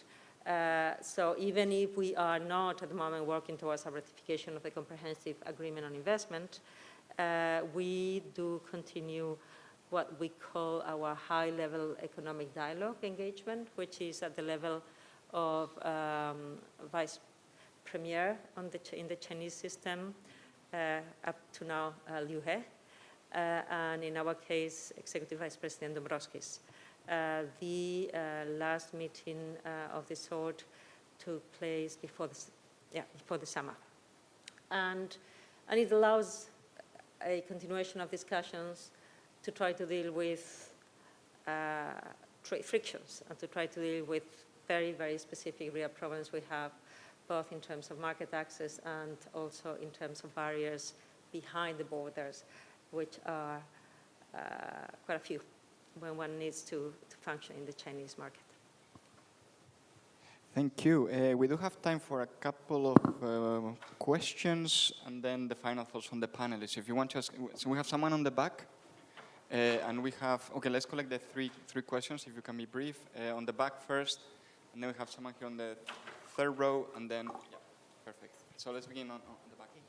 Thank you. Hi, I'm sitting in the back, Saori Katada from University of Southern California.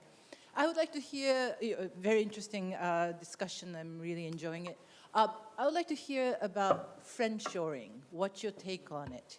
And especially when it comes to supply chain and the technology, the Chip 4 Alliance announcement that came out about, I don't know, about a month ago, where Japan, South Korea, Taiwan, and US would be the alliance producing semiconductors and would not be kind of, obviously a very exclusive club.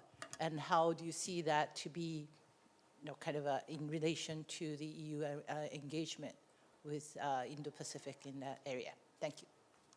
Then why don't we go to your question, and then we can have the one here on the third row here. Yeah, let's start with you. Oh, okay. Well, thank you for this discussion, this rich discussion. And my question is... sorry, if you can briefly introduce yourself. Yeah, sorry. My name is Gustavo Alvarez, and I come from the representation of Galicia here in the EU. And I have one question related to the access of digital infrastructure. So we have seen that this access to the internet allows social movements to develop, sometimes expose human rights violations, and even connect like-minded individuals for business development. But we have seen the last year's cuts to the internet, mainly on the side of youth political movements, offer an alternative. So my question is this: if this access to digital infrastructure, hence access to freedom of expression in the digital sphere and access to information, is something that is in the conversation with governments in the Indo-Pacific in digital partnerships, if it's being talked, if it's being avoided, or has it been referred? It could be a synergy to promote these European values, against this decline of the liberal system, and maybe in the future allow these generations to have a nice digital environment to promote their movements. Thank you. Yeah, you want to go ahead?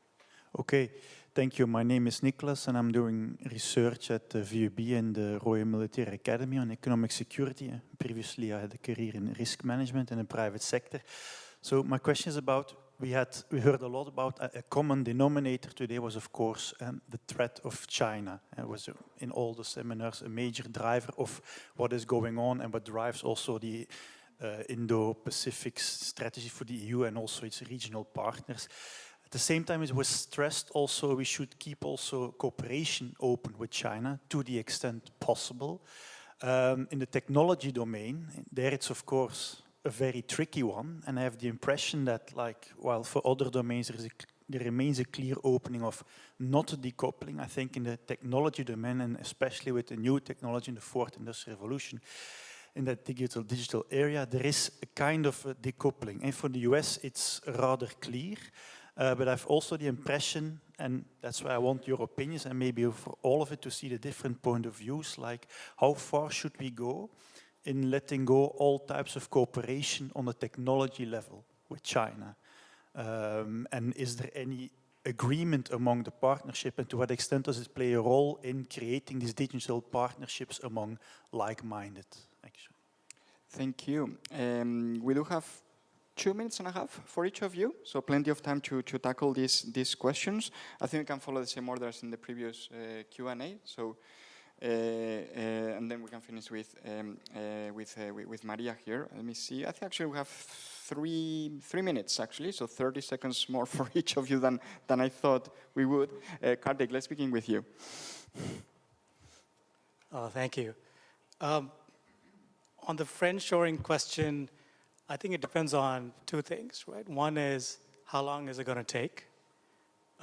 Is it a process that can be achieved in the short term? Probably not. And rewiring and rerouting some of these supply chains are going to take a while. And our partners and other countries in Southeast Asia and South Asia are willing to wait until that happens. Now, from what you hear from the region is that probably not. There are reservations that leaders and finance ministers and trade ministers are expressing over the strategy of friendshoring and how it will transpire over time. And I think related to that is, how much is it going to cost and who's going to bear that cost, right? And even that, we're not really clear, or it's not clear to most countries within the region if you're expecting them to revamp their industrial structures that they've relied on for a long time for geopolitical motives. Then are you going to, or are certain countries like the US willing to put some money and help that happen? Now, I know the IPEF has some language on this, and Secretary Yellen has talked a little bit about this, but I'm not sure if there's anything more than that, more than a political declaration and a commitment. Is there something more that will enable that to happen over the long term, right? I'm not sure. So for me, at least right now, it's murky, right? The whole strategy of friendshoring.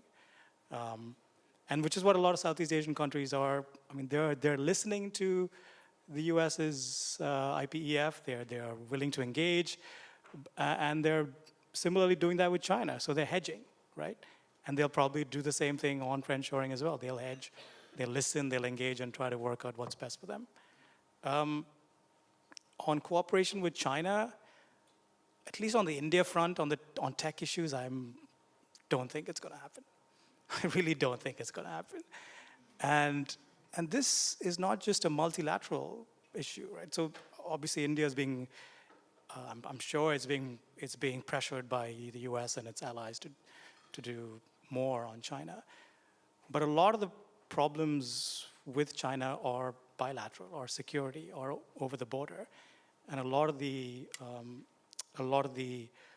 moves that India has made over the last couple of years over Chinese tech FDI, Chinese tech companies, was in response to what was happening at the border, right, which eliminated trust altogether, right? And India realized that their digital economy and the digital gives them some leverage over China and over Chinese tech companies, which were pouring in money into Indian startups for a good few years, right? And once the border skirmishes happened, India could actually exercise that leverage. No more TikTok. We'll ban 50, 60 applications. We'll cut off all Chinese tech investment coming in. And we'll ban Huawei. And I don't see a path out of that, at least over the next few years. And all the language that you're seeing over the last week or so on trusted geographies and trusted partners, especially on data, that's also a signal that, look, we are going to organize our tech partnerships based on who we can have a diplomatic relationship with. And right now, that's not China. Thank you. Yun Chong, final thoughts as well. Yes. Okay. For the digital partnership, I think we have to have the very detailed and subdivided strategy towards the level of development and also to the level of technology. So high-tech and dual-use technologies should be banned, I think, from China, of course. And also, not only from China, but also to other countries, depending on the developmental stage and the need requirements from the regional partners, we have to be very careful in making this partnership. So it should be, country to country be different from country to country. But my major emphasis is our final destination is to induce China into the realm of digital cooperation. So that's why we need the strict rule-based order. Rule must be set within our partner countries first. And then we can just show China that if you can follow the rule, you can join our group. So this is the natural step that we have to take. And also for Chip 4, I'm just going to make a brief comment on it, because it's not just an alliance or something, because it's not also related to how kind of cut China from the semiconductor sphere, because U.S. already have export control in terms of semiconductors, so it does not have any additional measures. But Chip 4 is to have more favorable, conducive environment to invest and to have more R&D and have a more facilitated businesses amongst the 4 countries. So it is not a little bit different from alliance. And my final comment is that yes, U.S. summoned all the countries. The Indo-Pacific country strategies along with Japan, and we all have this strategy of our own. And also U.S. summoned Korea, Japan, and U.S. all together to have this kind of long time alliances just resume their cooperation again. But it is important that we all have our independent, our own way of Indo-Pacific strategy, our own way responding to these regional challenges and opportunities. And these kind of new structures have enriching our agenda of cooperation and our way of cooperation. So even though it feels very complicated strategies, conflicting, and we need more coordination, but still this is I think is a very positive respect aspects that we have to work on further later. Thank you. Thank you. Raluca, please. Thank you for the questions. I will start with your question related to also thinking about the dominance of some hyperscalers, especially in terms of market shares in Europe, for instance, when it comes to cloud services. And 3 companies, American ones, are dominating this market, which is Amazon Web Services, Microsoft Azure, and Google Cloud. And it's really interesting to think about this type of dominance, market share dominance, also when it comes to, for instance, undersea cables and connectivity. So my point is about who controls critical infrastructures that also underpin digital, let's say, the digital domain in general. Just to give you an example, another sobering data, in 2012, big tech companies were using undersea fiber optic cables to the amount of 12 or 10%. Now in 2022, they use it to the amount of 66%. And this is quite significant in terms of understanding how certain business models and global market shares and trends are being shaped by such hyperscalers and the services that they are providing. So having also strategic reflective thinking about their influence and especially how they influence, for instance, data privacy issues, data storage, even human rights concerned issues. This is something that needs to become one of the more important areas or high priority areas in strategic thinking. When it comes to more broader issues related to digital citizens, or when it comes to also being aware of your digital rights, one of the areas, for instance, from yesterday, prioritizing the digital partnership with South Korea is that of democratic values and digital citizens and literacy as well. I think that this is an area that is not talked about because it's not that high politics. But one of the main purposes also for these types of exchanges is also in terms of research innovation exchanges between academia as well, and research and technology organizations. And this is an important area of collaboration and exchanges between partners, both in the Indo-Pacific. But one area that I want to kind of touch upon is indeed this notion that today we are discussing the Indo-Pacific, but when it comes to understanding the digital transformation and partnerships, we need to think about indeed dependencies, not only when it comes to China and thinking about dual-use technologies and how to rely or not upon such technologies, but also more broadly on the US at the same time. It's not surprised that the Strategic Compass has a subsection dedicated to to innovation, disruptive technologies, and strategic dependencies, and addressing such critical dependencies. So when it comes to building friendshoring resilience at home in terms of having a very strong industrial technological base, being prepared for the digital transition and transformation, I think that work starts at home. And this is more my perspective when it comes to Europe or the EU in general. Thank you. And Maria, final words from you. I'll touch very briefly on the issue of friendshoring, which again is a complex term and notion, and I will challenge anyone to start defining who are your friends. So I think I will much rather talk about not friendshoring, but diversification. And I think it is diversification that we need to keep in mind for those areas where we think we may have dependencies that make us vulnerable. Again, let's not forget a big part of our daily trade, the trade that underpins as well the creation of employment and wealth and the growing of our companies, is on matters that are not critical and that don't make us vulnerable. So I think, and I'm talking both as regards goods and services, we need to be careful here to have a good understanding, and that is an exercise that we already started in the Commission 2 or 3 years ago and are undertaking again now. We need to understand where are our vulnerabilities. They are very obvious these days, for instance, on energy-related matters. They are very obvious these days on critical raw materials, or some of them at least. But we could also talk, as we were talking at the time of the pandemic, about active pharmaceutical ingredients, or more largely today about some critical components and technologies. So it is an exercise that we need to do by understanding that we're talking about a limited part of our trade in goods and services, and that again, the key in my mind is diversification.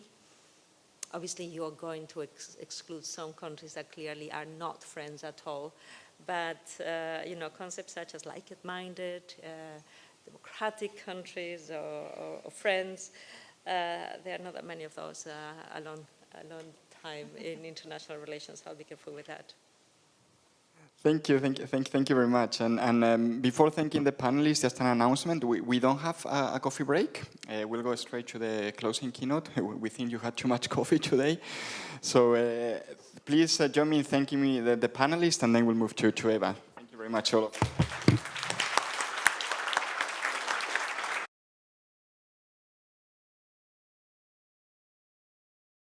Many thanks for your invitation. I understand I'm your coffee. Good. So I'll try to keep you awake. I understand it has been a long but very successful day of debates and discussions. And now I come on to the end of it. And I hope I come witnessing the progress of our Indo-Pacific relationship, looking from the European perspective, but also the perspective of our partners. The pandemic has very much changed the way we look at the world. First of all, because we were forced to look at the world through PCs or smartphone rather than traveling. So locked in our apartments, we were seeing the rest of the world as a digital world. But still, we remain very much closed together.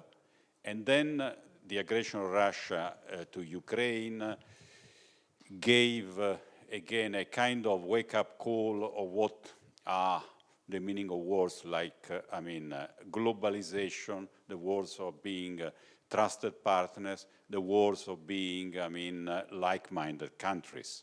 And I think in this, we have been seeing a lot of convergence when it comes to something which is crucial for the future of the humanity, which is mastering and fostering the digital and technological innovation. Clearly, we care very much of the future because it's where we are going to live. And I think what the Indo-Pacific relationship with the EU and other like-minded partners wants to bring is a kind of vision of the world, which is to be on the right side of history and to have those technologies at the services of our citizens. The concept itself of dependency, it's a concept that you can be according to your kind of cultural or philosophical vision, you can be comfortable with dependencies or hate dependencies.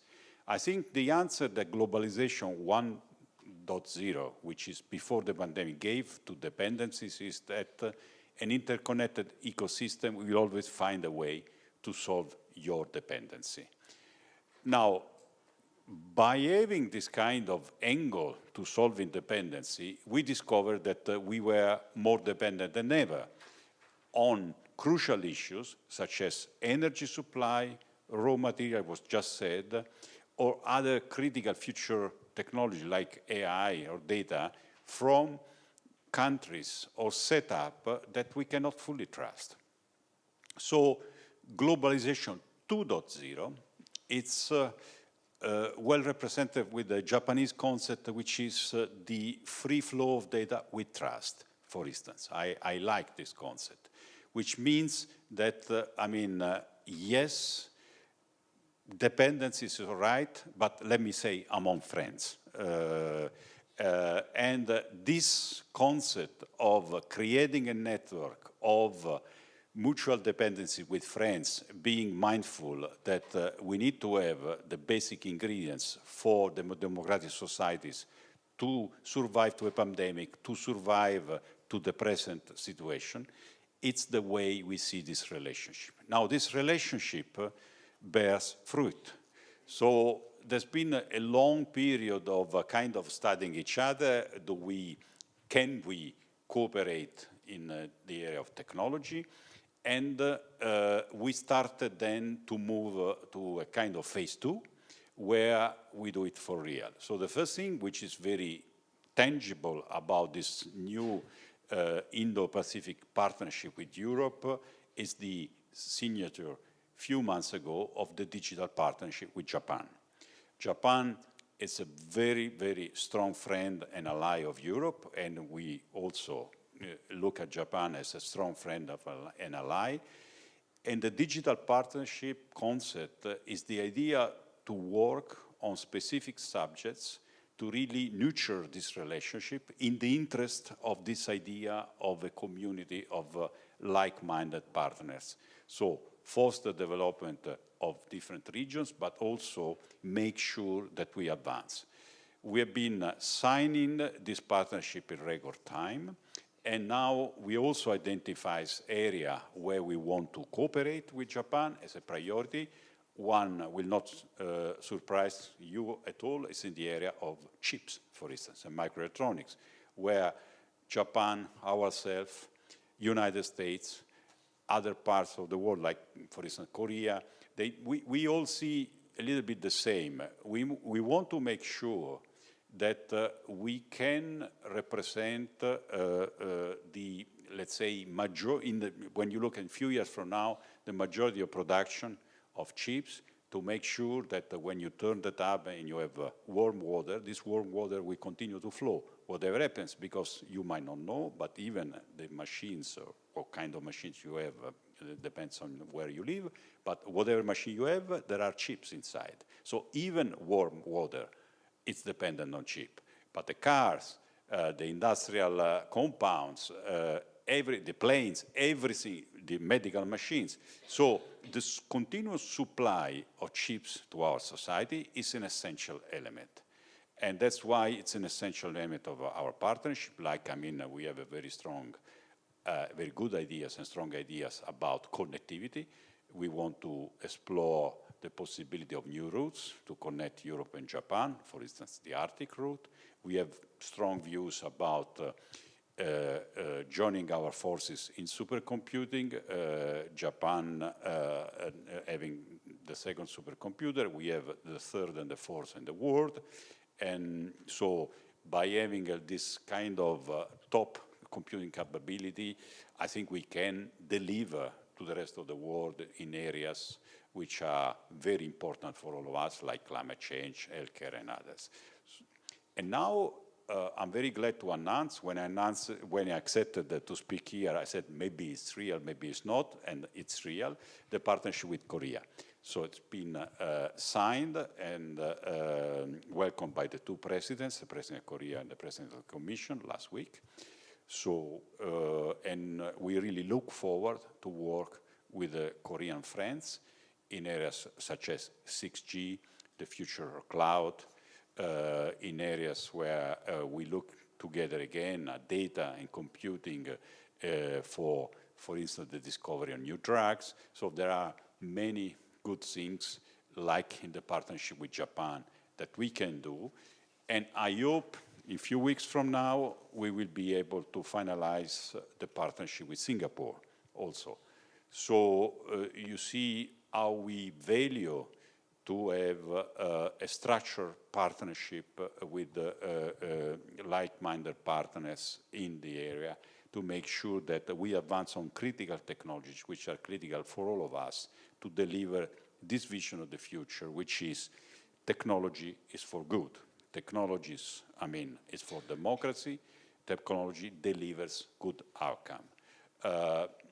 We also are working very seriously with our Indian friends in the Indian Trade and Technology Council. You know, we have established a Trade and Technology Council with the US, which is fully functioning. And really, I must stress that the current relationship on technology with the US is excellent. And we are now opened with India, the idea to work on the Trade Technology Council. We will enter into concrete action in the first months of next year. Last week, I signed a cooperation agreement with the India Supercomputing Center on specific issues, like, for instance, extreme weather events. Extreme weather events are becoming, unfortunately, more and more frequent, also in Europe, but everywhere in the world because of climate change. Extreme weather events take life, disrupt large areas. So the understanding we can have of those events is very important for the safety of people, but also for urban planning or planning in the future. A few years ago, predicting a typhoon was a very complicated typhoon or monsoon or whatever. I mean, whatever extreme or in a very intense thunderstorm was very complicated. And we could have an idea, let's say, only few hours before. Now, with the supercomputing, we start to have an idea a few days before. With, what we have as a flagship program in the Union, which is called Destination Earth, which is the digital twin of the Earth, and these partnerships, we hope to arrive to precisions which are today unthinkable, of centimeters about what is going to happen, where and when it's going to happen, but especially to tell politicians, to tell whoever has responsibility for the territories, beware that certain choices have consequences. And here it is the digital model that shows you the consequences. So cooperating on, for instance, all the digital twin of cities, where, for instance, Korea, Japan, and Singapore have a very good ideas, and we like to really engage and understand better how to do urban planning, to work on healthcare, to work on understanding what will happen to planet Earth. All of this will be an essential ingredient of our Indo-Pacific engagement. In the TTC with India, in the partnership we have with the ongoing partnership with Japan, just signed with Korea, and the future one with Singapore. And of course, we are discussing with other countries. We would like to continue engaging and working with Australia, with New Zealand. We are discussing with Vietnam, where we have a trade agreement. So we continue really making the presence in the Indo-Pacific region of significance, not only in the traditional trade, not only in terms of mutual area of political influence, but also in the definition of the tech governance of the world. Trying to go in a direction, which I repeat, is understanding how to work in globalization 2.0, which is the post-Ukrainian war globalization, where, of course, you have to count the friends and those that are not friends, and avoid to enter into a dependency that might harm the society. How to work for the future of our planet Earth in terms of, the challenges we have in front, in terms of global warming, in terms of increasing population in certain areas of the world, how to help developing countries together, how to increase the security of the Indo-Pacific region and on the European soil, based on the best technologies we can deploy. There are different things we bring to the table.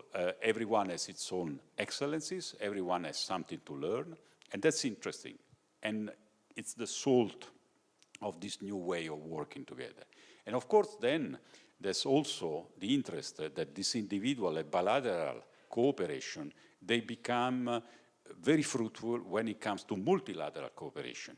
Because when it comes to the G20, but when it comes also to other multilateral organizations, such as the UN, for instance, we would like to bring this kind of message, that technology can be for the good, that there's no trade-off between democracy and technology. There's no trade-off to be made between, creating a network of like-minded countries and being aware that there might be mutual dependencies in this network. So that's the message I want to give. It's a message that for us, and more than ever, the Indo-Pacific relationship, also the tech relationship, is very important.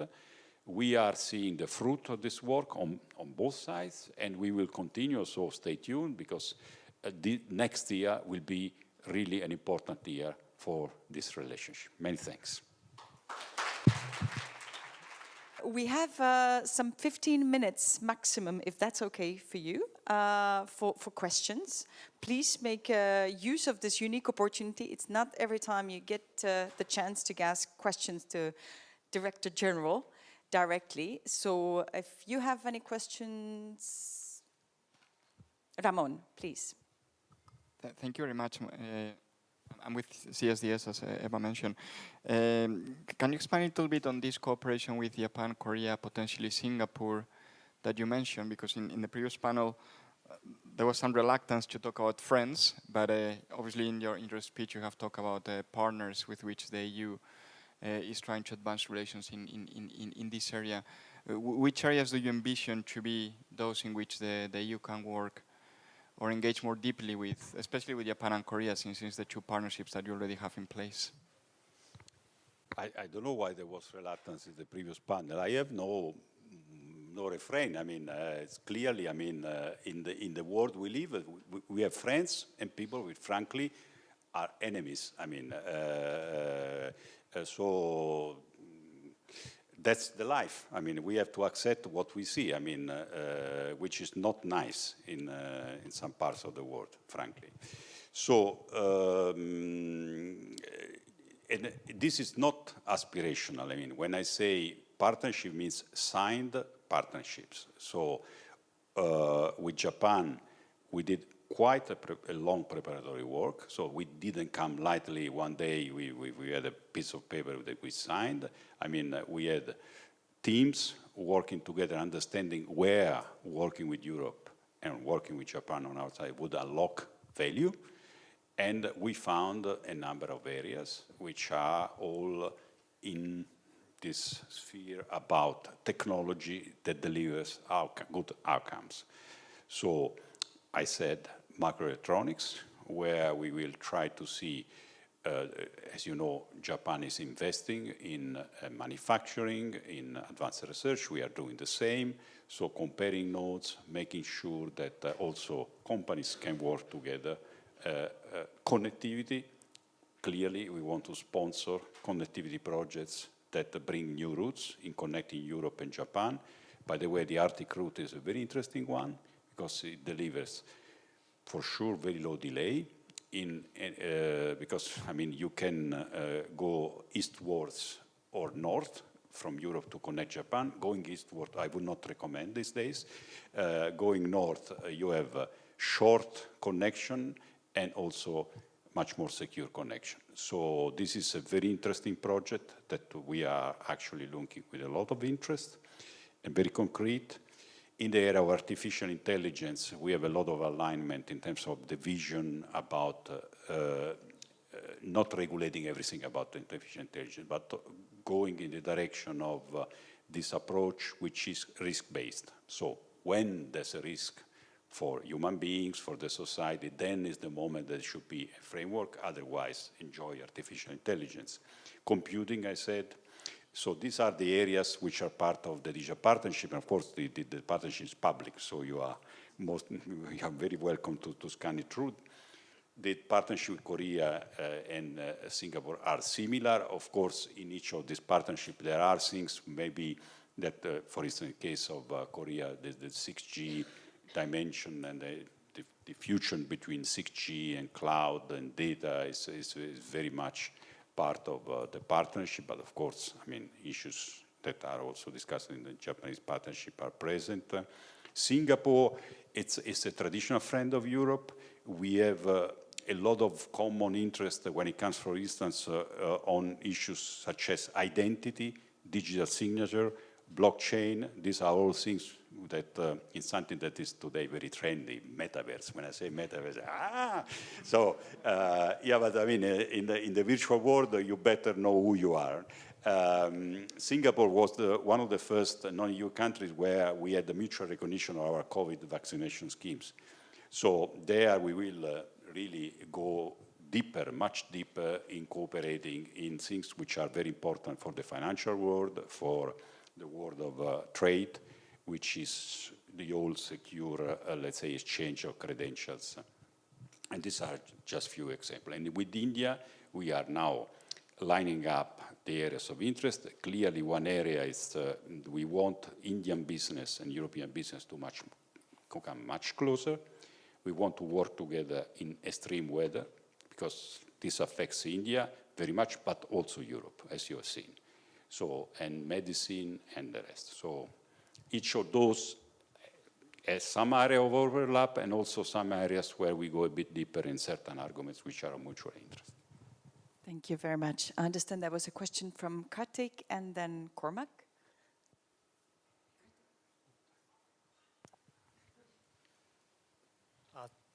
Thank you so much for that. I hope I can ask you to elaborate more on the EU-India TTC. It was announced with a lot of fanfare in April, and it's been almost 8 months, and there's been very little that's come out of there. And you mentioned the supercomputing and the climate focus. Is there other, I mean, was there any hope that you would talk about standards, digital interoperability, or some kind of harmonization, or could that still happen at some point going forward? Thanks. You sound a bit desperate on this question, like, I mean, nothing is happening. You know, we have the experience of working on a TTC with the United States, and you will see now the meeting on the 5th, how many important deliverables there will be. And my experience is that those machines are complicated because there are 2 or 3 stages. First, get to know each other. So map the stakeholders from India, which is as complex as Europe, and the stakeholders from Europe, and the departments, and then start to work on a program which is of mutual interest. And all of this is happening as we speak. By the way, we already could sign this partnership on HPC, which was signed last week, because we've been working for months to arrive to this point. So we are really working around the clock to make sure that next year the TTC Europe-India can be launched. And it will be sometime next year. And when it will be launched, it's not just, I mean, we do a kind of champagne type of reception or whatever you want to offer at the reception, but it will come with a concrete plan of work with concrete deliverable. Standardization is one of the things we discuss, clearly. there's a lot of interest from both sides. From our side, that India aligns with a view that, European standards can be trusted, should be trusted. We welcome very much Indian contribution into European standardization, global standardization, and our stance in the ITU and other fora. So that will be part of it. As I said, how to foster more exchanges among Indian and European businesses, skills, and other things. So there's a long list of things we are testing, and those that are a bit more mature we will take in the first Trade and Technology Council, and then we go on. So, it's a start of a... I understand that seen from the outside, one says, once it's been announced, tomorrow there's a result. It's not the case. It will not be the case, to be clear. It takes still a few months to arrive to something that makes sense.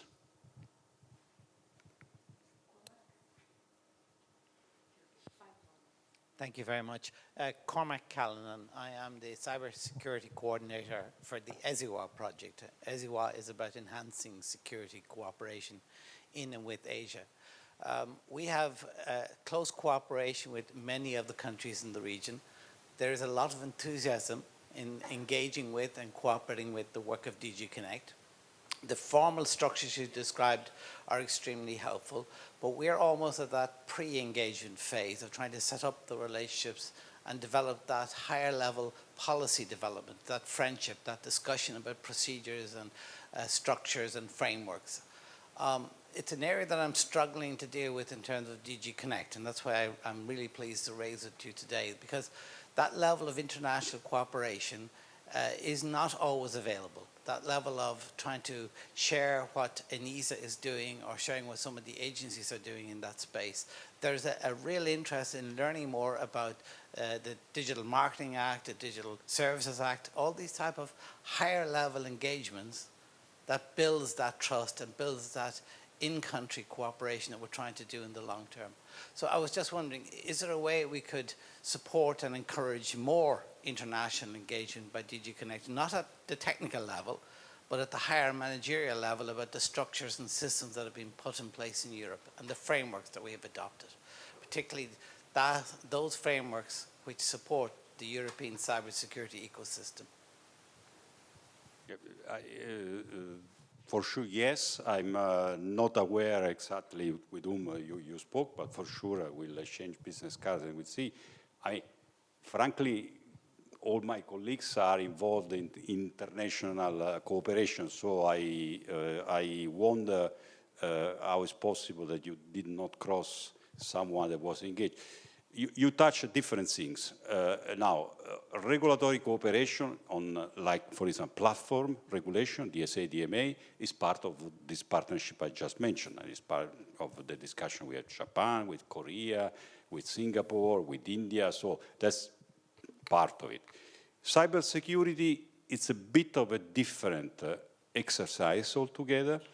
There we work in total partnership and agreement with the External Action Service, and we have cybersecurity dialogues. And I must say, also there, after the Russian aggression to Ukraine, I've seen a step up of the interest of all parties to have a very sincere and productive and operational cybersecurity dialogue. Because you can sit down, have a coffee and tea and whatever, and just explain what you do in Europe, and then the other partner explains what they do about cybersecurity. This is a nice dialogue. Or you can go one level higher, which is, let's exchange, let's be, sure that if something serious happens, we are prepared and we can handle. And this is the type of engagement that is mounting and is going in the right direction. And in this respect, I've seen a step up of all our cyber dialogues. I'm not totally familiar with your organization, but happy to make sure that we will see how we can cooperate. Yeah. There's 2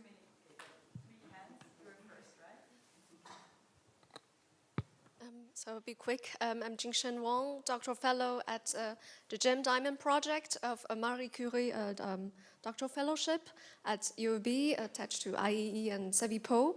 I think when we talk about the Indo-Pacific region, Taiwan is really at the forefront of US-China rivalry and also resistance of the growing assertiveness of China.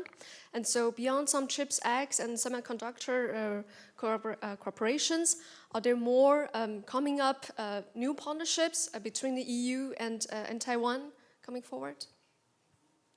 Well, first of all, through the CHIP Act and the overall European policy, Taiwanese companies are welcome to invest in Europe, and this is the sense of our policy in terms of chips, and there's a specific dialogue that DigiTrade is having on microelectronics, to which we participate. We have a digital dialogue with Taiwan, and clearly we have all the interest to continue this exchange because we also recognize that there's a lot we can discuss and a lot we can learn from each other.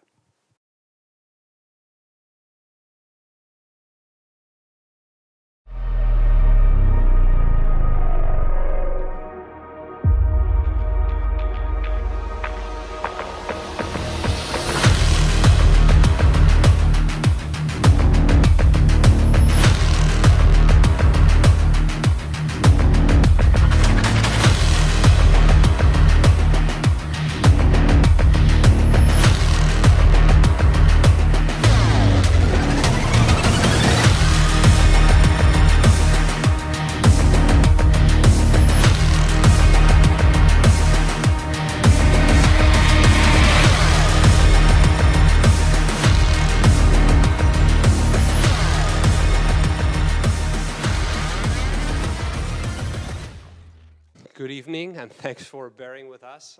It's been a long and very intensive but very productive forum, I think. I think it's been quite a success. Thanks to the Director General for that tour de force. That was an excellent closing of the forum. I think we've touched on all of the big ticket items relating to Europe, Indo-Pacific. And now we're almost done, but before closing, we wanted to tell you a bit more about something that you've heard about quite a lot already today, which is the establishment of a new Japan chair at CSDS, at the Brussels School of Governance. As we've mentioned also repeatedly, the president of our school this morning, even the High Representative himself, this is the first such chair on the European continent. There's one in the United Kingdom that was set up a few years ago, but on the continent, this is the first such initiative, an endowed chair. And the purpose of the chair is to promote, of course, academically rigorous policy-relevant discussions on not only on Japan and Japanese foreign and security policy, but also more broadly on how the Indo-Pacific and Euro-Atlantic regions intersect with each other. Of course, and with a very special focus on of course, on the European Union and NATO, because we are in Brussels. We are, and by the way, this forum, of course, which we hope will keep going over the years, is a very good example of what the Japan chair is about and what the Japan chair intends to accomplish in terms of bringing academics, think tankers, policymakers, journalists, opinion makers together. We are particularly thrilled to have managed to get a top European expert to take up our Japan chair. I don't know if you've heard of her, Dr. Eva Pexova.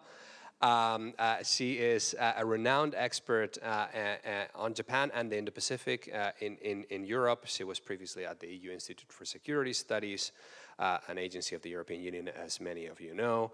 And we are delighted, as I said, to have her as our first chair. She's going to be leading a team of experts that will be working with our chair within the context of CSDS more broadly. So congratulations, thanks again, Eva, and thanks to all of you for joining us here today. Eva is just going to speak to us for about, another 90-minute lecture about the future of the chair. Just a few minutes to give you the priorities, and then we're going to move on to the next room for a cocktail and to celebrate. Thank you. Thank you. Thank you very much, Louise. Again, I realize it's been a very long day. Thank you so much for bearing with us for the whole day. And you've seen enough of me today and yesterday evening, so really it's going to be much less than 5 minutes. But I feel after all this, as I said, slow drum roll about the chair, I should say at least that, well, of course, it's a great pleasure and an honor to be the first and only so far, Japan Chair on Continental Europe. It's a combination of a personal and professional achievements. I have to say I'm part of those people who actually firmly believed in Europe having a role in the Indo-Pacific. It is not just a quote. I do actually believe that there is a distinct role and place for Europe in the region, and we have discussed throughout this event. It is something that is likely to grow in the future.